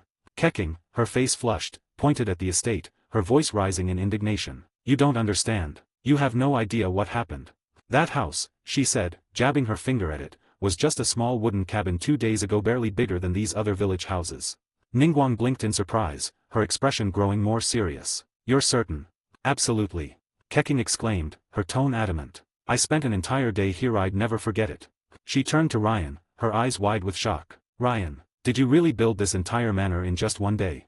I thought you were joking. Ryan grinned and shrugged, spreading his hands. Is it really that hard? Remember, this world is unique, Keqing. Blocks stacked together to form buildings, that's how it works. But even so, Keqing's voice trailed off as she stared at the massive estate, her disbelief far from fading. Keqing pursed her lips, her expression still incredulous. One day you managed to finish a construction project that would take hundreds of people nearly half a year to complete. Ryan waved her concern away with a casual gesture, sharing a portion of his unique physique with the group as he led them toward the estate. Honestly, this was pretty slow. The main issue was the lack of materials. Otherwise, I could have built a larger and more elaborate living area. He turned back with a confident smile. You'll get used to it. Eventually, I'll teach you all how to build houses. You'll see it's really not that hard. Keqing and Ganyu fell silent, their thoughts wandering back to everything they'd witnessed 2 days prior. They couldn't deny it, peculiarities of this world constantly left them baffled. This was a world that defied logic. Amazing, this mysterious block world, Zhongli muttered to himself. A flicker of astonishment crossed his face before his gaze shifted to his hands. The surge of energy coursing through him was extraordinary, even for someone like him. And this was only a fraction of Ryan's unique constitution. It was clear that he had underestimated Ryan. The moment they entered this world, Zhongli had carefully assessed his own power. Nothing seemed drastically different at first glance, but upon closer inspection, his authority over stone had vanished. His divine strength was sealed almost entirely. In fact, Zhongli doubted he could summon enough force to casually destroy a small island, even if he used the full might of planet Befall. Yes, it was clear his power was severely restrained. He shook his head, pushing these thoughts aside, and turned his attention to the surrounding village. Something was odd. There were no villagers. Zhongli furrowed his brow. Ryan, where are the people from this village? His question jolted Keqing and Ganyu from their thoughts. That's right, Ryan. Ganyu tilted her head, her confusion evident. Why is the village empty? There were so many people here just 2 days ago. Ryan's expression turned a little sheepish. He gestured toward a wooden house in the distance, its entrances sealed with dirt blocks. I locked them all inside. Ningguang froze, staring at him in shock. Moments later, she frowned slightly, her tone cautious. Ryan, even if they're not sentient beings, isn't this a bit excessive? Ryan scratched his head, shrugging helplessly. I didn't have much of a choice. They kept wandering around and interrupting my work. Besides, he added, this village gets overrun by zombies and skeletons at night. Keeping them locked up also protects them. Don't worry, I am not the type to kill indiscriminately. Even if they're not truly intelligent, I still need them. He most certainly needed the villagers, lots of them. If he didn't, why would he have gone through the trouble of sealing them in and providing multiple beds? Without villagers, how would he build an automated farming machine? Without villagers, how could he create an iron farm? Without villagers, countless technological advancements would remain out of reach. Ryan was already planning for them to multiply. He estimated that keeping them locked up for 10 days or so would result in enough villagers to summon iron golems. During that time, he could construct a series of blocky matchbox homes for them to live in. Once the floating island base was completed, he'd relocate them there. Some would be assigned to farming. Some would be utilized for iron production. With this setup, he'd have all the early game iron resources he needed. What was the most important resource in the Minecraft world? Diamonds? Redstone? No, it was the villagers, the true unsung heroes. Ryan's redstone engineering relied on countless innovations centered around these partners. His technological prowess, forged through the sacrifices of innumerable villagers, was a testament to ingenuity. Who needed the soulless automatons of Kenria when his methods were so much more efficient? Even a shrewd capitalist would call Ryan a vampire. Ryan pushed open the fence gate and led the group toward the crops. As he reached down to inspect the field, a wistful expression crossed his face. It was in moments like these that he truly missed villager-based automation. I'll handle this, Ryan. Keqing, eager to move past the overwhelming shock of witnessing a manor built in a single day, grabbed a hoe and stepped forward with determination. Ryan chuckled, stepping back. Harvest everything, and then replant potatoes, carrots, and beets. Once that's done, we'll head back to the house. I'll assign everyone rooms, and then we'll discuss today's tasks. 31. Ryan plans the project 3 years ahead. Looking at Keqing enthusiastically getting to work, Ganyu pursed her lips and softly asked, what should I do, Ryan? Ryan paused for a moment, then gently replied, if Ganyu wants to, you can help collect the eggs and feed the pigs along the way. The pigs like carrots, I've placed them in the box at the pasture. Ganyu nodded eagerly, her eyes squinting happily. No problem, leave it to me. With that, Ganyu excitedly turned and left. The only ones left were Ryan, Ningguang, and the others. Ningguang surveyed the surroundings. Everything was square and orderly, something Ningguang had never imagined. In her bright eyes, a mysterious light flickered constantly. Her interest in this world was at its peak. This was an opportunity for Liyue, for her wealth, to grow infinitely. Just from the brief exposure she had had so far, Ningguang saw at least 1,000 ways to transform these resources and technologies into Mora. This wasn't some wild, untamed world, this was a goldmine filled with Mora. Ryan, is there anything we can help with? Ningguang eagerly asked. Ryan pondered for a moment and took out a notebook. He said, "For now, there isn't much we need. This region, Ganyu and I have already thoroughly explored. It contains 7 mine shafts backed by the mountains, and resources aren't lacking. The forests on either side meet our food needs. My initial plan is to establish a manor, which is nearly complete.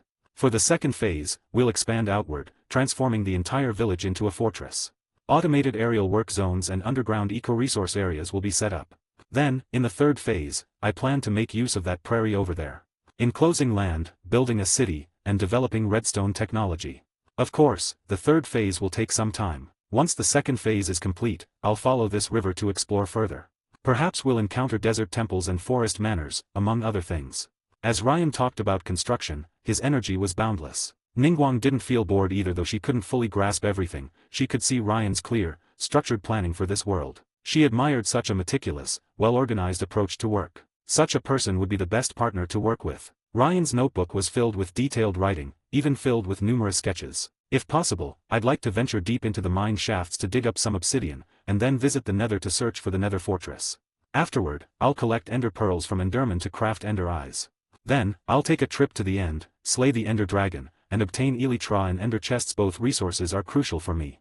Before all that, I'll need to prepare enchanting tools." Ryan continued, lost in thought about his system. He estimated that after defeating 100 monsters, a new module would unlock. And from Ryan's perspective, the Industrial Age was ideal. Though swords were powerful, there was no immediate need for such overwhelming firepower. Industrial Age seemed perfect, especially since they now cooperated with Liyue, and manpower was sufficient. Ryan could easily envision things he had never dared imagine before. Nether, and what kind of places are they? Zhongli furrowed his brows, speaking solemnly. "It just sounds not very pleasant." Ryan shrugged and laughed. "Indeed, it's full of all kinds of monstrous tribes, and it's definitely dangerous. However, the rewards are immense. It's a place we must explore." With that, Ryan noticed Zhongli seemed troubled and waved his hand with a smile. "Don't worry, I won't be building a nether portal anytime soon. Going there now would be like walking into death. I can't go to the End for now either. This is just a future plan. For now, our focus is still on gathering resources." After saying that, Ryan suddenly acted as if remembering something and lightly patted his head. Looking at Xiao, he spoke softly. "I almost forgot, Xiao, you carry karma, right?" This karma matter was something Zhongli had privately discussed with him the previous day. He hoped Ryan could help find a solution for Xiao's karma in this world. Xiao's karma is troublesome, if left untreated, in a few years. "Yes, but don't worry, Ryan. I've already asked the Emperor for help to seal it. As long as we maintain a distance, it won't affect you." Xiao's expression was slightly downcast, but he still answered firmly. Ryan shook his head. "No, it's not that you're thinking too much. Your karma won't affect me. How should I explain this?" Ryan scratched his head and spoke in a way Xiao could understand. "Right now, silently think of your inventory." Xiao seemed puzzled, glancing at Zhongli, who nodded in response. Trusting Ryan's instructions, Xiao silently thought of his inventory. In the next moment, Xiao's pupils contracted, staring incredulously at Ryan. "Ryan, understand. No need to be surprised." Ryan smiled and waved his hand lightly, saying softly, "Should a picture of yourself appear before you, take a close look. Are there 10 little hearts on it?" This time, not only Xiao but also Ningguang and Zhongli followed suit. Sure enough, their personal images displayed 10 little hearts and 10 chicken drumsticks. The little hearts represent your health, and the chicken drumsticks represent your hunger. Remember, in this world, even if your legs are broken, as long as my shared constitution is active, you can still move. As long as your hunger bar is full, your health will continuously regenerate. Meaning you must always keep your hunger meter full. Hearing this, Ningguang and Zhongli exchanged a glance. There was a flicker of uncertainty in their eyes. This is truly unconventional. Ryan, then below the little hearts. Xiao pursed his lips, asking with confusion. "I have an additional black flame symbol. What does that mean?" Hearing this, Zhongli also looked at Ryan with curiosity. He didn't have this symbol, but he did have a weathered stone insignia. Ryan furrowed his brows slightly, murmuring to himself. "Indeed, apart from this, do you have any other symbols?" Xiao was about to answer when Zhongli whispered something to him. Xiao paused briefly and spoke quietly. "There's also a weathered stone insignia." Ryan looked at Xiao with surprise, then chuckled bitterly. "You really are unlucky, Xiao. These symbols represent states that have been inflicted upon you, some positive and some negative. From your expression, it seems neither of these symbols represent anything positive. Meaning 2 debuffs. Or, in terms you can understand, 2 negative effects. 32-3-2 Can an enchanted golden apple break karmic debts? Ryan rubbed his chin, contemplating, and said softly. Black flame should represent your karma.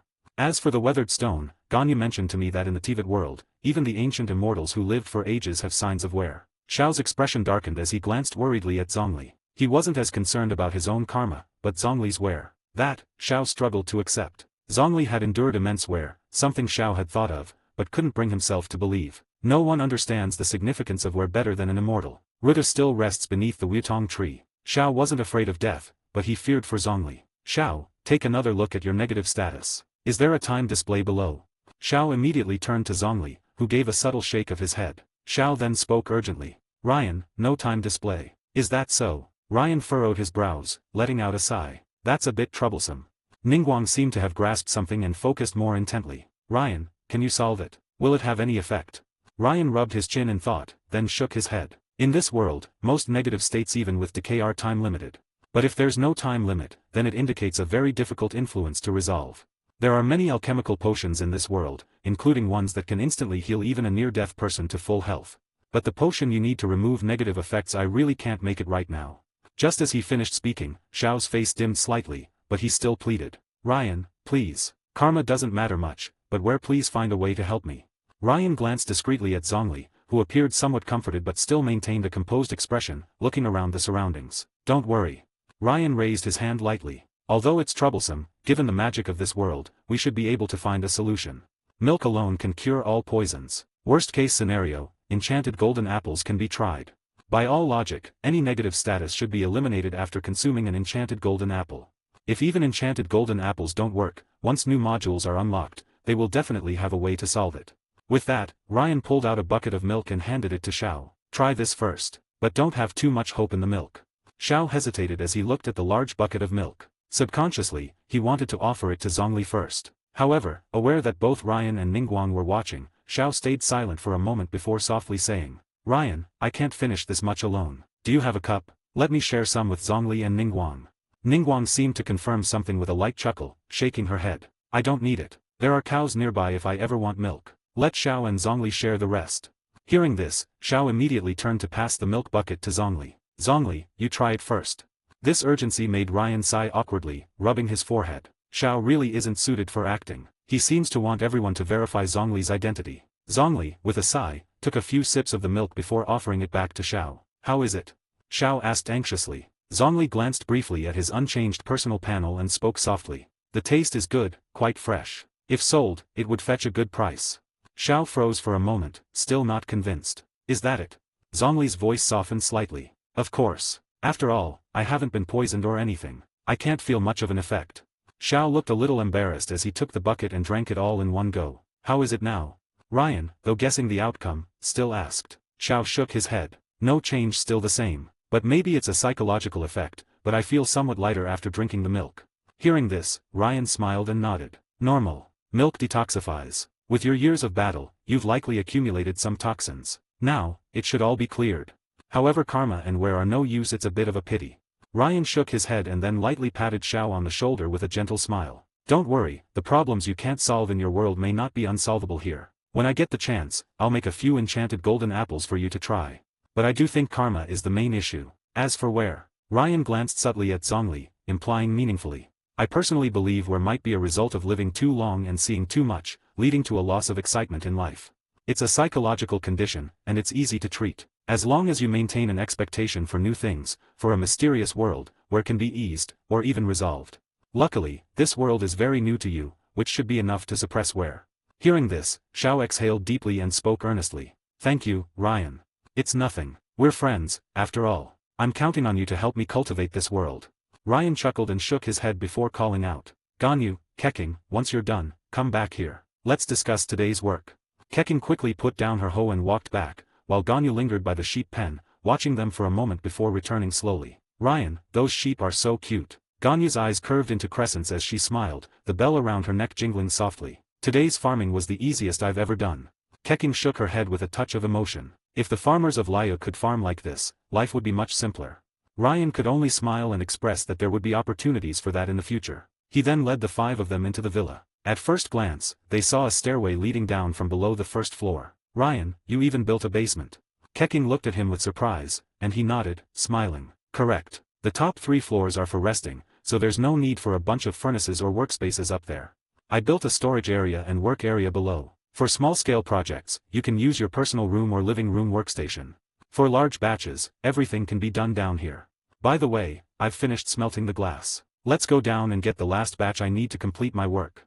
With that, Ryan led them down the stairs. Compared to the luxurious, antique-style living quarters above, the basement was much simpler. Wooden partitions separated the space into two areas. Torches lined the walls to prevent any monster spawns. Dozens of furnaces were stacked on one side, while chests were filled to the brim on the other side. Ryan silently approached one of the furnaces and retrieved the smelted glass. Briefly explaining, he mentioned that the chests were for storing large quantities of minerals. After that, he led the group back upstairs. Wait for me a moment. Ryan waved enthusiastically and quickly headed toward a section that hadn't been filled with anything yet. The ground there was the only area covered in dirt and stones, with a small, artificial rock formation nearby. He pulled out glass and swiftly created a transparent space, planting various aquatic plants at a speed that Ningguang and the others couldn't comprehend. Once finished, Ryan sealed the surroundings. Standing on the blocks, he poured 2 buckets of water into the space. 2 ornamental fish were added next, and within minutes, a simple aquarium was complete. 33. The Sky Island base begins construction.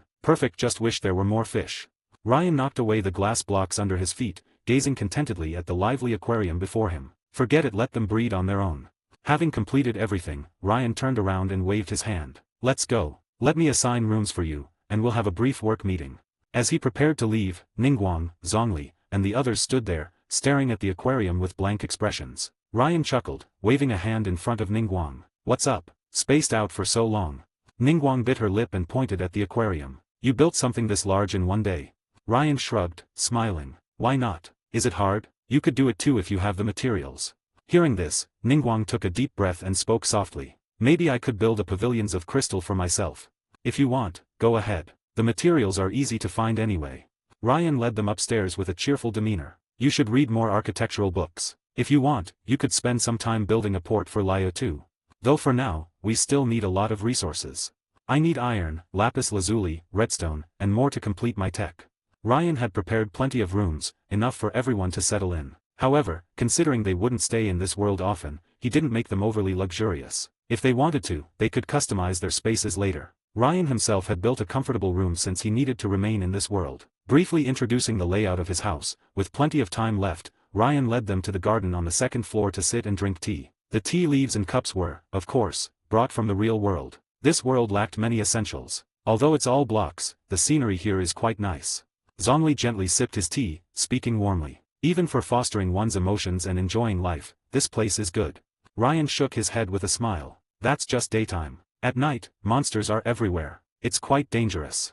So, I've built a lot of defenses. Future projects will also prioritize using iron for protection. Now, let's talk business. Ryan opened his notebook and glanced at Ningguang, Keqing, and the others. Today, I won't be going to the mines. We'll be building a sky island, a monster farm, iron farm, and stone farm. The workload is still substantial. Hearing this, Ningguang and the others became more focused. They were genuinely interested in the unique features of this world and its exploration. Ryan, is there anything I can help with? Xiao asked eagerly. This world felt incredibly new to him, as though something in the air suppressed his karma. At least, Xiao noticed that the pain and relentless urge to destroy himself had vanished. If Ryan were to explain, it made sense. In Teyvat, remnants of gods and demons were widespread. Xiao, as a Yiksha, naturally conflicts with such forces. But in the Minecraft world, in the simplest terms, Teyvat's laws didn't extend to the blocky nature of this world. Ryan thought for a moment before softly replying. Xiao, you're quick. We need a lot of stone blocks to build the Sky Island. I'll ask you to go to the back mountain and mine stones. Also, check if you are able to fly. If you can, it'll be a huge help. Xiao nodded seriously. I understand. Leave it to me. I'll prepare some stone pickaxes for you later. Do you remember the basic crafting recipes from Keqing's workshop? Seeing Xiao nod, Ryan smiled. When you get there, first chop down some trees, then craft a workbench to make some pickaxes.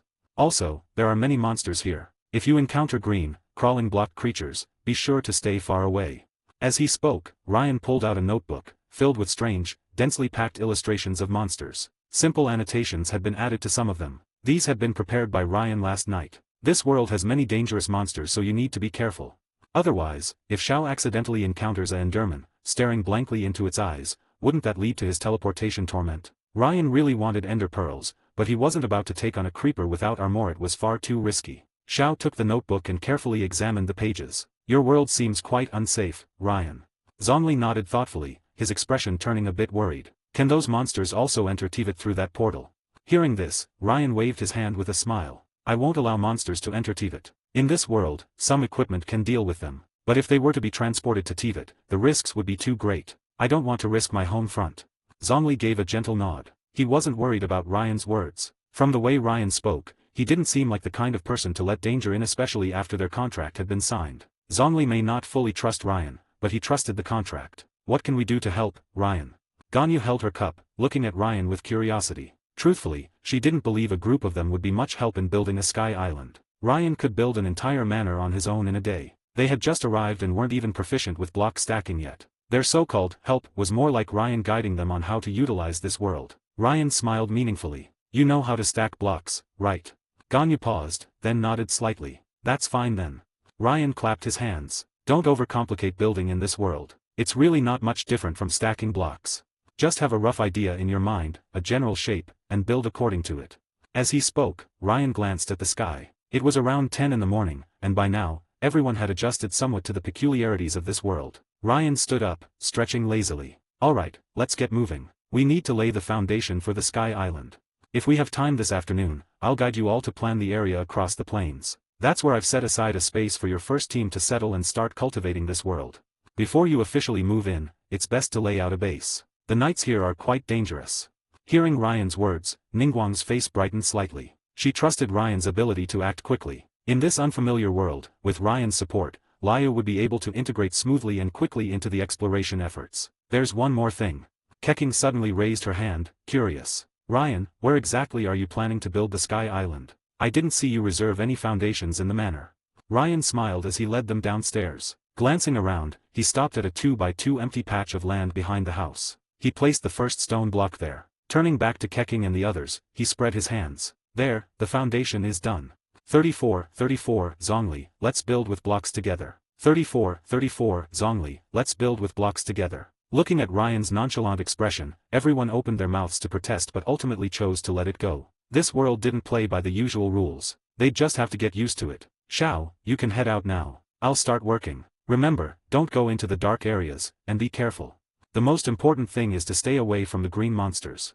Xiao nodded slightly, his mind instinctively trying to activate his power to become the breeze and leave. However, something strange happened. His divine energy felt dormant, unable to operate as usual. Helpless, Xiao took up his axe and grabbed half a stack of coal before departing. Zhongli, take this.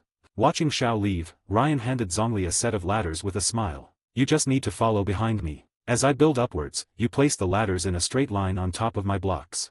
Zhongli nodded thoughtfully. So, this is how we ascend to the sky island. Seems much easier than floating stones.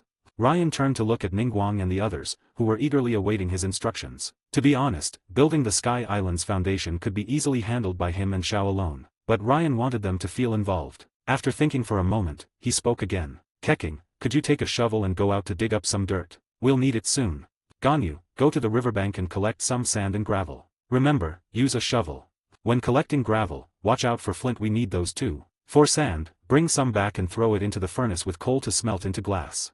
Save the rest for concrete later when we have the time. Now, for Ningguang. Ryan scratched his head awkwardly. He wasn't sure if this elegant lady would be able to handle these tasks. Thankfully, Ningguang understood well and lightly laughed as she covered her mouth. If there's anything you need, just let me know. I'm not spoiled, I've been through my share of tough times. Ryan immediately remembered her childhood barefoot on the beach picking shells and then selling them in Liyue harbor streets. Ningguang wasn't spoiled at all, she had struggled through life. With that thought, Ryan handed her a wooden axe. Then I'll rely on you to chop some trees and gather wood. If there are saplings, don't forget to bring them too. Also, you can familiarize yourself with the crafting formulas. I think you're good at handling them, and you'll be the one providing technical support from the rear. Just don't go too deep into the forest, stay on the edges. It can be dangerous. I'll make you a stone sword as well. Even if you don't need it, it's better to have it as protection. Ningguang appreciated Ryan's care. Since ascending to her position, the people around her had changed often. Yet, she rarely received genuine care without ulterior motives, especially from someone just offering friendship. Let's get started. Stay safe. With me and Zhongli here, you'll be fine. Ryan waved his hand, casually digging around the ground and pouring water into a spot. After all, it's always good to have some safety measures. Ningguang and the others exchanged quick goodbyes and left together, laughing and chatting. For now, they were just friends exploring this world, without rank or titles separating them. Tisk. Ryan turned to Zhongli, chuckling softly. So, should I call you Zhongli or Morix now? Zhongli wasn't surprised. He simply examined the ladders in his hands and spoke nonchalantly. By common reason, I'd prefer you to address me as ordinary Zhongli. I figured as much. Ryan smirked, hands on his hips. If you want to act as Morax, I'd feel bad asking you to do menial tasks. Zhongli gave a slight smile. He appreciated Ryan's casual attitude, showing no pretense about his status. After all, even after over 6,000 years, Morax was still someone yearning for friendships, not just leadership. Ryan took out a set of stone blocks and stood on the stone block he had already placed. Zhongli casually dropped a ladder on top of the stone. It seems like a pretty simple job.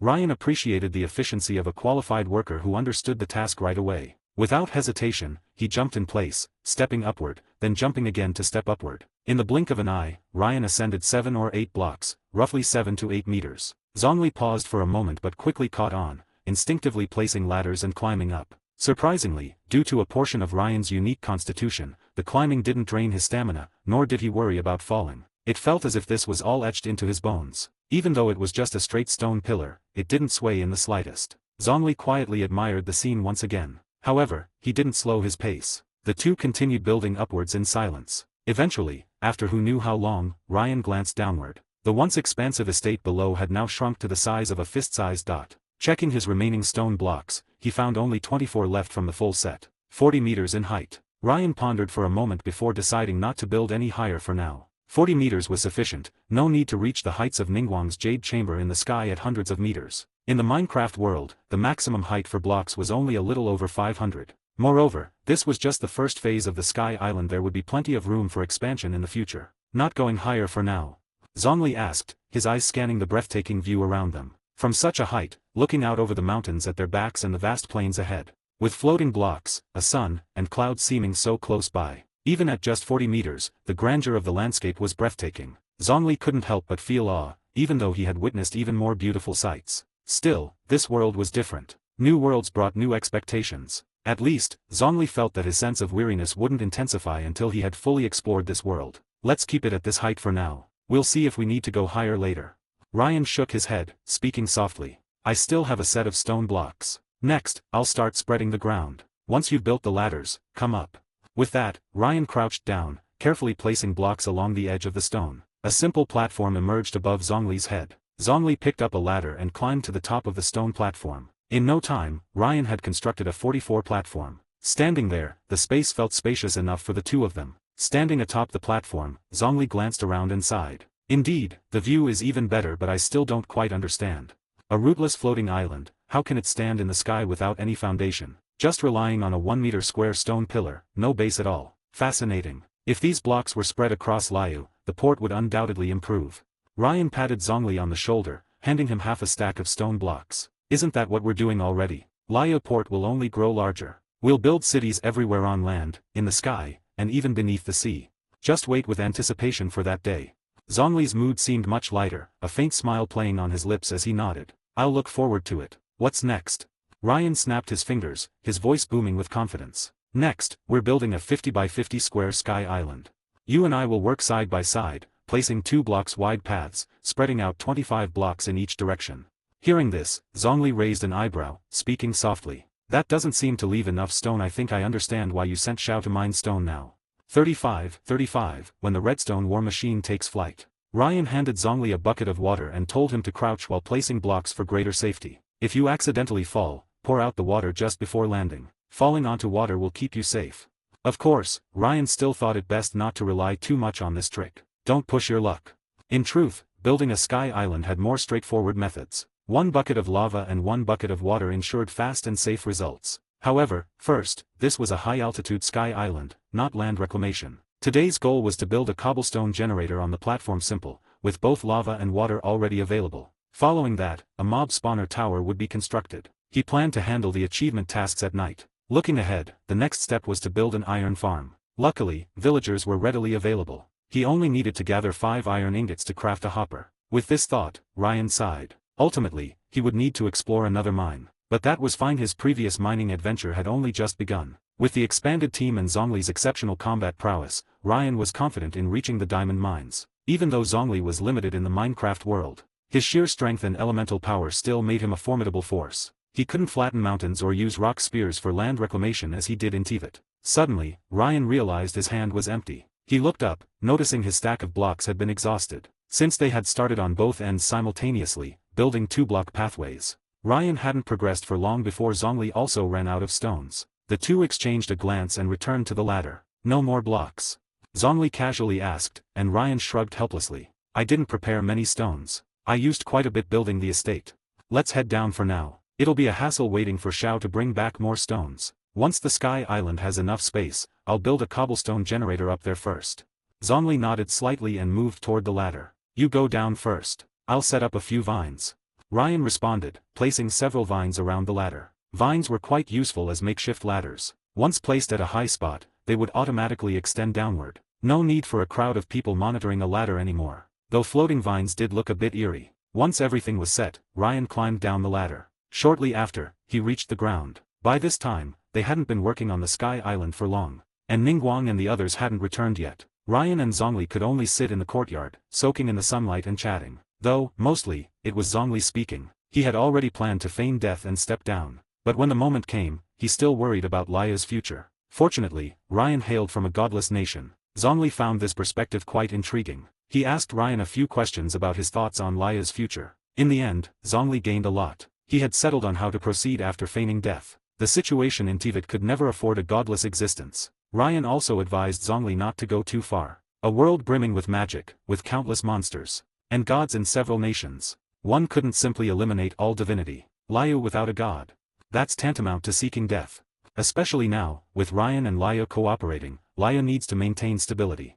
Zhongli's concern was valid. He could step down, but he couldn't abandon Liyue. Ryan's suggestion was to let Zhongli continue testing Liyue. However, after the tests, he shouldn't openly declare his death. Leave a memory for the people of Liyue and a warning for those in Teyvat. Say that the Rex Lapis is in seclusion, focusing on cultivation. Unless there is a life and death crisis, he will not emerge. In this way, at least the people of Liyue would feel grounded. After all, why was Liyue able to dominate Teyvat, collecting wealth from across the land? Wasn't it because of Rex Lapis, the rock god, renowned for his martial prowess? In a world where strength defined stability. Without power, wealth was destined to falter. It was the essence of the world and human nature. You're making sense, Zhongli said with a sigh. I just worry that even if Rex Lapis isn't truly gone, the people of Liyue will still adapt to living without a god. They'll eventually learn to rely on themselves.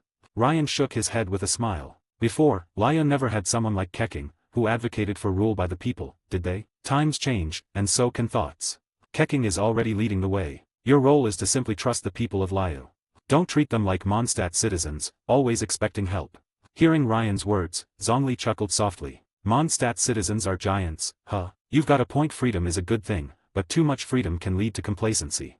People rely too much on the Knights of Favonius and seek miracles from the gods. Still, let's avoid saying this in Mondstadt. Ryan shrugged. I'm not that stupid. Besides, I don't plan on going to Mondstadt anytime soon. It's too lax, and in terms of world cooperation, I doubt they can help me much. Zhongli took a sip of tea, his expression thoughtful. The people of Liyue are undoubtedly the hardest working and most intelligent in Teyvat. I trust them. Ryan smiled softly. The love for one's homeland really ran deep with him. I understand your point. I'll consider it seriously, Zhongli said, his tone thoughtful. But still, I've led Liyue for over 3,700 years. I'm tired. When will I be able to fully let go of Liyue, live my own life? Ryan chuckled, a hint of meaning in his voice. You'll never truly let go of Liyue. But if you ask me, when will you no longer need to oversee Liyue and live your life as Zhongli, guest of the Wangxing funeral parlor? He paused, speaking softly yet with anticipation. Wait until the Redstone warships take flight. Until the Iron Automatons sweep through everything. Wait until the Thousand Arms Legion dons enchanted armor, until the world's technology transforms Liyue entirely. Until Liyue no longer relies on you, until Teyvat knows to respect Liyue without needing your strength. Until Liyue can suppress and seal away gods with ease. By then, they will protect you. You'll only be Zhongli Hust, a guest in Wangxing funeral parlor. I believe, in the centuries to come, the people of Liyue will remember and honor you. Just as they remember the stories of Rex Lapis triumphing over the gods. Zhongli gazed at Ryan in silence, then looked away. His gaze fixed on the drifting clouds in the sky. He whispered softly, "Thank you." 36, Xiao, I have a bold idea. 36, Xiao, I have a bold idea. After chatting with Zhongli for a while, Xiao came rushing back. Seeing Xiao's travel-worn appearance, Ryan made a quick assessment. Xiao definitely couldn't fly. After all, if Xiao could fly, he wouldn't have needed to use his wind cycling continuously to get back. The next step would be testing if a glider could support flight. Ryan felt it was pretty likely. Sure, The Minecraft world might have rejected Xiao and the others' adeptal and elemental powers. But it shouldn't have any issue with something as technical as a glider, right? It was just that characters like Keqing generally had their own fast travel methods and didn't really need gliders. So Ryan hadn't found an opportunity to test it. He resolved to ask Ningguang to procure a set when they returned. Rex Lapis, Mr. Ryan, Xiao greeted, noticing that no one else was around. Since Ryan clearly already knew Zhongli's true identity, there was no point in hiding it. However, Xiao's attention was quickly drawn to the towering airborne structure behind the villa. The sheer scale was stunning. In less than an hour, they'd built something this massive. And judging by the scene, Ryan and Zhongli had been sitting here drinking tea for quite a while. Probably having run out of materials and had to come back down. With that thought, Xiao quickly handed over 3 stacks of stone blocks. Ryan, is this enough? The stone I was mining is nearly depleted. I came back early to avoid going deeper into the mine. Ryan smiled wryly and shook his head. With just this it's not enough. My plan is to build a 50 by 50 platform, which requires at least 2,500 blocks. Xiao looked a bit embarrassed, pursing his lips as he hurriedly said, then I'll head back to the mountain to dig more. Seeing Xiao about to dash off again, Ryan quickly stopped him. Wait, no need. Xiao looked at Ryan in confusion. Running back and forth is too inefficient. The blocks you brought are enough to set up a small platform. We'll use the platform to build a cobblestone generator for the rest. With that, Ryan pulled out a bucket and handed it to Xiao. Can you help me fetch a bucket of lava from the village? Lava. Xiao thought for a moment before realization dawned. Oh, from that spot we passed by earlier? I understand. I'll go right away. Before his words had even fully settled, Xiao had grabbed the bucket and darted off again. Watching Xiao's rapidly retreating figure, Ryan stroked his chin, muttering to himself. For some reason it feels like Xiao's a lot livelier since coming to this world. Zhongli couldn't help but chuckle at that. To think that the once determined and ruthless conqueror of demons, the Yiksha Elatus, could now be described as lively. Yet, somehow, Zhongli found Ryan's assessment accurate. Xiao did seem more spirited compared to his time in Teyvat. Should we call back Tianquan and the others? Zhongli asked, shifting the conversation. From the sound of your plan, this is going to be a pretty big project. Ryan shook his head. Let them have some fun. We can handle this ourselves. So, you have a soft spot for the ladies, I see, Zhongli teased lightly. But treating men and women differently might leave some of us feeling a little unappreciated. He quirked an eyebrow, clearly not too bothered but still feigning some grievance. Truth be told, Zhongli didn't mind being treated like a common laborer. He even enjoyed the novelty of being seen as just another person despite his true identity. But being reduced to a workhorse wasn't exactly an ideal memory either. Ryan blinked at him innocently and spread his hands. Well then, Rex Lapis, why don't you use your divine powers to conjure me an airborne platform directly? Zhongli's expression froze for a moment. Turning his face slightly to the side, he adopted an air of feigned nonchalance. As your people say, fate is determined by the heavens, but actions are guided by man. Self-reliance is a noble virtue. Ryan smirked, rolling his eyes playfully. Zhongli had been teasing Xiao for becoming more lively in this world, but wasn't he just as active himself? Before they could dwell on the thought, Xiao returned with the lava. Thanks to Ryan's earlier demonstration, Xiao knew exactly how to handle it. Rex Lapis, Ryan, sorry to keep you waiting, Xiao said, carefully carrying the bucket of lava, his expression both cautious and amazed. Though the journey had been quick, Xiao didn't seem tired at all. Instead, his eyes sparkled with a mix of awe and curiosity. Even though I've seen Ryan use an iron bucket to store lava before handling it myself still feels incredible. Rex Lapis, I've been thinking, Xiao began, his tone thoughtful. Let me stop you right there, Ryan interjected, not even looking up as he took the bucket and placed it into his inventory. If it's too bold, don't even say it. Xiao blinked in confusion, staring at Ryan, momentarily at a loss for words. Finally, he continued in a quieter voice. When I was scouting earlier, I noticed that the lava here is extremely hot, likely capable of melting even the sturdiest crystal ores. Rex Lapis, I was wondering, considering how lava can spread across large areas in this world, could it be possible to use lava to build defensive fortifications? Ryan finished for him, his mouth twitching slightly. No wonder he's a Yiksha, Ryan thought. Xiao's mind seemed hardwired for destruction. It wouldn't even be surprising if Xiao eventually started carrying buckets of lava to exorcise demons. What would it matter if the target were a pyro abyss mage or a pyro slime? A single bucket of lava would annihilate them, leaving nothing behind. Immune to fire? Well, are you immune to lava? Suppressing his amusement, Ryan refrained from ridiculing Xiao's suggestion out loud. Instead, he silently started climbing the platform. Zhongli, however, gave the idea some serious consideration before responding. It might prove useful in certain scenarios, but for now, let's hold off. We should focus on exploring this world further before making such decisions. Xiao, follow us up, Zhongli instructed as he gracefully began his ascent. Xiao called out immediately, be careful, Rex Lapis. You can't fly here, falling could result in injury. Zhongli paused mid-step, glancing down with slight concern. Did you injure yourself earlier? Xiao scratched his head awkwardly, nodding. Don't worry, Rex Lapis. It was just a fracture. It didn't affect my mobility. Besides, my fullness level is maxed out, just like Ryan said.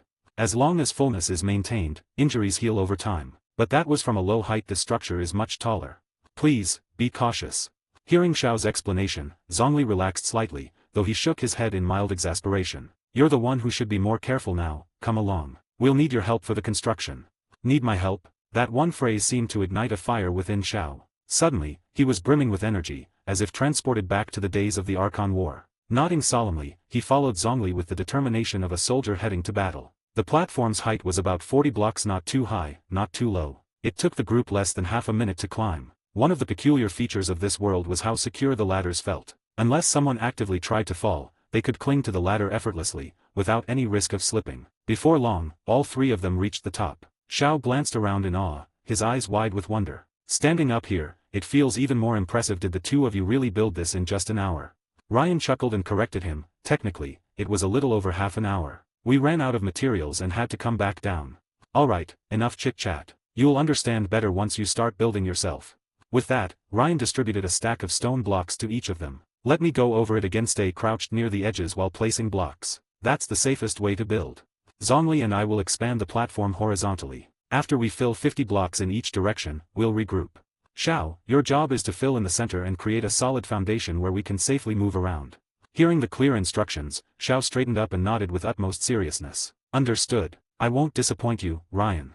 Without another word, he crouched at the edge and began carefully placing blocks, his expression as focused as if he were crafting a masterpiece. Watching Xiao's earnest concentration, Ryan couldn't help but feel amused. There was something about it, something that reminded him of a child playing with building blocks. Shaking his head, he exchanged a glance with Zhongli and then got to work. 37, a sky island in one day. The village lay about 400 meters away. Ningguang sat gracefully on a birchwood block, quietly studying a crafting notebook in her hands. Every so often, she'd glance up thoughtfully at the workbench in front of her. The serene forest around her occasionally echoed with birdsong, adding a tranquil touch to the scene. Yet, even sitting on a mere tree stump, Ningguang exuded an air of elegance, untarnished by the mundane world. Her delicate brows furrowed slightly as she murmured to herself. Axes, pickaxes, swords. The crafting formulas seem heavily reliant on shaping. The notes also suggest that buckets and bows are crafted entirely based on their shapes. It seems that much of the crafting in this world follows shape-driven formulas. So, if I wanted to craft a brush or a spear, would it also depend primarily on their shapes, with materials swapped in accordingly? Or could it be that this principle only applies to basic tools? Intrigued, she continued her musings. Interesting. Ryan keeps mentioning redstone technology. Redstone, could it be the most vital material in this world? And technology, could it be akin to the innovations in Sneznia or Fontaine? She paused, her expression thoughtful. If such knowledge were mastered, it might bring a revolution to Liyue. She shook her head slightly. Well, when there's time, I'll have Ryan share more crafting formulas. Perhaps I can develop something new based on them. As she spoke, Ningguang began jotting down notes. Nether, End, Ender Dragon, enchantments, golden apples, alchemy potions. These seem important, judging by Ryan's descriptions, she murmured. Unfortunately, he's not planning to explore the mines yet, so it'll be a while before we can assess the value of diamond materials. Lost in thought, she scribbled meticulously in her notebook, filling the pages densely. Normally, Ningguang wouldn't use a notebook, preferring the luxurious texture of scrolls or silk. However, her gaze drifted to the tattered remnants of scrolls and the shattered pieces of her favorite smoking pipe scattered on the ground, and she sighed. My strength is too much now. The materials from Teyvat simply can't withstand it.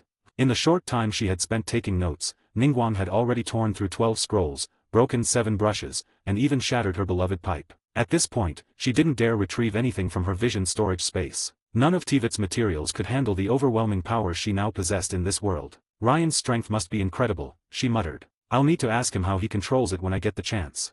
She quickly jotted down this new thought. But then, crack. Ningguang glanced at the now broken brush in her hand, her expression turning awkward. The 8th one. A soft chuckle interrupted her musings. Turning her head, she saw Keqing and Ganyu approaching together. Not used to this kind of strength, are you? Keqing said with a playful smile, hands on her hips. I was the same way at first. I broke so many things. Ningguang's eyes sparkled with curiosity. And how do you control it now? Keqing spread her hands in helplessness. Do you see me using anything from our world here? Even my weapon, I haven't dared to take out my lion's roar. The lion's roar was of excellent craftsmanship, but Keqing's current strength was at a level where she could probably lift the jade chamber single-handedly. Her weapon simply couldn't withstand her power anymore. The first time she arrived in this world, she accidentally exerted too much force, leaving a handprint on the hilt of her lion's roar. Seeing the damage later had broken her heart. The lion's roar was a treasure in Teyvat, second only to divine artifacts. It seems I'll need to study how to produce paper in this world, Ningguang said, shaking her head and tucking her notebook away. What about you two? Have you gathered enough materials? Ganyu nodded earnestly. I've collected 5 stacks of sand. While digging, I also found about half a stack of flint. Keqing managed to gather 6 stacks of dirt blocks. That should be enough for Ryan's plans. We came to check on your progress.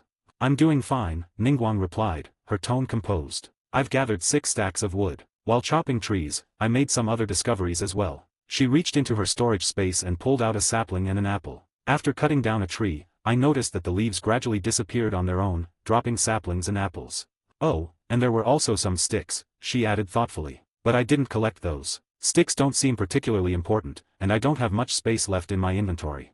Apples seem to restore fullness, Ningguang continued. They taste quite good. I've collected 23 so far. As for the saplings, Ningguang contemplated for a moment before speaking softly. The trees in this world are truly peculiar. I'd like to see if they can be cultivated in Teyvat. Keqing nodded with a smile. That's entirely up to you. Ryan mentioned that when we leave, we're free to decide what resources we want to bring back. But as for things like iron ore, we should leave those for the exploration teams that come later. Ryan likely has a pressing need for them right now. Ningguang didn't object to this, rising gracefully to stretch her back. Let's head back then. Oh, and what about this workbench? Leave it, Ganyu interjected. It's not particularly important. Ryan said that items like this, which can be crafted anytime and anywhere using available materials, aren't worth carrying around since they take up inventory space. Ningguang nodded in agreement. That makes sense. Let's head back. It's almost noon. I wonder if Ryan plans to eat here or if we're heading back to the estate for lunch.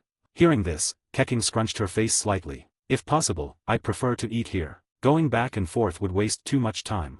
Besides, she added, didn't Ryan say he plans to finish building the floating island today?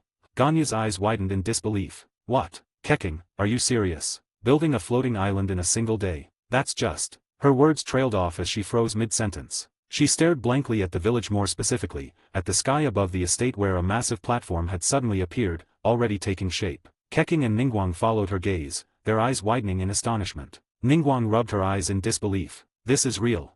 How is that possible? At most, we've only been away for 2 hours.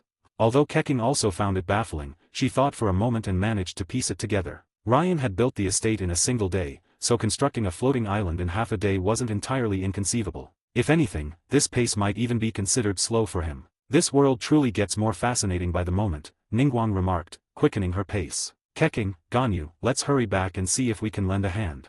The other two snapped out of their daze, exchanged a glance, and promptly followed Ningguang. Before long, they arrived at the estate. Up close, the scene was even more magnificent. A towering pillar reached into the heavens, as though it had descended from the skies themselves. At its peak sat a sprawling platform that continued to expand visibly. Looking more closely, the trio spotted Ryan and his team enthusiastically stacking blocks at the platform's edges. From the sides of the platform dangled numerous vines, which, to Keqing and the others, appeared to be purely decorative. Is this how we're supposed to get up there?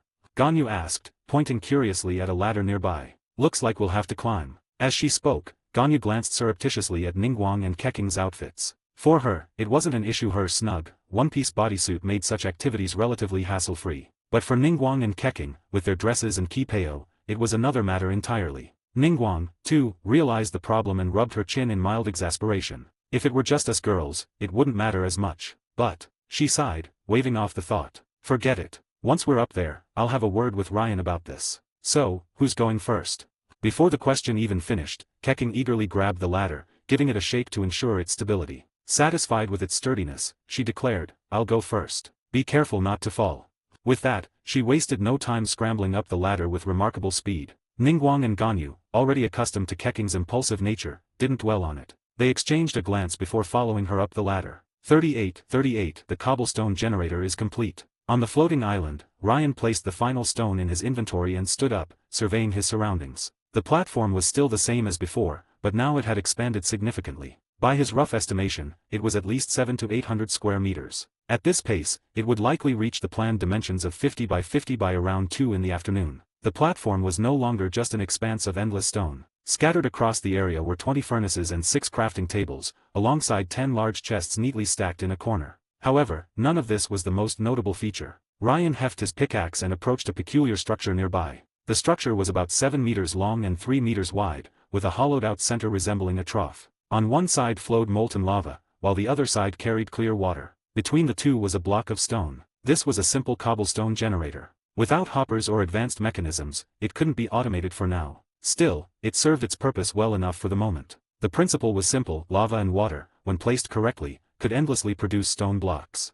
While it seemed straightforward, there was some nuance involved. Lava turning into stone upon contact with water was ideal, but if water flowed into lava, it would create obsidian instead. Obsidian wasn't necessarily a bad thing, but without a diamond pickaxe and no immediate plans to visit the Nether, Ryan didn't want to deal with it. Lost in thought, he mechanically chipped away at the stone blocks generated by the device. The generator made mining stone convenient, but it wasn't particularly efficient. Ideally, he'd build 2 more generators, but it would disrupt the aesthetics and take up too much space. Ryan had meticulously planned the layout of the floating island. He wanted areas for automated farms, a mob tower, and even an iron farm. For now, this would suffice. There was no rush. The island would be fully functional before they returned to Liyue. Ryan. A soft voice interrupted his thoughts. Turning around, he saw Ganyu and the others standing behind him. Judging by their expressions, they had been watching for a while. "What's this?" Ganyu asked curiously, pointing at the strange contraption. Ryan chuckled and handed her the pickaxe. "It's a cobblestone generator. Want to give it a try?" "Yes, I want to try."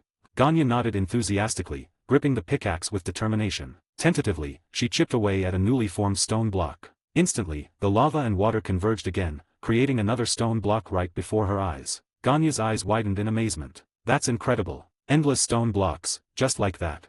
Ryan grinned and nodded. "If you switch the positions of the lava and water, it'll produce obsidian instead. But without a diamond pickaxe, it's better not to make that." He gently took the pickaxe back from her. "Let me handle this. You've been working hard all morning. Take a break. There's food in the first chest on the left. If you're hungry, grab something to eat." Then he glanced at Ningguang and said softly, "If the food here doesn't suit your taste, let me finish mining a batch of stone, and I'll take you all back to Liyue." Ningguang, who had been admiring the peculiar setup, shook her head lightly. "I'm not that delicate. Since everything is progressing smoothly, there's no need to go through the trouble. Besides, I've tried the food here. At the very least, the apples are quite good." Ryan smiled. "Judging by the look of things, I'd say you've chopped down quite a few trees today." At this, Ningguang's eyes lit up with interest. She pulled out a few saplings and handed them to Ryan. When cutting trees, the leaves disappeared and dropped not only apples and sticks but also these saplings. She hesitated for a moment. "Ryan, are these useful to you?" "Saplings?" Ryan paused briefly before shaking his head. "Not at the moment. I do plan to create a tree plantation on the floating island eventually, but for now, the platform isn't big enough. I also need to leave space for farming. Once the second phase of construction begins, I'll revisit the idea. I already have plenty of saplings on hand. They're not particularly rare." As he spoke, Ryan continued mining the stone blocks, his movements precise and efficient. "Then can I take these back to Liyue and plant them there?" Ningguang asked curiously. Ryan chuckled, nodding. "Of course you can. Didn't the saplings you planted at the estate already take root? It's just that in Teyvat, they may not grow as quickly as they do here," Ryan explained with a calm smile. "That's not a problem," Ningguang replied, her voice thoughtful. "Once we have more bone meal later, I can use it to speed up the process. Keqing should have mentioned this to you, right?" At these words, Ningguang appeared puzzled and turned toward Keqing, who shook her head in confusion. Ryan frowned slightly, his tone incredulous. "Keqing, how could you forget something so important? Bone meal can bypass time entirely and force crops and plants to mature instantly." Ningguang and Zhongli both looked visibly moved. As residents of Liyue, a nation known as the agricultural heart of Teyvat, they deeply understood the significance of accelerating food production. Although Liyue was wealthy, hunger still persisted in some corners of the land. Of course, hunger in Liyue usually meant not being able to eat enough, rather than outright starvation. But the divide between rich and poor was a truth as old as time, present in every world. "Keqing." Ningguang frowned slightly, her expression tinged with reproach. "Why didn't you bring this up earlier? Something like this could change everything." Keqing pursed her lips and remained silent, offering no explanation. It was Ganyu who stepped forward to defend her. "It's not that Keqing forgot, Ningguang," Ganyu began hesitantly, glancing at Ryan as if seeking permission to speak. Finally, in a low voice, she said, "Bone meal, it's made from bones. And those bones." Her voice faltered, and she hesitated before finishing, "They're from humans." Ningguang and Zhongli both stiffened, their pupils constricting as they exchanged a complicated glance, their gazes finally landing on Ryan. It all made sense now. No wonder Keqing had been reluctant to bring it up. The idea of using human bones to grow crops. It was something that defied Teyvat's moral limits, especially in Liyue, a nation that revered the dead and believed deeply in honoring those who had passed. If Hu Tao were to find out about this, she'd undoubtedly cause a massive uproar. Ryan sighed, casually tossing aside a broken stone pickaxe before spreading his hands in a gesture of helplessness. Ganyu's explanation isn't entirely accurate. The bones don't come from humans, they re from monsters like skeleton archers. They just happen to resemble human skeletons in form, that's all. They're not the same species, so there's no need to overthink it. Besides, he added pointedly, the people of this world can hardly even be considered humans by our standards. So, let go of your hesitation. Bone meal has too many uses, and we'll definitely need to collect it in large quantities later. Zhongli frowned slightly, his voice contemplative. But skeletons that mimic the human form, in essence, are they truly that far removed from humanity? Ryan rolled his eyes. Do you have to insist on seeing them as humans? Just think of them as slimes or abyss creatures. Would that make it easier for you? For now, everything must prioritize survival and development. This is an untamed world. There's no room for lofty ideals about morality and etiquette here. His gaze sharpened as he looked at Zhongli, his tone carrying a deeper meaning. Zhongli hesitated, clearly still wrestling with the idea, but eventually sighed, choosing not to argue further. He was a protector of people, and his first priority was the well-being of the citizens of Liyue. If bone meal could ensure that everyone was fed, then, reluctantly, he could turn a blind eye to its origins. Ningguang rubbed her temples with a sigh, her voice laced with resignation. It's difficult to accept, but Ryan, you're right. In this untamed world, concepts like morality and etiquette are luxuries. And these aren't humans. Our purpose here is to make Liyue greater. Anything else doesn't matter. I'll ensure the scouting teams pay more attention to collecting bone meal in the future. Ryan raised an eyebrow, his smile turning playful. Scouting teams? Why bother? I'm about to build a mob farm. You'll be able to get whatever monster materials you need from it. With that, Ryan waved his hand, motioning for Xiao to come over. Xiao, could you help mine some stone for me? I'm about to start construction. As Ryan grabbed a bundle of stone and headed toward an open area, Ganyu quickly called out to him. Wait, Ryan. There's something else we wanted to ask. Ryan stopped mid-step, blinking in realization. He smacked his forehead lightly. Oh, right. It's lunchtime, isn't it? Go ahead and grab something to eat. Don't mind, may need to focus on planning the mob farm. That's not it. Ganyu's cheeks flushed as she stepped closer, her voice dropping to an embarrassed whisper. Can you maybe rebuild the ladder? Ryan instinctively started to ask why but stopped when he noticed Ningguang and Keqing's flushed faces, both of them awkwardly holding down the hems of their skirts. Scratching the back of his neck sheepishly, Ryan let out a nervous laugh. Sorry about that. I completely forgot. Get early access to 20+ chapters on Patreon. 39 Building bonds and mob farms. Hold on a moment, let me rebuild a more concealed ladder for you all. As Ryan spoke, he began making his way to the edge to climb down the existing ladder. Wait. Ningguang called out, her tone carrying a hint of awkwardness. She hesitated for a moment before continuing, there's no rush. You should eat first. Ryan chuckled and shook his head. I'm fully satiated, so there's no need for me to eat. Besides, rebuilding a ladder isn't a big deal. I'll have it done in no time.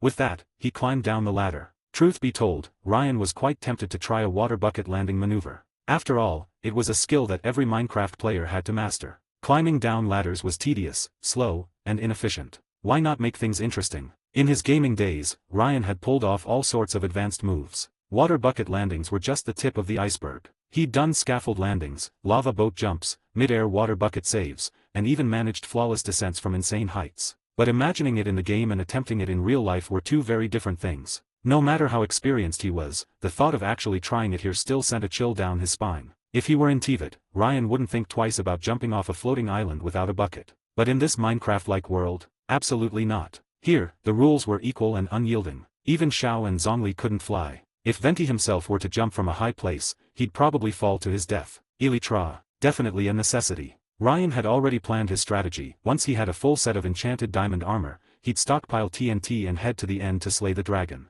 And if he gathered enough redstone and resources, maybe he'd even construct a space-based dragon cannon. At the current pace, it wouldn't take him long to reach that point. As these thoughts filled his mind, Ryan wasted no time constructing the new ladder. A concealed ladder wasn't particularly complicated. A simple 3x3 passage with torches for lighting would do. The key was ensuring the girls wouldn't have to worry about any awkward exposure while climbing. In about 5 minutes, Ryan's swift hands had completed the new passage. A fresh, discreet ladder now stood tall. Instead of climbing back to the high platform, Ryan headed to his room and crafted 2 signs. One was placed at the base of the old, uncovered ladder with the label, "For Men Only."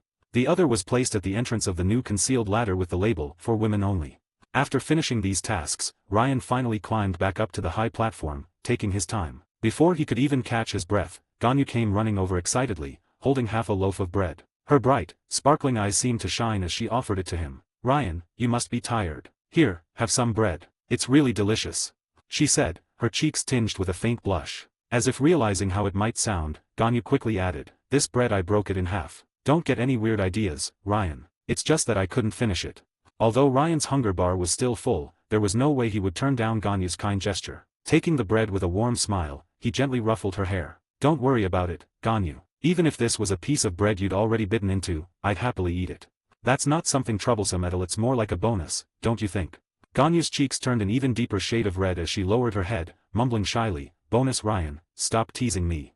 Ryan raised an eyebrow, feigning innocence. "How is this teasing? Ganyu, you really underestimate your own charm. Don't you know, I like you quite a lot."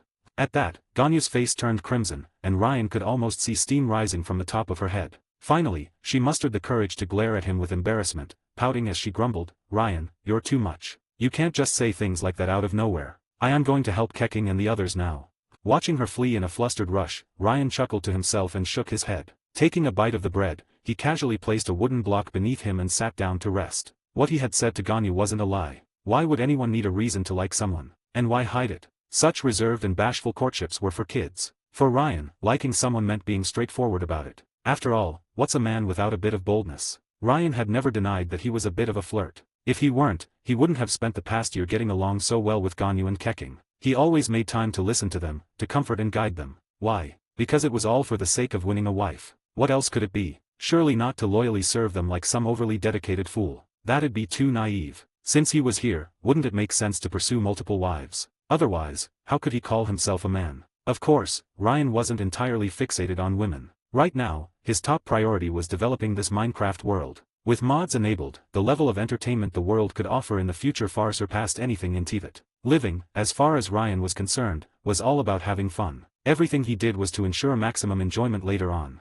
Once the mob farm is complete, that's mission 1 accomplished. The system better reward me with a decent mod after this.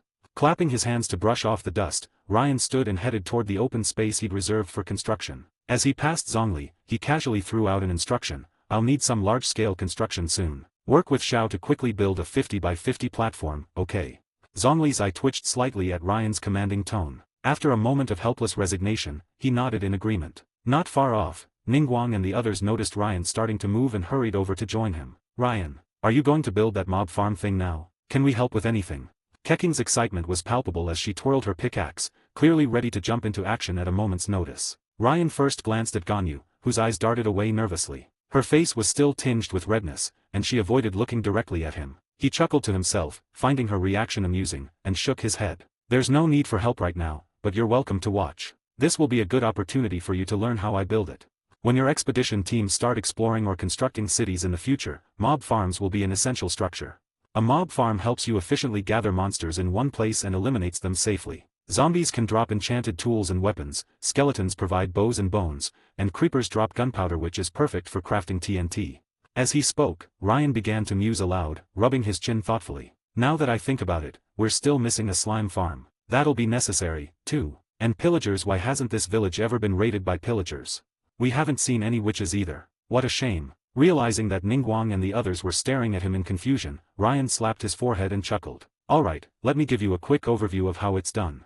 A mob farm relies on fall damage from high-altitude drops. Most mobs die from falls of 24 blocks or more, so we'll build it at a height of 23 blocks. Before he could continue, Keqing raised her hand eagerly, asking, "Why not just make it 24 blocks and kill them outright?" Ryan smiled and explained, "Good question. The reason is that killing them yourself allows you to collect experience points, which are essential for enchanting later on. There are other reasons too, but you'll understand those as you get more familiar with the process." He continued, "To build a proper mob farm, we'll need stone, water buckets, trapdoors, chests, and hoppers. These ensure that when mobs are killed, the hoppers automatically collect their drops and deposit them into the chests. Unfortunately, we don't have the materials for hoppers right now, so we'll have to pick up the drops manually for the time being."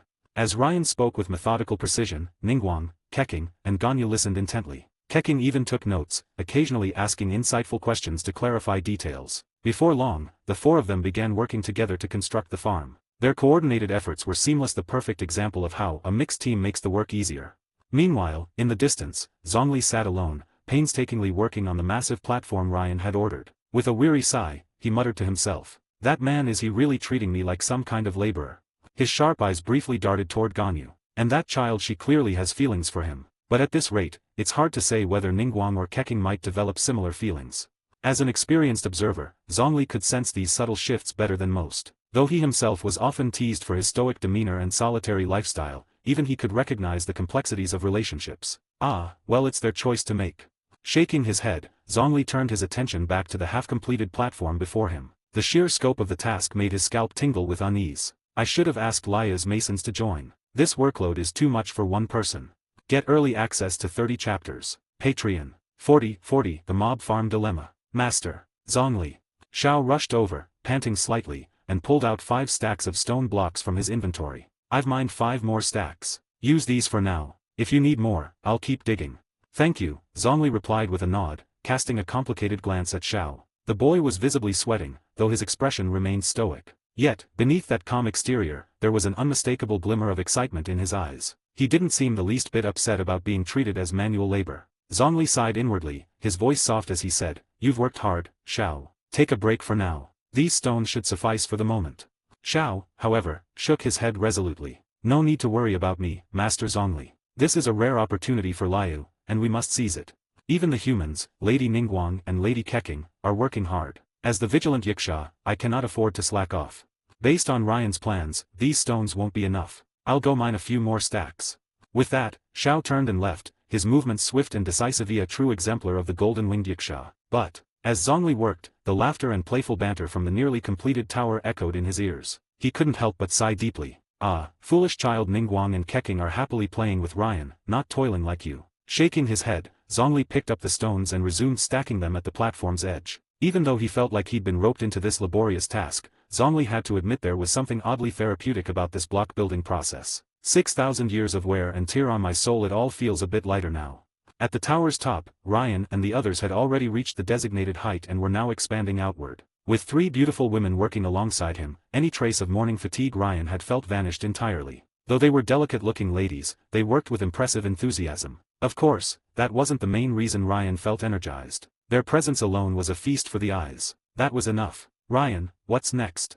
Ningguang gazed out at the view for a moment before turning back to him. "Next." Ryan handed them a few more stacks of stone, smiling as he explained. "Next, we'll create a completely enclosed, lightless environment." But Ganyu looked puzzled. "Wait a moment. If I remember correctly, monsters in this world spawn only in areas without light, right?" Ryan nodded. "Exactly. We'll take advantage of that mechanic to ensure monsters spawn continuously in this dark space. Then, using water currents, we'll funnel them toward an opening. Once they fall 23 blocks, they'll be left with just a sliver of health. That's the basic principle of a mob farm." The 3 women were quick to catch on, and Ryan's explanation clarified the details further. "Of course," he added with a grin, "there's more to it than that. I deliberately built this mob farm on the floating island near our base. The rest of the island is well lit with torches, so no monsters will spawn there. This makes the mob farm the only dark spot, ensuring a high spawn rate for monsters."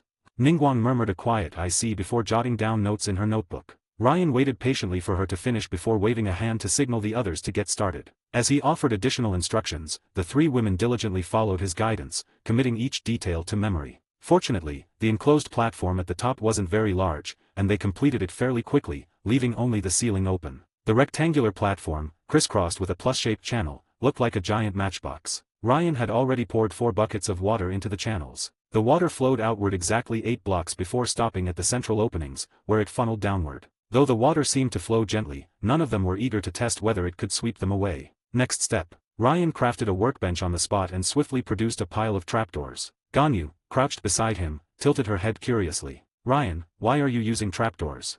Seeing Ganyu's innocent and adorable expression, Ryan couldn't resist ruffling her hair. "Because monsters won't willingly walk into water currents. We need to place trapdoors above the water channels. This way, the monsters will think the trapdoors are solid blocks, step onto them, and fall into the water below."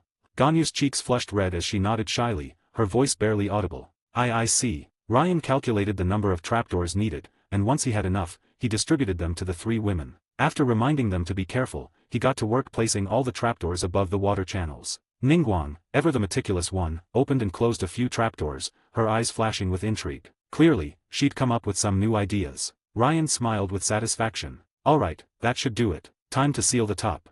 He set up a ladder and climbed to the top of the large box, signaling for the others to follow. Ningguang, Keqing, and Ganyu quickly joined him. The next part was straightforward. Each of them took a corner and methodically filled in the blocks to close off the structure. In no time, the mob farm was complete. Even though no sounds of monsters could be heard from within yet, Ryan was confident in its success. Standing back to admire their work, a sudden realization hit him like a thunderbolt. Oh no. Ryan scratched his head awkwardly. I forgot to leave a way down. The pride and sense of accomplishment the three women had been feeling instantly evaporated. Keqing looked at Ryan with a complicated expression and said softly, Ryan, you mentioned that when monsters fall from this height, they'll be left with just a sliver of health. So, if we fall. Ryan nodded gravely. We'd die instantly. Silence fell over the group. The chilly wind at this altitude felt even colder now. The three women exchanged glances, each one realizing they'd been thoroughly duped. Feeling a bit embarrassed, Ryan scratched his cheek and muttered, it's not really a big problem. As he spoke, he pulled out his Yama blade. The moment the blade appeared, Keqing's eyes were riveted to it. The weapon's slender, elegant form, intricate and mysterious engravings, and its deep, otherworldly aurite was a masterpiece far beyond any ordinary artifact. Ryan, this blade, Keqing's voice was filled with awe. It's a katana, Ryan explained with a faint smile. In the future, we'll be able to craft weapons like this. For now, though, it's our way down. A sword. Ningguang's eyebrows furrowed in confusion. How do we use a sword to get down? Ryan didn't bother explaining. With a sly smile, he turned to Ganyu. Ganyu, sorry about this. Before she could respond, he gently wrapped an arm around her waist. Ganyu froze instantly, her entire body stiffening like a statue. She wasn't sure if she should push him away or let it be. In her flustered state, she simply stood there, letting Ryan hold her. Ryan, focused on the task at hand, had no time to savor the moment. Raising the Yama blade, he prepared to act. To be honest, Ryan never imagined that one day, he'd find himself stuck at a high altitude, needing to rely on the Yama blade's abilities to descend. Thankfully, the blade's special abilities were up to the challenge. Without it, they might have had to resort to some desperate and reckless measures. His plan was simple, use the Yama blade's phantom blade dash to teleport safely to the ground. If he'd been running certain mods, the blade could even allow him to take off and fly with ease. Ryan glanced down at Ganyu, noticing her ears had turned bright red. In a low voice, he reassured her, I'll take you down first. As he spoke, a brilliant, radiant sword phantom materialized behind him. The blade shot out like a streak of light, embedding itself in the ground far below. Ryan swung the Yama blade again, and in an instant, the two of them vanished, reappearing at the base of the tower as though they'd traveled through space. The spectacle left the trio above Keqing, Ningguang, and even Zhongli and Xiao, who had been observing from a distance completely stunned. They all knew Ryan didn't possess spatial abilities, which meant, the sword. Zhongli murmured, his golden eyes widening in astonishment. A sword with the power of space itself. Get 30 additional chapters. Patreon. 41 Building a nuke in MC. Ganyu still seemed dazed from Ryan suddenly holding her earlier. Seeing her reaction, Ryan could only chuckle softly and said in a gentle tone, I'll go back up to get Ningguang and Keqing. You rest here for now. With that, the familiar flash of the sword's phantom appeared behind him, and in an instant, Ryan was back up in the sky. Truth be told, he could have easily built a pillar with stone blocks and placed a ladder to climb up and help them down. But who would waste such an opportunity? When you have a chance to hold a girl close, why bother pretending to be a gentleman? An honest man never hides his inner rascal. Just like he had with Ganyu, Ryan brought Keqing and Ningguang down one at a time, holding them close as he used the Yama blade to teleport to the ground. Once they were safely back on the ground, Ryan put the sword away and began reflecting on the experience. Ganyu has the best figure. Ningguang's form is the most elegant and supple. Keqing's posture is the most flexible and resilient. Satisfied with his conclusions, Ryan silently committed these sensations to memory. While Ganyu had been adorably shy, Ningguang and Keqing didn't blush nearly as much. Even so, neither of them could entirely hide their embarrassment. After all, this was their first time being in such close contact with a man. Still, rather than dwelling on the awkwardness, their focus quickly shifted elsewhere to the Yama blade. Keqing steadied herself and immediately grabbed Ryan's arm. Her voice was urgent, her eyes blazing with curiosity. Ryan, that sword. What exactly is that sword? Zhongli and Xiao, having noticed the commotion, paused their work as well. A sword imbued with the power of space was no trivial matter. Ryan laughed lightly, retrieving the blade and casually swinging it a few times. This is a katana called the Yama blade, a true demon blade. Among all katanas, it's one of the most renowned and powerful. Katanas have two core abilities, dimensional slash and phantom blade dash. Zhongli's eyes narrowed thoughtfully as he nodded. So the spatial power comes from the blade itself. A katana, a demon blade, the Yama blade. Whatever Zhongli was pondering, Ryan couldn't tell. But as for Keqing's fiery gaze, Ryan understood that perfectly. Ryan, Keqing began, her voice filled with anticipation, is this sword exclusively yours? A weapon with spatial power, who wouldn't want one? Ryan smiled and nodded. That's correct. Keqing's hopeful expression faltered slightly, disappointment flickering across her face. But before she could say anything, Ryan added with a knowing grin, however, the Yama blade isn't unique. It can be forged. In fact, it can be crafted right here in this world. If you're diligent enough, you could even make 4 or 5 of them just to swap around. He wasn't exaggerating. Sure, mass-producing Yama blades wasn't feasible, but forging multiple copies? Absolutely doable. Defeating the Ender Dragon would grant fragments of a broken Yama blade, which could then be painstakingly repaired. Since the Ender Dragon could respawn, the existence of multiple Yama blades was a given. It was just a matter of patience during the repair process. And patience was well worth it, given the blade's status as one of the strongest early-game katanas. Renowned for its dimensional slash and phantom blade dash, the Yama blade could dominate almost any foe. A craftable spatial artifact. Ningguang's expression grew serious as she studied the sword in Ryan's hand. Her estimation of this world's value skyrocketed once again. Ryan didn't possess a vision, yet he could freely wield the Yama blade. The implications were staggering. Ningguang wasn't greedy enough to dream of equipping all of Liyue with Yama blades. But if this was merely one type of katana and one of the strongest at that, then surely there were other, less powerful versions that could be mass-produced. The prospect of arming the Qianyan army with katanas, granting them extraordinary power, was too tantalizing to ignore. Ningguang's mind raced with the possibilities. She could already envision Liyue's Qianyan army fully equipped with katanas, each soldier wielding extraordinary power. Liyue would no longer merely stand among the 7 nations. Even Celestia itself would be forced to tread carefully before them. Her gaze softened as she looked at Ryan, a mixture of awe and complexity in her expression. "Ryan," she murmured, "you've given me yet another monumental surprise." Ryan chuckled, shaking his head. "I understand what you're imagining, but for now, katanas like the Yama blade can't be forged yet. That's an objective limitation. However, I estimate it won't be long before it becomes possible." Top-tier katanas possess an array of incredible abilities: control over kinetic energy, space manipulation, elemental control, explosions, black holes. Ryan's tone deepened, his words carrying the weight of legends. "And then, there's the strongest of them all, the one said to cut down any foe with a single strike. The blade of ultimate dominion, eternal end, infinite cosmos." The room fell silent, the weight of his words settling over the group like a shroud. The sheer magnificence of his description left Ningguang, Keqing, and the others wide-eyed with awe. Satisfied with their reactions, Ryan continued, "But don't get too excited. Obtaining these top-tier katanas is incredibly challenging, and they aren't something just anyone can wield. That said, the katanas you're imagining for mass production do exist. Puppet, bamboo light, nameless blade, these are all katanas that can be upgraded simply by defeating monsters. They may not be as overwhelming as the Yama blade, but they're ideal for large-scale deployment. It's a complex system, but once it's activated, I'll let you know." Ryan sighed softly, turning his gaze to the horizon, where clouds drifted lazily across the sky. After a moment of silence, his voice grew distant, almost nostalgic. "This world is extraordinary. Its potential is terrifyingly vast. The resources you all covet are merely the most basic, insignificant things here. What's truly terrifying are the mods." His tone shifted, carrying an almost reverent weight as he spoke. "Bombs capable of flattening all of Liyue Harbor in an instant, like the Peacekeeper missile. The rulers of the sea's aircraft carriers that dominate the waves. Industrialization mods that spark world-changing technological revolutions. Modern weaponry mods that level the playing field, making all life equal beneath a torrent of steel and fire. Even the so-called strongest swords, those capable of annihilating any foe in one strike, aren't limited to just 1 or 2. To my knowledge, there are many others: the blade of universal sovereignty, the bedrock sword, the divine sword. And the most frightening part? These mods, as far as I know, are limitless in number." Ryan exhaled, his breath carrying a faint sense of yearning. "My dream is to unlock countless mods. To build cities of steel across the lands, fleets of aircraft carriers dominating the seas. I want to transform this savage, untamed world into the one I've envisioned, a world where magic, martial arts, and technology flourish in harmony." His voice hardened as he concluded, "So, when I see the entities you consider almighty, the sustainer of heavenly principles, Celestia, Archons, I can't help but think they pale in comparison to the power of mods. No matter how strong the sustainer might be, could they withstand the might of a Peacekeeper missile? Just one strike, and from across the continent, the mushroom cloud would be visible on the horizon. That is the true terror of this world." He paused, his gaze sweeping over the group, all of whom wore expressions ranging from disbelief to profound realization. "Right now, we're merely playing around. The mods haven't been activated, and we haven't even begun proper resource exploration. Desert temples, woodland mansions, the nether, the end, we've barely scratched the surface." Ryan sighed again, turning back to face them with a faint smile. "So do you all understand now? Do you see what this world truly represents?"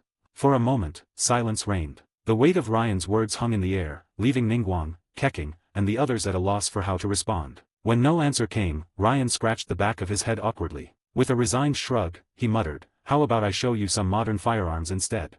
As he spoke, he casually reached behind him and pulled out an AK-47, the cold gleam of its metal reflecting the light. 42, the mob farm is complete. In the end, Ryan couldn't resist giving a brief demonstration of modern firearms. The instant the demonstration began, Ningguang and the others fell silent again. These weapons required little skill to operate. Ordinary people could learn how to use them in no time. Yet their lethality was undeniable. Even Zhongli, despite his serene composure, felt a faint chill when he faced the dark barrel of the gun without his jade shield activated. And yet, the flintlocks from Snezhnia, while technically firearms, were little more than fire starters in the hands of a strong being like him. Zhongli pondered deeply. Was the immense power of this weapon due to the differences in the world's laws? Or was it simply the result of using the extraordinary materials native to this world? Whichever the case, it was undeniable that this world held unfathomable potential. From what Zhongli could gauge, the so-called modern firearm Ryan wielded could, with sustained fire, wound even the Adepti. Of course, that assumed the Adepti didn't dodge after all. Their speed far outmatched that of the bullets. If Zhongli were to voice these observations, Ryan would likely double down on the importance of modern firearms. He might even marvel aloud, the materials of the MC world truly defy all logic.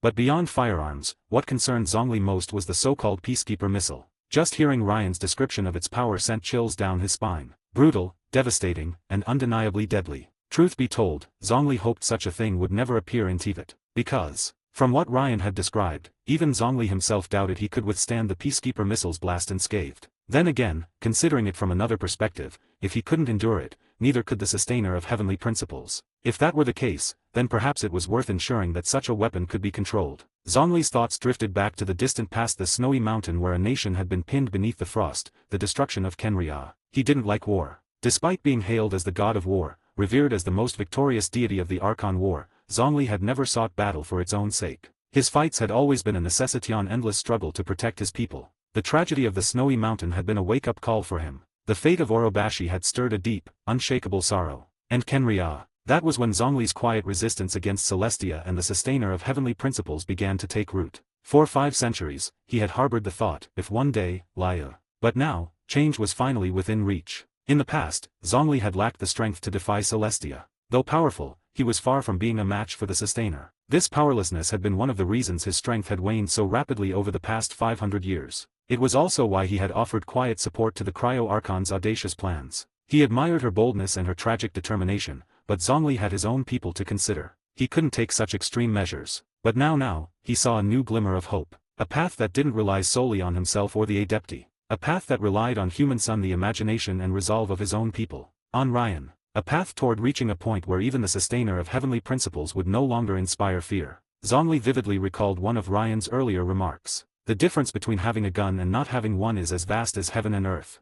If that was true, then Zhongli was willing to support Liyue. He would support his people in mastering weapons so powerful that even he could be slain by them. Because this, he believed, was the ultimate protection he could offer them. The love of a god for their people was a conviction etched into their very essence. For their people, they would bear any sacrifice, even their own. And among the 7, none embodied this belief more steadfastly than Zhongli. This was one of the primary reasons why Ryan had chosen to work with Liyue first. He deeply respected the Geo Archon, who, for over 6 millennia, had devoted himself wholeheartedly to his people. As for Ryan's plan to collaborate with Liyue in creating top-tier weapons, neither Zhongli nor Ningguang raised any objections. Using Ryan's own words, "A power capable of ending everyone's lives. I might never use it in my lifetime, but I absolutely cannot afford to be without it."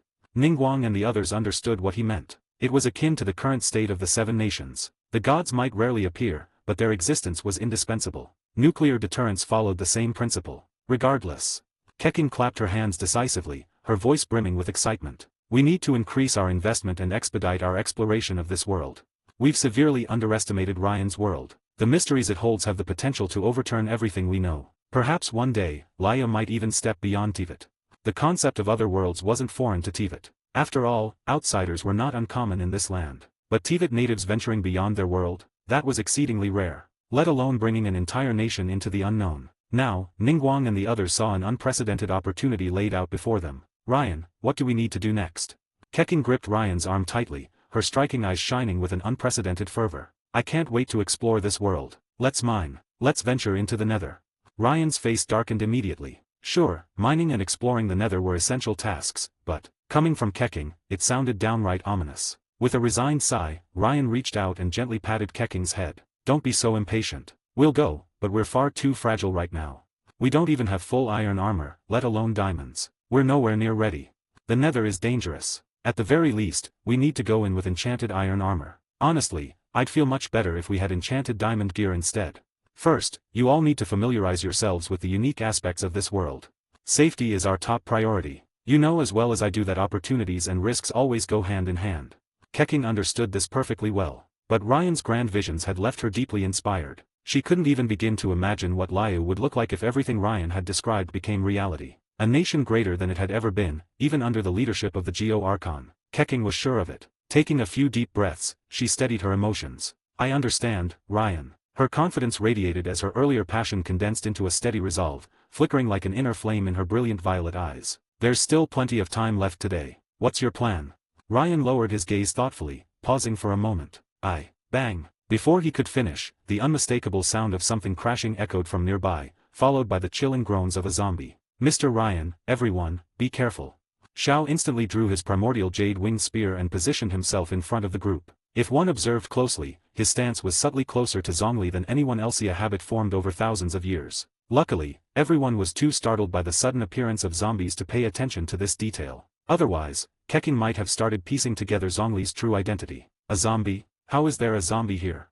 Keqing frowned, but as she noticed the zombie's location, realization dawned. Wait, did this come from the monster spawner tower? Xiao remained silent, watching the zombie furiously thrash about within the confines of the spawner tower. He couldn't help but feel a bit uncomfortable holding his spear. Well, not bad, Ryan remarked, glancing at the tower with satisfaction. Looks like my spawner tower is working perfectly. He looked up at the sky to estimate the time. Might seem to be around 2 p.m. It wasn't an ideal time for monster spawning, yet the tower had already produced results. This alone proved its efficiency. Feeling quite pleased, Ryan drew a stone sword and began walking toward the trapped zombie. Having such a capable group had certainly sped things up. Without their help, it would have taken him much longer to complete these structures. Despite their lack of familiarity with this world's mechanics, Zhongli and Xiao were incredibly efficient workers. Directing Zhongli to build platforms and Xiao to mine stone had been particularly satisfying. Ryan had even considered building a witch spawner tower next, but the time wasn't right yet. That plan would have to wait. For now, the monster spawner tower was operational. Ryan figured that staying here overnight would allow him to complete his tasks. He couldn't help but wonder what rewards the system would grant this time. He wasn't lacking in raw power, so a new mod would be perfect. Fueled by anticipation, Ryan quickened his pace. Mr. Ryan. Suddenly, Xiao called out, stepping forward and speaking in a low voice. Even if the zombie is trapped, it's still dangerous. Allow me to handle this. Ryan was momentarily taken aback, but, seeing the determination in Xiao's eyes, he smiled and handed over the stone sword. Then I'll leave it to you. This is my duty. See, this was the benefit of having reliable tools, or rather, companions. Get 30 additional chapters on Patreon. 43. 2 days later, Liyue's expedition team moves in. 43.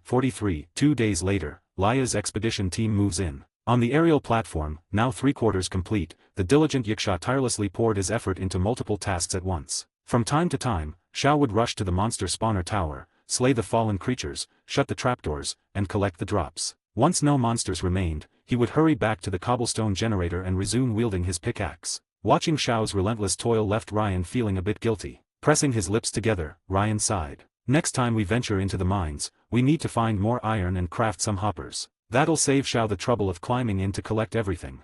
Well, perhaps there was a hint of exploitation in this arrangement. But Ryan had tried to convince Xiao otherwise. The monsters falling from the spawner posed no real threat, anyone else could have handled it. Yet Xiao refused. His answer was as straightforward as it was resolute. Zhongli was his superior, and he couldn't possibly let him do such menial labor. Ryan, meanwhile, was someone Zhongli had specifically assigned him to protect, a figure of great importance to Liyue. Xiao would never allow Ryan to risk himself either. As for Ganyu, Ningguang, and Keqing, they were all refined young women. Xiao couldn't fathom asking them to deal with monsters, let alone pick up things like rotting flesh or bones. After weighing all the options, it seemed only natural for Xiao to handle the task himself. Xiao didn't mind, he even seemed to enjoy it. As a Yiksha, his nature was steeped in combat and violence. Strangely enough, Xiao had mentioned feeling a peculiar sensation every time he defeated monsters in this world. It was as if something was seeping into his body, a power that suppressed the karmic debt's corruption. With that in mind, Ryan stopped worrying and let Xiao do as he pleased. After all, Xiao shared Ryan's constitution due to their bond.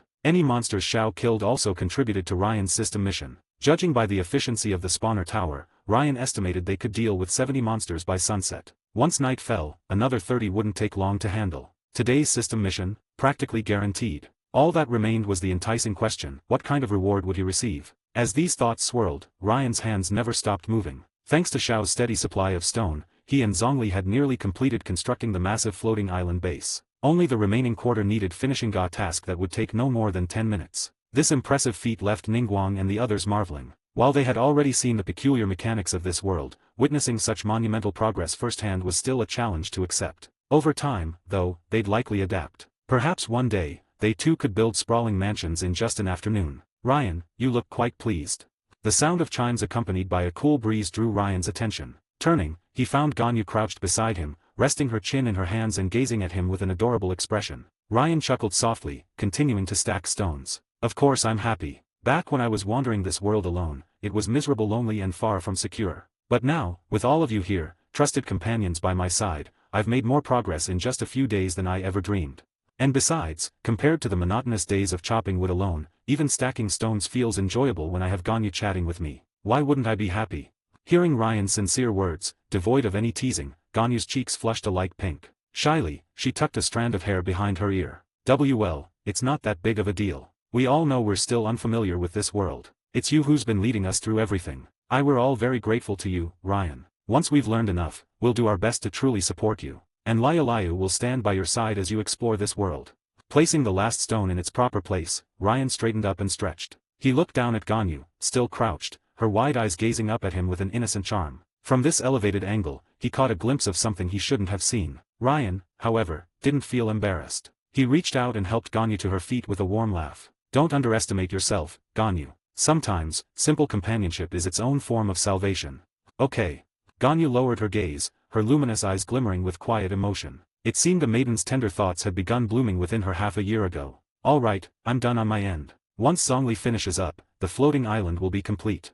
Ryan scanned the bustling island, hands on his hips. Keqing and Ningguang had finished laying down soil. Keqing had planned out a sizable vegetable plot and was now watering it and planting seeds as Ryan had instructed, though she still refused to use bone meal. Ningguang had found a spot to plant saplings, and Xiao remained busy darting between tasks. Zhongli, as always, worked silently, steadily building up the remaining blocks. With only 6 people, the floating island felt lively and harmonious, a sight that lifted Ryan's spirits even higher. After a moment's thought, he called Ganyu over and walked toward Ningguang. At that moment, Ningguang was standing by a chest, staring at the bone meal inside, clearly debating whether to use it. The thought of powdered bones as fertilizer was still difficult for her to accept. Ningguang, Ryan greeted casually. Startled from her thoughts, Ningguang shut the chest and abandoned the idea of using bone meal. Turning toward Ryan, she remained as elegant as ever, even after a full day of work, though her platinum chongsam's hem was slightly dirted. Ryan, have you finished your tasks? You've worked hard.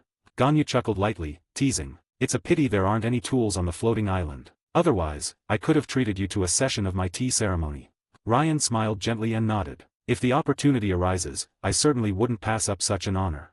As for the initial construction of the floating island, it's done. The time is still early, so I came to ask, when does Liyue plan to send the first batch of pioneers for settlement? Upon hearing this, Ningguang's expression grew more serious. She unconsciously reached for her pipe, only to remember it had been shattered due to her earlier lapse in strength. After a moment of contemplation, she crossed her arms and spoke softly. Our initial plan was to move quickly since it involves resource allocation, but after experiencing the wonders of this world firsthand, I feel rushing isn't the right approach. Before she could finish, Keqing approached swiftly, interrupting Ningguang. I believe we should proceed faster. Keqing's face was smudged with dirt, giving her otherwise composed demeanor a touch of cuteness. Yet her voice remained sharp. Only by showing the Adepti our hard work and vision will they permit Liyue to truly walk its own path of independence. I refuse to see the people of Liyue become like the naive Mondstadt citizens. Ningguang's brow furrowed slightly. Keqing. Sorry, I lost my temper. Keqing took a deep breath, her determined gaze fixed on Ningguang. Ningguang glanced discreetly at Zhongli, who remained composed, methodically stacking stone blocks. Her tension eased a little. After a moment of contemplation, Ningguang shook her head slightly and continued. Following the original plan for tomorrow isn't feasible. Before finishing her sentence, Ningguang noticed Keqing opening her mouth to argue. She quickly added, the dangers of this world, Keqing, you and Ryan and Ganyu have experienced firsthand. If necessary, you can witness the monsters that the conqueror of demons is currently slaying. This world is resource-rich, but I will not allow the citizens of Liyue or the Millelith to make unnecessary sacrifices. That statement silenced Keqing entirely. In fact, thinking about her eagerness risking the lives of Liyue's citizens left her feeling guilty. Seeing Keqing's reaction, Ningguang shook her head internally, maintaining her composed expression. She added gently, "But Keqing, you raise a valid point. We can't afford to waste too much time. I believe." Ningguang paused for a moment, then looked up at Ryan. "In 2 days, the Millilith and the first batch of miners will move in. What do you think?" 2 days. Ryan smiled, his lips curling slightly. "That works. It'll give you enough time to familiarize yourself and map out a blueprint for the future miner city." Miner city.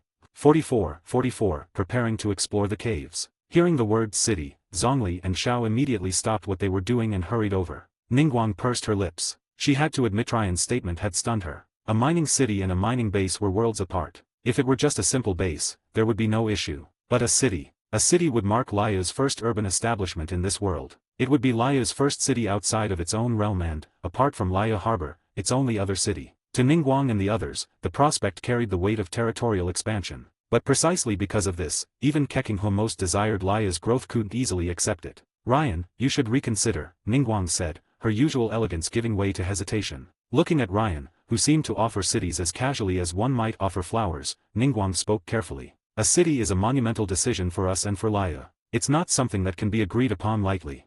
We understand the uniqueness of your world and the necessity of building cities here. In the future, we'll definitely negotiate resource exchange cities with you. But it can't be now."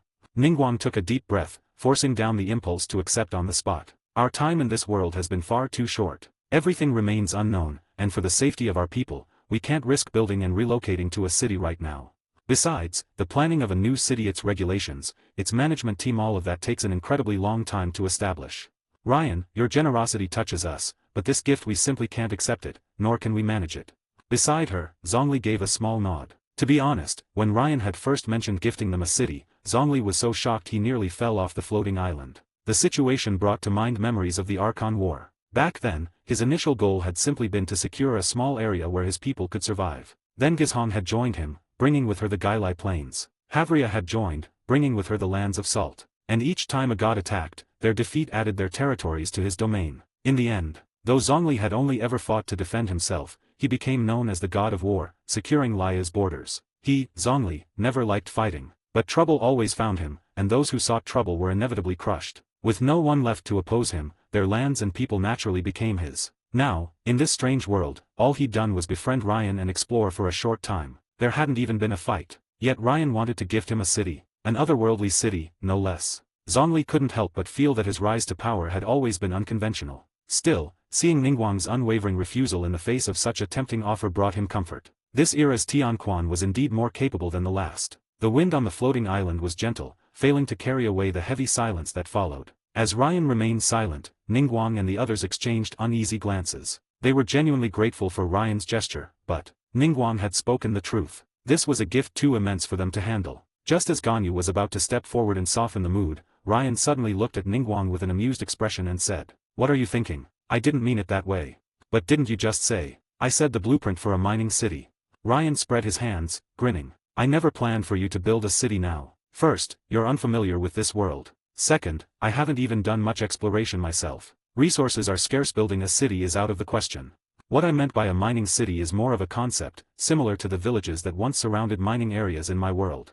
We'd start by designating a general area, creating a living environment that's safe and suitable for miners. Once that's established, we'd work on stabilizing mining operations. Over time, the base would naturally expand. And eventually, it would develop into a fully functional, self-sustaining mining city. To put it simply, it was like a massive mining site where miners' housing, food, and resources were all provided, allowing them to focus entirely on extraction. In Ryan's previous world, it wasn't uncommon for villages or towns to spring up around mining deposits. He was merely adapting that idea here. This explanation left Keqing and Ningguang momentarily stunned. They exchanged a glance, suddenly realizing the feasibility of this approach. Ryan turned and pointed toward the towering mountain in the distance, his tone full of bold enthusiasm. "If you have enough people, I don't even think there's a need to dig into underground mines.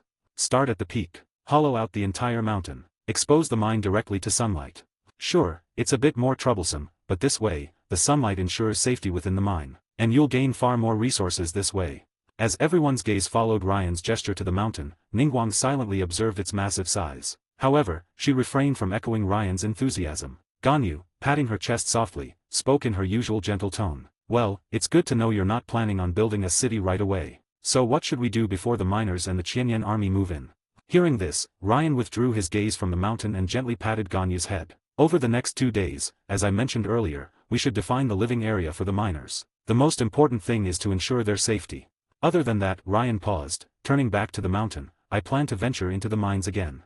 That declaration immediately sparked enthusiasm in everyone. Go down into the mines, Ningguang mused aloud, almost amused by how surreal the idea seemed to her. The Tianquan Xing of Liyue, exploring mines. Still, she didn't find the notion unappealing. I've heard Keqing and Ganyu talk about accompanying you into the mines before. They seemed quite excited. To be honest, I'm curious about those resources myself. A chance to investigate the mines firsthand would be ideal. Ryan chuckled and nodded. My next phase of construction requires more iron and a lot of other resources as well. Take the stone generator and the monster farm, for example. Without enough iron, neither structure has been built to its full potential. This time, we need to find a significant amount of iron ore and various other minerals. But don't get too excited, Ryan cautioned, his tone suddenly more serious. The mines aren't like the surface. They're far more dangerous, especially since we don't have any armor right now. At this, Xiao, who had been silently observing, suddenly spoke up. I will protect everyone. Ryan gave a light laugh but quickly shifted to a more solemn tone. If all of you want to go into the mines, then tomorrow morning.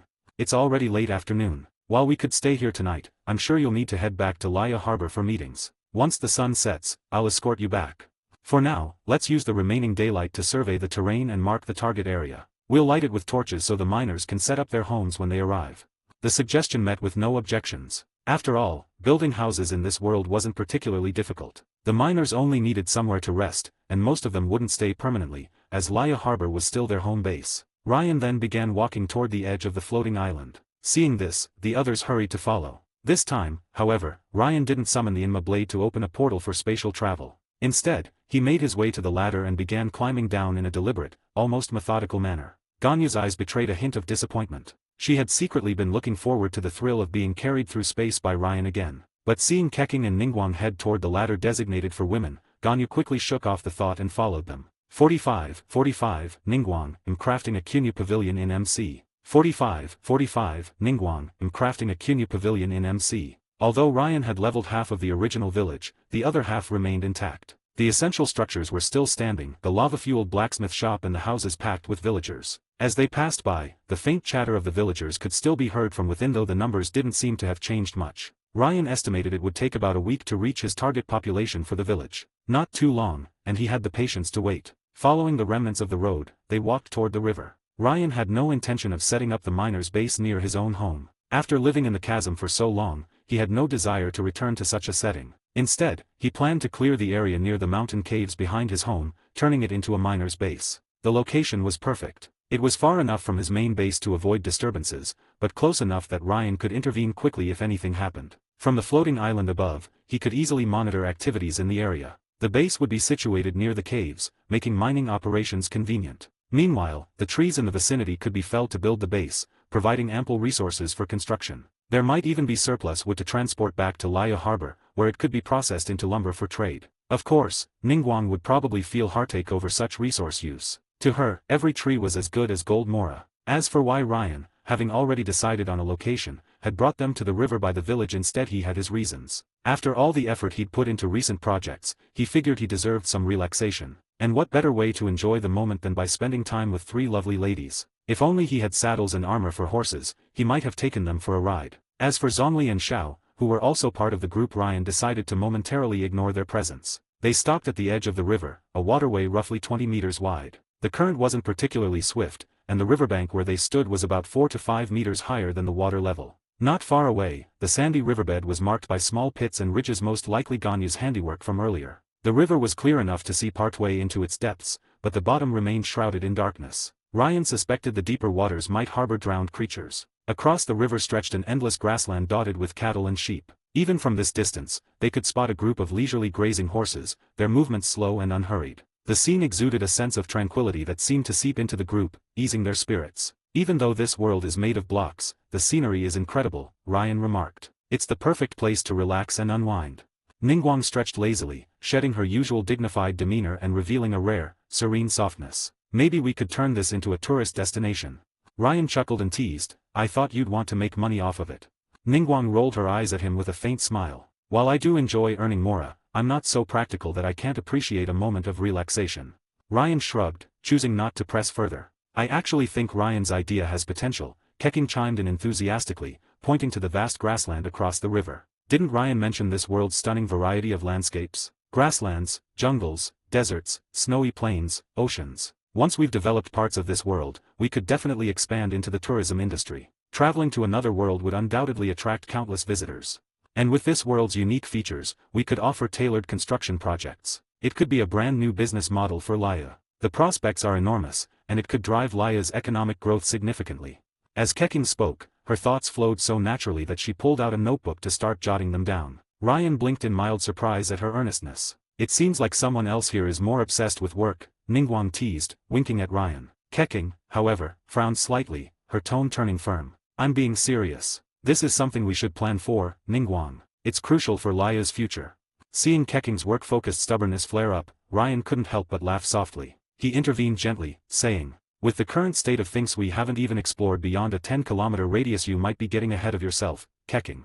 As an old saying from my world goes, take too big a step, and you risk pulling a muscle. Stretching his arms, he let the cool river breeze wash over him. The more you think about the future now, the more mistakes you're likely to make. Let's focus on completing our immediate plans before worrying about what's next. If Ningguang had said this, Keqing might have argued back, even if only a little. But since Ryan was the one speaking, she listened intently, nodding thoughtfully. It wasn't about favoritism, it was just that Ryan had spent the past half-year sharing countless stories from his world, each packed with wisdom that had left a lasting impression on Keqing. For Keqing, a nation with thousands of years of history in governance and human rule offered endless lessons to be learned and reflections to be made. Every word and deed carried weight and was worth deep consideration. Though she felt a tinge of regret, Keqing nodded, temporarily shelving her ambitious ideas. Ryan noticed her disappointment, his eyes lighting up with a hint of mischief. Pointing toward the wide river below, he grinned. Would you believe me if I told you I could build houses on the riverbed? Or even construct a fully transparent glass room underwater? As soon as the words left his mouth, Ganyu nodded seriously, her expression earnest. I believe you. Ryan was momentarily stunned by her straightforward response. Realizing she might have sounded too eager, Ganyu's face flushed a light pink as she hurriedly explained. Because you've already shown us so many incredible things. Building something underwater doesn't seem impossible at all. Even Teyvat has ruins and domains hidden beneath the water. If it's you, I'm sure you could make something even better. Her unabashed trust made Ryan feel a rare sense of warmth. His expression softened, and he chuckled gently. Though Ganyu makes it sound like I can do anything, she's not wrong. I can build a large underwater palace completely habitable and perhaps even grander than anything on land. Hearing this, Ningguang's interest was piqued. Her elegant brows furrowed slightly as she mulled over the idea. After a moment, she seemed to connect the dots. Now that you mention it, I recall seeing you construct a massive aquarium with glass. Not a single drop of water leaked out. Then, on the floating island, whether it was the mob tower, the stone generator, or the farmland Keqing planned, it seems like in this world, as long as blocks are placed to form a sealed structure, water doesn't seep through at all. If that's the case, then yes, it's entirely possible to build underwater structures. Ryan couldn't help but applaud Ningguang's insight, laughing as he did. As expected of Uuve already grasped some of this world's unique mechanics so quickly. As a reward, how about this? When the time is right, I'll help you rebuild the Jade Chamber in this world.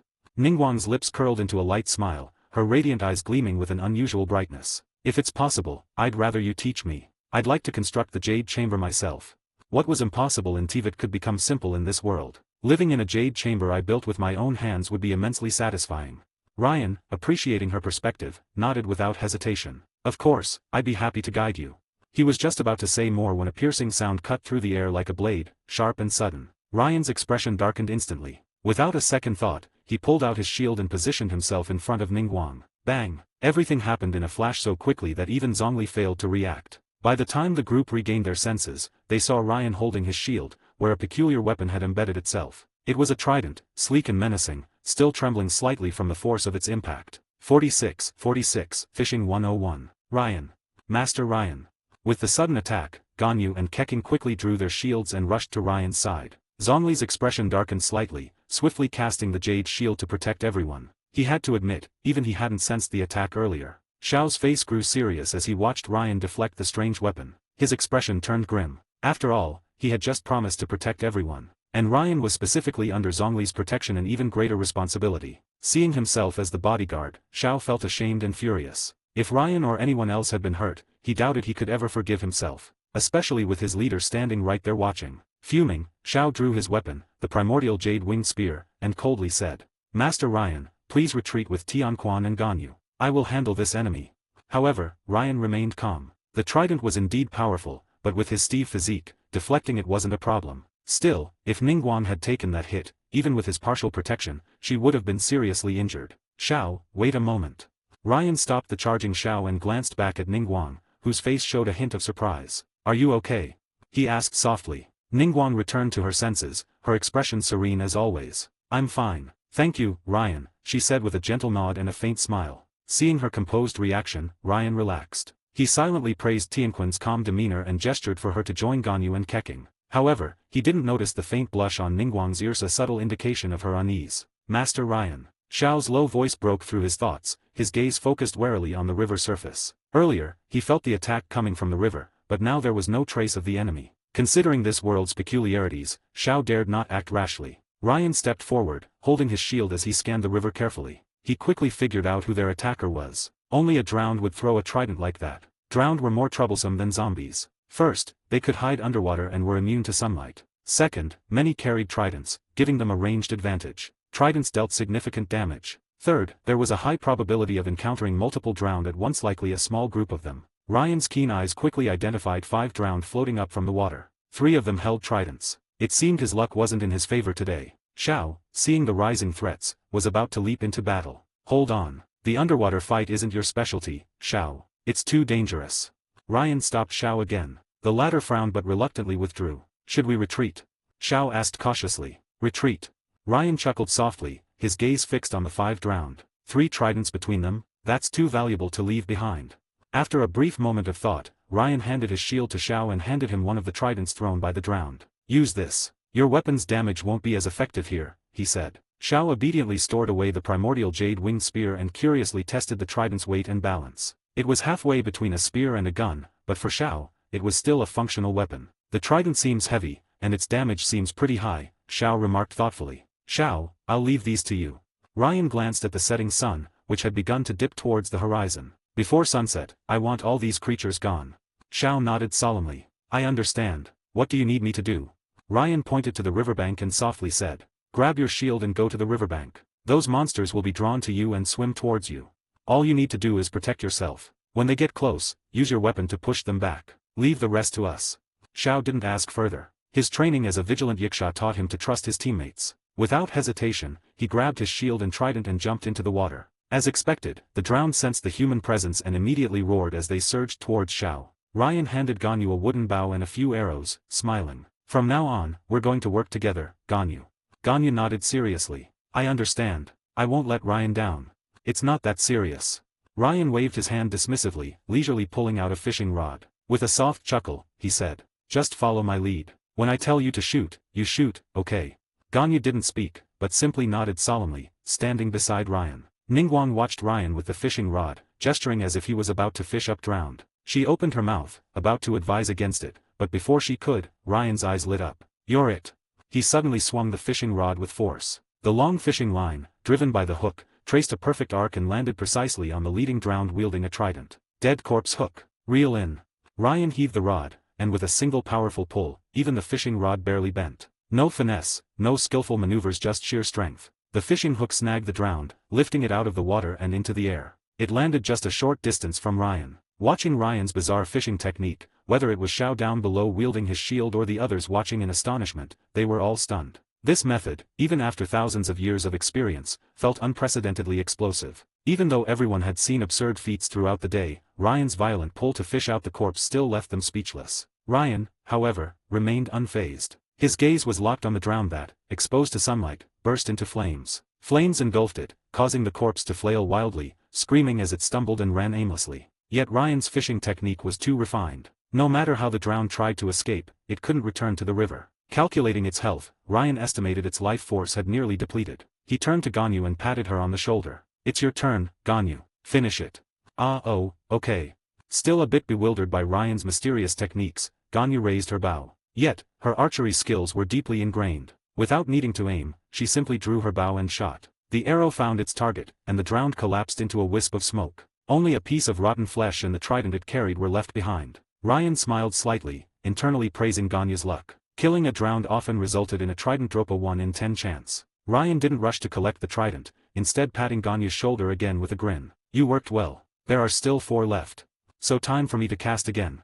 47, your fishing rod even hooked Xiao. To Zhongli, everything he witnessed today could only be described as unprecedented in the history of Teyvat's fishing community, utterly absurd and completely beyond imagination. While the fishermen of Teyvat busied themselves boasting about the rare species they had caught, one particular fisherman here had managed to reel in 5 drowned. And that wasn't even the most bizarre part. In an instinctive follow-up cast, that very same fisherman managed to hook none other than the mighty conqueror of demons, General Elatus, and drag him into the air. The image of Xiao, clutching a trident in one hand and a shield in the other, staring blankly while dangling from a fishing hook, was one of such sheer comedic absurdity that Zhongli couldn't help but feel it belonged more in a stage play than reality. The miraculous, drowned fishing incident had taken place an hour ago. By now, the group had returned to Ryan's estate, a sprawling villa that exuded warmth and comfort. The sky had turned completely dark, but the estate remained brightly illuminated to prevent any monsters from spawning within its boundaries. Although the group didn't plan to return to their own world just yet, they had already set up the dual portal system to ensure they could travel back at any time.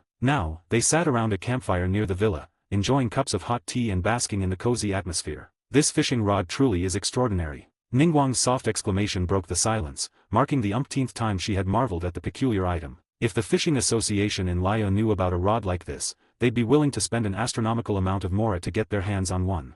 From the way she spoke, Ryan quickly realized what Ningguang had in mind. She wanted to learn how the fishing rod was made, so she could produce and sell it to Liyue's fishing enthusiasts. Ryan chuckled and shook his head. For now, I'd advise you to let go of the idea of selling fishing rods. Why? Is it because they're too heavy? Ningguang inquired, tilting her head slightly. Ningguang's enthusiasm was unmistakable. It seemed she was eager to establish her first mora trade venture in this world. Her plan was simple yet effective: resell these fishing rods to the avid fishermen of Liyue, raking in mora from their overflowing pockets. However, Ryan shook his head again. The issue isn't its weight. In fact, I don't have many fishing rods myself.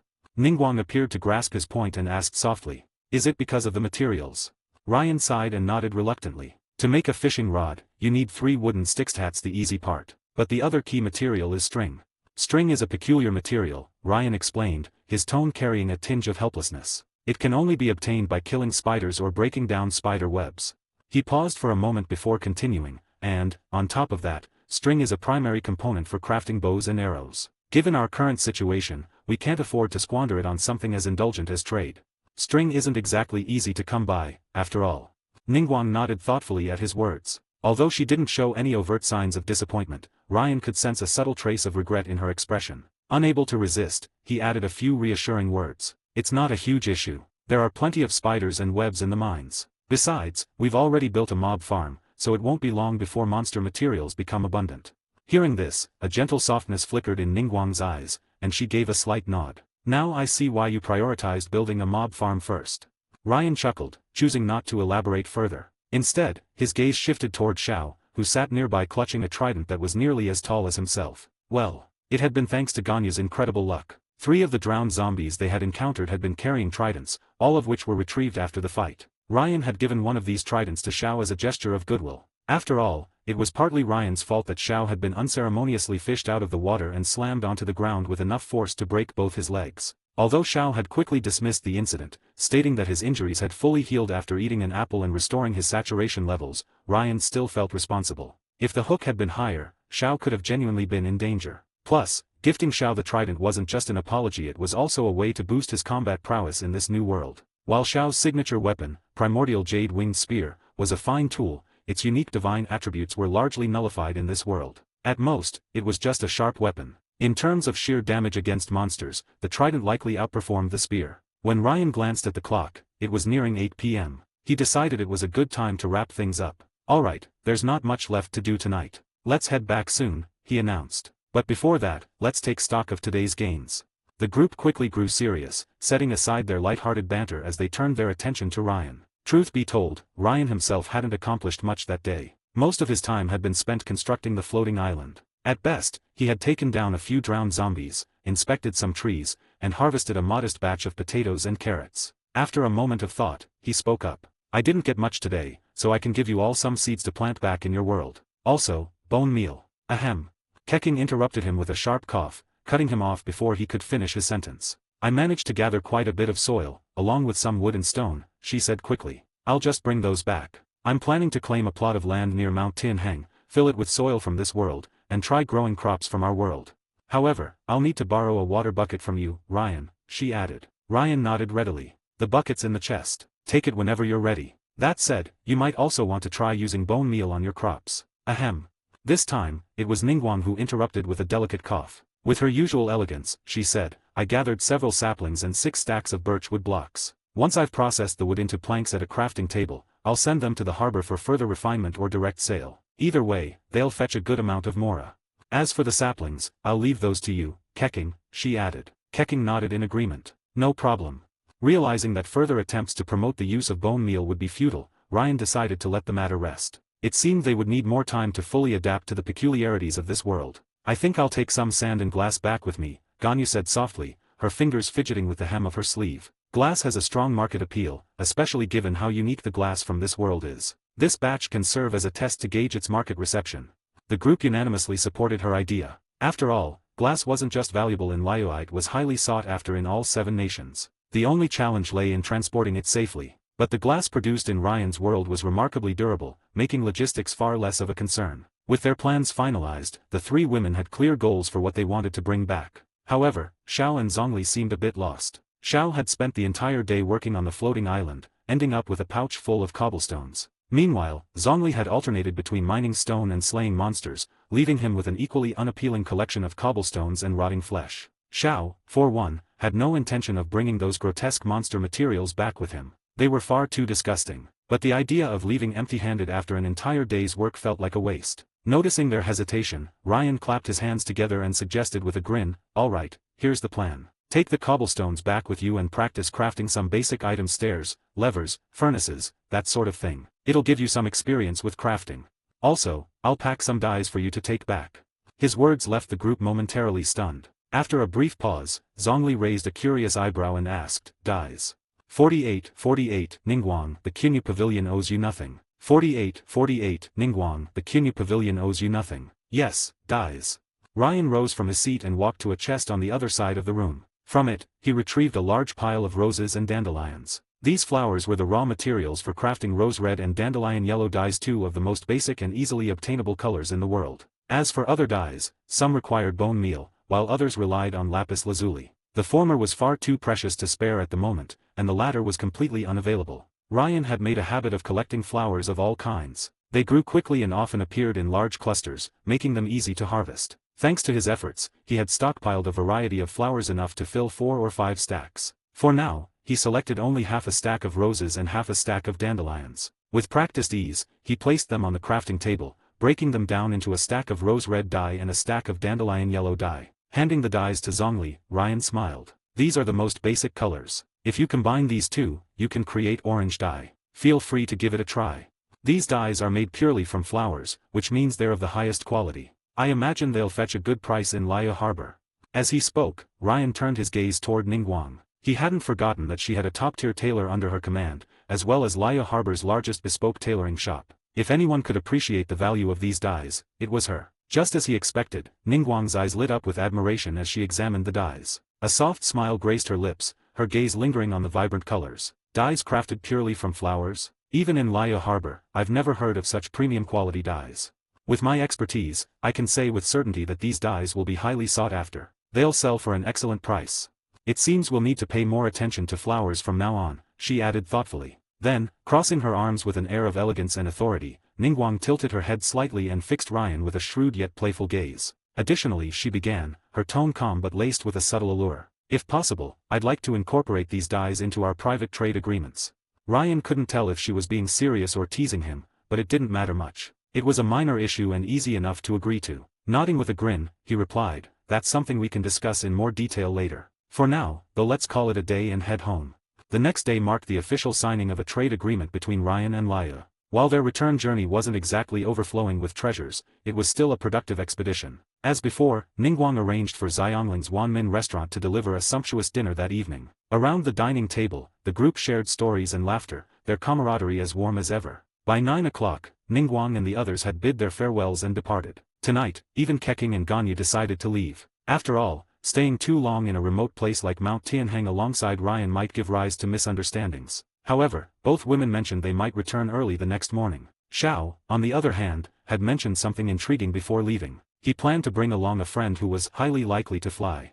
Considering how any humanoid creature entering the Minecraft world was bound by its laws, which prohibited flying, Ryan could only speculate. Most likely, Zhongli had decided that having someone with aerial abilities would simplify their tasks for the day. Within Liyue, there were only a handful of beings capable of flight and possessing sufficient strength to protect themselves. The most probable candidates were Cloud Retainer or Mountain Shaper. As for Moon Carver, though the Adepti in Teyvat were majestic beings, in essence, they were still just spirit beasts. Ryan figured that once they entered the Minecraft world, they were unlikely to retain their ability to fly. But he didn't dwell on it. It didn't matter who was come and gas long as they could fly, it would be a major advantage. In the early stages of exploration, having someone airborne would make tasks like building and scouting much easier. After escorting Ningguang and the others back to Liyue Harbor, Ryan stood at the city gates, gazing silently at the vibrant, illuminated city. Ningguang had casually invited him to take a stroll through the harbor. However, Ryan had more pressing matters to attend to. Liyue Harbor wasn't going anywhere he could visit any time. Clearing his thoughts, Ryan bent his knees slightly before leaping into the air.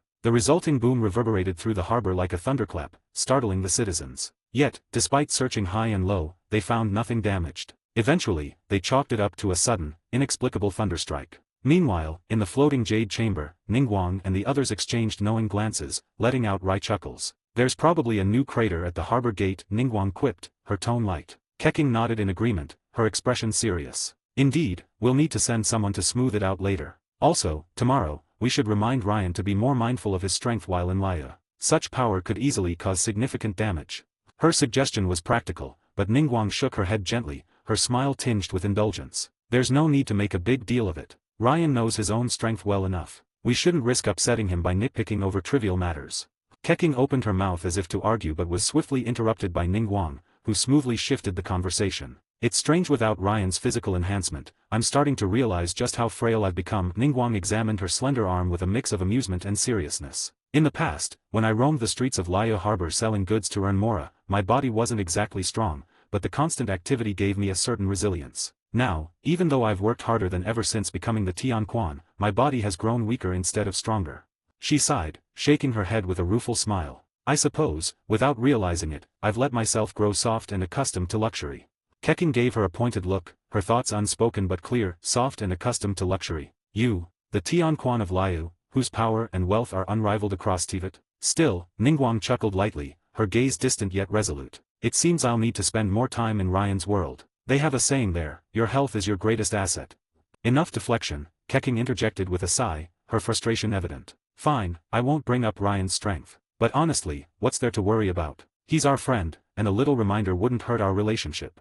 Though Keqing was known for her straightforwardness and dedication to her duties, her swift rise to the rank of Yuheng was a testament to her exceptional abilities. While not naturally adept at socializing, she had a keen understanding of human nature and relationships. Ningguang, far from feeling slighted by Keqing's bluntness, simply smiled before addressing everyone in the room with a more serious tone. "Let's put this aside for now and focus on reviewing today's findings. But first, I want to emphasize something important."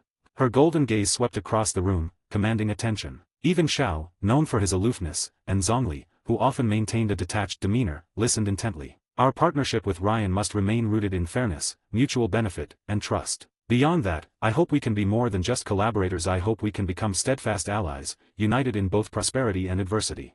Pausing for effect, she continued, "This is especially true now that Liyue's miners and Millilith have begun exploring and establishing a foothold in his world."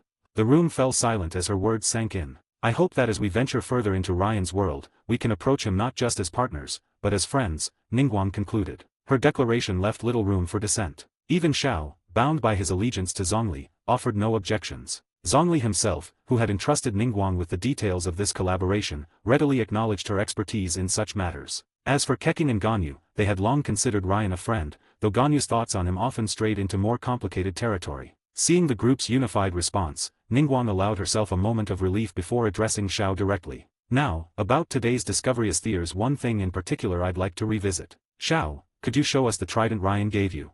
Xiao nodded silently. Taking a deep breath, he summoned his strength and even channeled some of his adeptal energy to retrieve the trident from his inventory. Fortunately, his preparation paid off, and he managed to produce the weapon without struggle. Unaware of Xiao's efforts to maintain his composure, Ningguang assumed the trident wasn't especially heavy and relaxed slightly. But as Xiao swung the trident experimentally, the sharp whistle of displaced air filled the chamber, carrying a feral, menacing energy. The sheer force of his movements generated wind blades, one of which cleaved through a nearby tree, slicing it cleanly in half. For a moment, Xiao froze, stunned by the weapon's power. Then, instinctively, he planted the trident into the ground to steady himself. Crack! The trident's weight shattered the pristine white jade tiles beneath it, leaving the room in a stunned silence. For several long moments, not a single word was spoken in the jade chamber. 49 Monster Hunter, achievement unlocked. The jade chamber's tranquil and picturesque courtyard, which had been serene just moments ago, was now an unrecognizable mess. The trees that Ningguang had purchased at high prices, carefully transplanted and tended to by skilled gardeners, lay in ruins. The once lush glazed lilies were reduced to scattered petals. The extravagant white jade tiles paving the ground were cracked and fragmented, and the artificial rock garden meticulously crafted from rare stones was utterly demolished. Ningguang surveyed the devastation wrought upon her beloved jade chamber. For a moment, her blood pressure skyrocketed, her vision went dark, and she almost fainted on the spot. If this damage had been incurred for the sake of Liyue's welfare, she would have felt pained but resigned. However, this was an unprovoked disaster. It was all Mora, gone, wasted in an instant. But the culprit was none other than the conqueror of demons, Xiao, who had tirelessly safeguarded Liyue for thousands of years. And to make matters worse, it was her own idea to have him demonstrate the trident's capabilities in the first place. Ningguang fell silent, her usual radiance dimmed, and she seemed to retreat inward as if the weight of her decisions had caught up to her. If not for her innate elegance and pride, one might have expected her to collapse in her chambers later, lamenting and rolling about, mourning the jade chamber's fate. I deeply apologize. Xiao's normally stoic face flushed with embarrassment as he looked around at the chaos. I will personally take responsibility and compensate for the damages. Ningguang pressed her lips into a thin line, forcing herself to accept the situation as it was. After a deep breath, she managed a strained smile. There's no need. After all, it was my request to have you demonstrate the trident's capabilities. Besides, Conqueror of Demons, your tireless dedication to protecting Liyue far outweighs the cost of these trivial repairs. Her words weren't mere platitudes. Although the destruction of the Jade Chamber pained her, Ningguang wasn't one to fret over money. The repairs would take time, but the cost itself? Insignificant. Ningguang's wealth was beyond comprehension. For her, repairing this damage was like tossing a pebble into the sea. She could earn back the Mora lost here within the span of 5 heartbeats, no exaggeration. Otherwise, her reputation as the woman controlling half of Liyue's economy would be mere gossip. Moreover, her recent alliance with Ryan had opened doors to an entirely new world of opportunities. With a world's worth of untapped potential, even trivial ventures could bring in profits that would stagger all of Teyvat. Take, for instance, the casual conversation they'd had earlier about the flower-based dyes. If Ryan agreed to supply them and they began production, these pure floral dyes would undoubtedly dominate every tailor's shop across Teyvat. As these thoughts crossed her mind, the dismay she'd felt moments ago began to dissipate, replaced by a subtle sense of satisfaction. Xiao, though still feeling awkward, noticed Ningguang's genuinely forgiving demeanor and finally eased up. He straightened his posture and, with a flick of his fingers, summoned the trident again. This time, he hesitated. He glanced briefly at Zhongli, then said softly, "This weapon is unimaginably heavy. Holding it feels akin to carrying a mountain."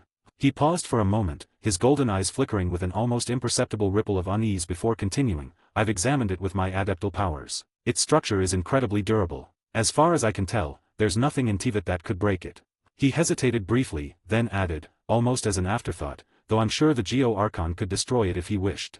Zhongli's calm expression didn't waver, though his gaze softened with a hint of amusement. Even the Geo-Archon would be hard-pressed to break this weapon. Xiao's eyes widened briefly in astonishment but quickly masked his surprise, given the others were present. Zhongli, as always, remained composed as he approached the trident. Extending a hand, he let a faint pulse of his divine power seep into it. For a moment, his amber eyes gleamed with golden light, and an approving smile tugged at the corners of his mouth. "This weapon, its material is beyond ordinary comprehension. It feels as if it grew naturally from the fabric of the universe itself," Zhongli remarked, his tone filled with admiration. Xiao is correct. In all of Teyvat, there is no force capable of breaking this trident. In fact, Zhongli thought privately, this weapon could easily cleave through even the most formidable of gods. During the Archon War, it would have been a supreme tool of destruction. But such musings were better left unsaid. Taking another look at the weapon, Zhongli continued, "In terms of sheer weight and durability, it far surpasses the primordial jade-winged spear. The destructive potential it holds is immense due to its mass alone. However, when we evaluate overall performance, it is comparable to Miss Keqing's Lion's Roar," he added thoughtfully. "After all, the jade-winged spear resonates with elemental laws, making it a true divine artifact, granting Xiao unparalleled strength in Teyvat." Pausing, he glanced at Ryan's trident once more and said, "But this is merely my preliminary assessment. Ryan mentioned that weapons in his world can undergo enchantment. I don't fully understand the concept, but it seems to involve imbuing weapons with unique, unimaginable abilities." Should this trident undergo such enhancement, its potential would undoubtedly increase further. He turned back to his seat, his gaze steady. Nonetheless, this trident is not suited for widespread use. Its weight alone makes it impossible for most individuals to wield, except for someone like the Conqueror of Demons. With Zhongli's evaluation complete, Ganyu, who had been diligently recording their observations, nodded to Ningguang, indicating she had finished her notes. After a moment of thought, Ningguang spoke up, her tone calm but decisive. In that case, please put away the trident for now. Xiao, silent and composed, stored the trident away. Yet, his gaze lingered on the mess strewn across the once pristine plaza. A faint trace of guilt flickered in his heart. Still, Zhongli's earlier appraisal of the trident pleased him deeply. At the very least, he now possessed another formidable weapon. This would make dealing with monsters more efficient and perhaps spare him from using his beloved primordial jade-winged spear every time. That weapon, a gift from Zhongli, was something Xiao would rather cherish than risk in frequent battles. Now, as for the next steps. Ningguang rubbed her temples, intentionally ignoring the chaotic state of the plaza beneath her feet. Her tone softened as she laid out her instructions. All the timber blocks delivered today must be sent to the docks immediately. Uncle Tian is overseeing the operations there temporarily, and they already have a functioning crafting station. First, dismantle the solid wood into planks. Some of those planks should be further broken down. Quietly introduce them into the lumber market tomorrow. As for the rest, store them temporarily for unforeseen needs. Ningguang's gaze swept to Keqing. Keqing, I'll need your assistance. Select a suitable plot of land and make the necessary preparations to transplant the soil from that world. Plant the seeds and saplings I've brought back. Ensure everything is set up efficiently. And as for the glass. Ningguang turned her focus to Ganyu, her tone thoughtful. The glass should also be sent to the docks and placed under Uncle Tian's supervision. We need to examine this batch thoroughly before determining its price and releasing it to the market. Furthermore, the sandsome of it should be melted in the furnace using Ryan's method. The remainder will follow our usual Teyvat process. Both Ganyu and Keqing nodded quickly, jotting down Ningguang's instructions with great care and efficiency. Meanwhile, Zhongli exchanged a glance with Xiao. Without a word, the two stood up and prepared to leave. Ganyu and Keqing, immersed in their notes, barely noticed. However, Ningguang's sharp eyes caught the subtle interaction. A glimmer of insight crossed her expression, solidifying some of her suspicions. As she looked out toward Liyue harbor, its bright lights shimmering in the deep night, a tender resolve filled her gaze. At this moment, Ningguang's faith in her vision for the future had never felt stronger. She was certain Liyue was on the cusp of unprecedented prosperity, destined to rise as Teyvat's true, unchallenged monarch of commerce. Down from the Jade Chamber, Xiao waited atop the peak of Mt Tianheng. He didn't glance back at the ruins of the plaza. Instead, his eyes fixed on the base of the mountain on the place where Ryan currently resided. A short while later, the sound of footsteps pulled Xiao from his reverie. Turning, he saw Zhongli approaching, clad in his signature brown and ink-black robe, unchanged from earlier in the day. Archon, Xiao greeted with unwavering respect. Zhongli nodded faintly. Come with me to Jueyun Karst. Xiao didn't hesitate. To accompany Zhongli was second nature to him. However, he couldn't help but mention, Archon, Ryan seems to be absent from his residence. Zhongli closed his eyes momentarily, his connection to the land of Liyue extending outward. After a moment of quiet, he confirmed, indeed, Ryan has entered his own world. At this hour? Xiao asked, surprised. Could there be danger? Zhongli shook his head. His calm voice carried the weight of absolute confidence. By all rationality, he understands how to protect himself in his world better than we ever could. There is no need for concern. Most likely, there is an urgent matter requiring his immediate attention. Rest assured, he will safeguard himself. Let us focus on Jueyun Karst for now. Hearing this, Xiao set aside his concerns. The two rode the swift currents of wind toward Jueyun Karst, the rushing gale a mere whisper against their heightened senses. Xiao had an inkling of Zhongli's intent to seek out one of the adepti who could assist them. Observing Zhongli's unusually light mood, Xiao ventured to ask, Archon, are we meeting with Cloud Retainer or Mountain Shaper? Mountain Shaper, Zhongli replied without hesitation. Xiao nodded, understanding. Cloud Retainer was well-meaning but notoriously blunt. The Adeptus had a tendency to overshare, even when discretion was warranted. Zhongli's choice to approach Mountain Shaper instead made perfect sense. Still, Xiao couldn't shake an uneasy feeling that began to creep into his thoughts. Shrugging it off, he bowed slightly. Understood. Shall we proceed in your current guise, or will you reveal yourself as the Geo Archon? A pause hung in the air as Zhongli contemplated the question. At last, he sighed softly, his voice tinged with subtle resolution. There is no longer any need for pretense. I will go as myself. Meanwhile, Ryan was entirely unaware of Zhongli's decision to shed his guise as a mortal. His attention was wholly consumed by an important task, one that simply couldn't wait. In fact, it was so pressing that he knew he wouldn't sleep until it was completed. Only 30 more monsters needed to be defeated to unlock a critical achievement. Letting it linger uncompleted for even one more day was unthinkable. Thankfully, grinding mobs in the monster spawning tower at night proved exceptionally efficient. Within just over an hour of returning to his Minecraft-like world, he'd already taken down 32 enemies. His materials collection was progressing smoothly, too, with an entire chest now brimming with valuable resources. At the very least, bone meal would never be in short supply again. Spotting a witch in the tower, Ryan swiftly dispatched her with a single strike. Among the loot she dropped, a glint of red caught his eye. Redstone dust, along with some sugar. His face lit up in delight as he scooped up the items. Who cares about the sugar? This redstone is pure gold. Redstone dust was exceptionally rare. After slaying 7 or 8 witches, Ryan had only managed to collect 6 pieces in total. The thought of letting Ganyu try her hand at farming monsters briefly crossed his mind. She'd probably have much better luck with drops. As he pondered this, his hand instinctively reached for a stone sword to continue the grind. Only then did he realize it had broken earlier. TCH. The last monster, and I'm out of a sword. Ryan grumbled, shaking his head. Muttering a complaint under his breath, he turned to the crafting table to make a replacement. When he turned back around, a green creeper had dropped into the tower, its bright eyes fixated on him. The sight made Ryan laugh. Oh, a creeper for the finale? What, you think I'd be dumb enough to run up and slice you? He casually drew a wooden bow, knocked an arrow, and aimed. No dramatic battle cry was needed, just a calm, measured release. The arrow found its mark, and the creeper collapsed with a satisfying thud. As Ryan approached to claim his loot, his system's cold, mechanical voice rang out in his mind. Ding! Achievement unlocked, Monster Hunter. 50/50, Cloud Retainers visit. Ding! Monster Hunter achievement unlocked. Rewards, full-range communication access, 3 home base coordinates, module, chain mining, enchanted iron pickaxe, enchantments, silk touch, durability.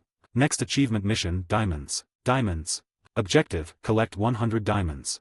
A flood of notifications poured into Ryan's mind, leaving him stunned for a long moment. After repeatedly confirming that he hadn't misread the next phase of the achievement task, he let out a sharp inhale, followed by a string of colorful blessings aimed at the system's ancestors. 100 diamonds. You've got to be kidding me.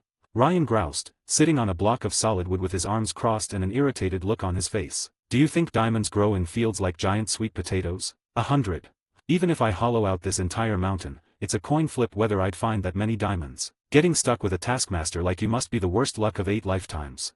After muttering his praises at the system for a while, Ryan noticed there was no response. He gave up on venting further. There was no point yelling at a brick wall. Sure, the system had its demands, but Ryan had his methods. 100 diamonds. If he were to dig them up himself, even with Ningguang, Ganyu, and the others helping, it'd likely take a painfully long time. This mountain alone definitely wouldn't hold 100 diamonds. There'd be the additional hassle of traveling to other regions. But, in 2 days, Liyue's workforce would begin migrating en masse into this world. With so many seasoned miners lending a hand, how could there not be enough diamonds? Thinking it through, Ryan realized the task wasn't entirely unreasonable. At least the system had given him motivation to start gathering diamonds as quickly as possible. 100 diamonds would go a long way. He could craft plenty of amazing gear with them. Pushing aside his irritation, Ryan focused on reviewing the mission rewards. While none directly enhanced his personal power, they were practical upgrades that would make life far easier for him and his companions in this world. Full-range communication was essentially like a global chat system in the game. No matter how far apart Ryan and the others were, even if one was in the Nether and the other in the end, they could communicate seamlessly. Of course, the catch was that the recipient needed to agree to the communication. This feature would be invaluable for coordinating during explorations or in case of separation. The home base coordinate points allowed him to set 3 safe respawn locations. These locations needed to be completely secure because they served as teleport destinations. The system clearly didn't want anyone teleporting home only to find themselves surrounded by a horde of zombies. Honestly, this reward saved Ryan the headache of constructing his own teleportation device. Sure, he could build one, often called the Home Sweet Home machine, but that contraption required materials like ender pearls, soul sand, daylight sensors, and redstone. He wasn't exactly swimming in resources at the moment. As for the newly unlocked chain mining module, it was by far the most practical and impactful reward. Anyone familiar with it knew what a game-changer it was. Essentially, it allowed multiple connected blocks, like trees or ores, to be harvested all at once. The only downside, it would wear down tools faster. With this module in place, tasks like mining, logging, and resource gathering would be exponentially easier, especially when the miners of Liyue began working here en masse. Ryan couldn't help but picture the scene, an entire mountain being mined from peak to lava core in one synchronized effort. It would be the stuff of legends like the tale of Yugong moving mountains, only now retold in this blocky world. The thought of Ningguang and the others witnessing the power of chain mining brought a smile to his face. He could already imagine Keqing marveling at the efficiency and calling it a technological revolution. Lastly, there was the enchanted iron pickaxe, his first enchanted tool. With silk touch and durability, it would be a reliable companion for mining, even if it paled in comparison to the other rewards. Yawning, Ryan stretched lazily and glanced toward the nearby mob farm, where 3 or 4 monsters were packed together, waiting. But he had no interest in grinding them anymore. The mission was already complete, after all. The monsters in the spawner tower could wait until tomorrow for Xiao to handle. After all, it would serve as a good way for him to mitigate his karmic burden. However, the witches and creepers, Ganyu would have to take care of those herself. After all, these mobs were known for dropping valuable items, and who better than the naturally lucky Keqing, blessed with fortune and looting, to handle the job. After storing his tools, Ryan surveyed the floating island situation one last time. Satisfied, he returned to the mansion below, opened the dimensional gate, and stepped back into Teyvat to rest. As for the home teleportation coordinate, Ryan casually set it within the mansion. The estate had grown into a stable base, and it seemed logical to reserve this coordinate for personal use between him and Ganyu.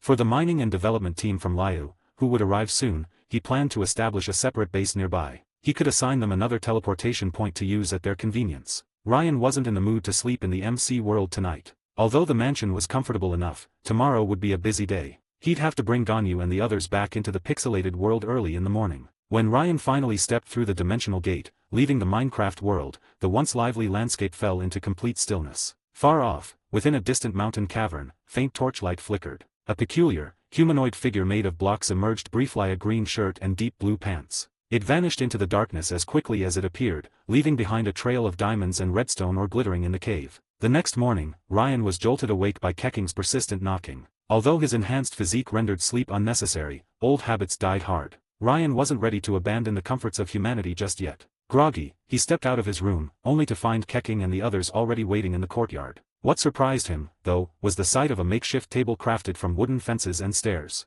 The ingenuity didn't stop there. What truly caught his attention were the armchairs with proper backrests. In his villa back in the MC world, such furniture was commonplace. However, everything in the courtyard had clearly been made by hand. This meant one thing: the group had figured out the mechanics of crafting entirely on their own. While these creations were nowhere near the complexity of redstone contraptions, the fact that they had grasped the basics of Minecraft's building mechanics in such a short time was truly impressive. With enough time and resources, who knew what they might be capable of achieving? Circling the chair with a curious gaze, Ryan finally turned to Keqing and asked, "This is impressive. It's only been a few days, and you've already figured out how to use resources to build something like this. Did you make it, Keqing? You've got quite the talent."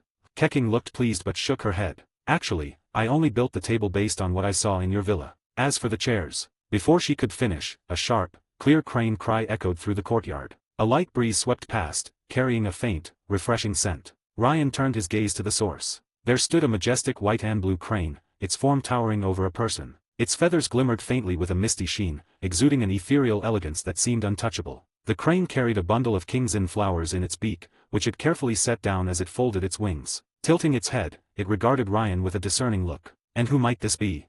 Ryan mused aloud, though he already had a hunch. Ganyu quickly stepped forward, seemingly worried that things might get awkward. "Ryan, this is Cloud Retainer, one of Liyue's adepti." Her voice trailed off as though she were deliberately omitting something. Cloud Retainer, unfazed, spoke in a lofty tone, her voice as clear as a chime. "Morex informed this one of you yesterday. Greetings, Ryan. As a friend of the Geo Archon, you may address this one simply as Cloud Retainer. Though the mortals among you have likely expressed their gratitude, and while Xiao is not one for words, this one speaks for all adepti in expressing thanks for your contributions. Your generosity has not gone unnoticed. Should you ever require assistance in Liyue, call upon this one without hesitation."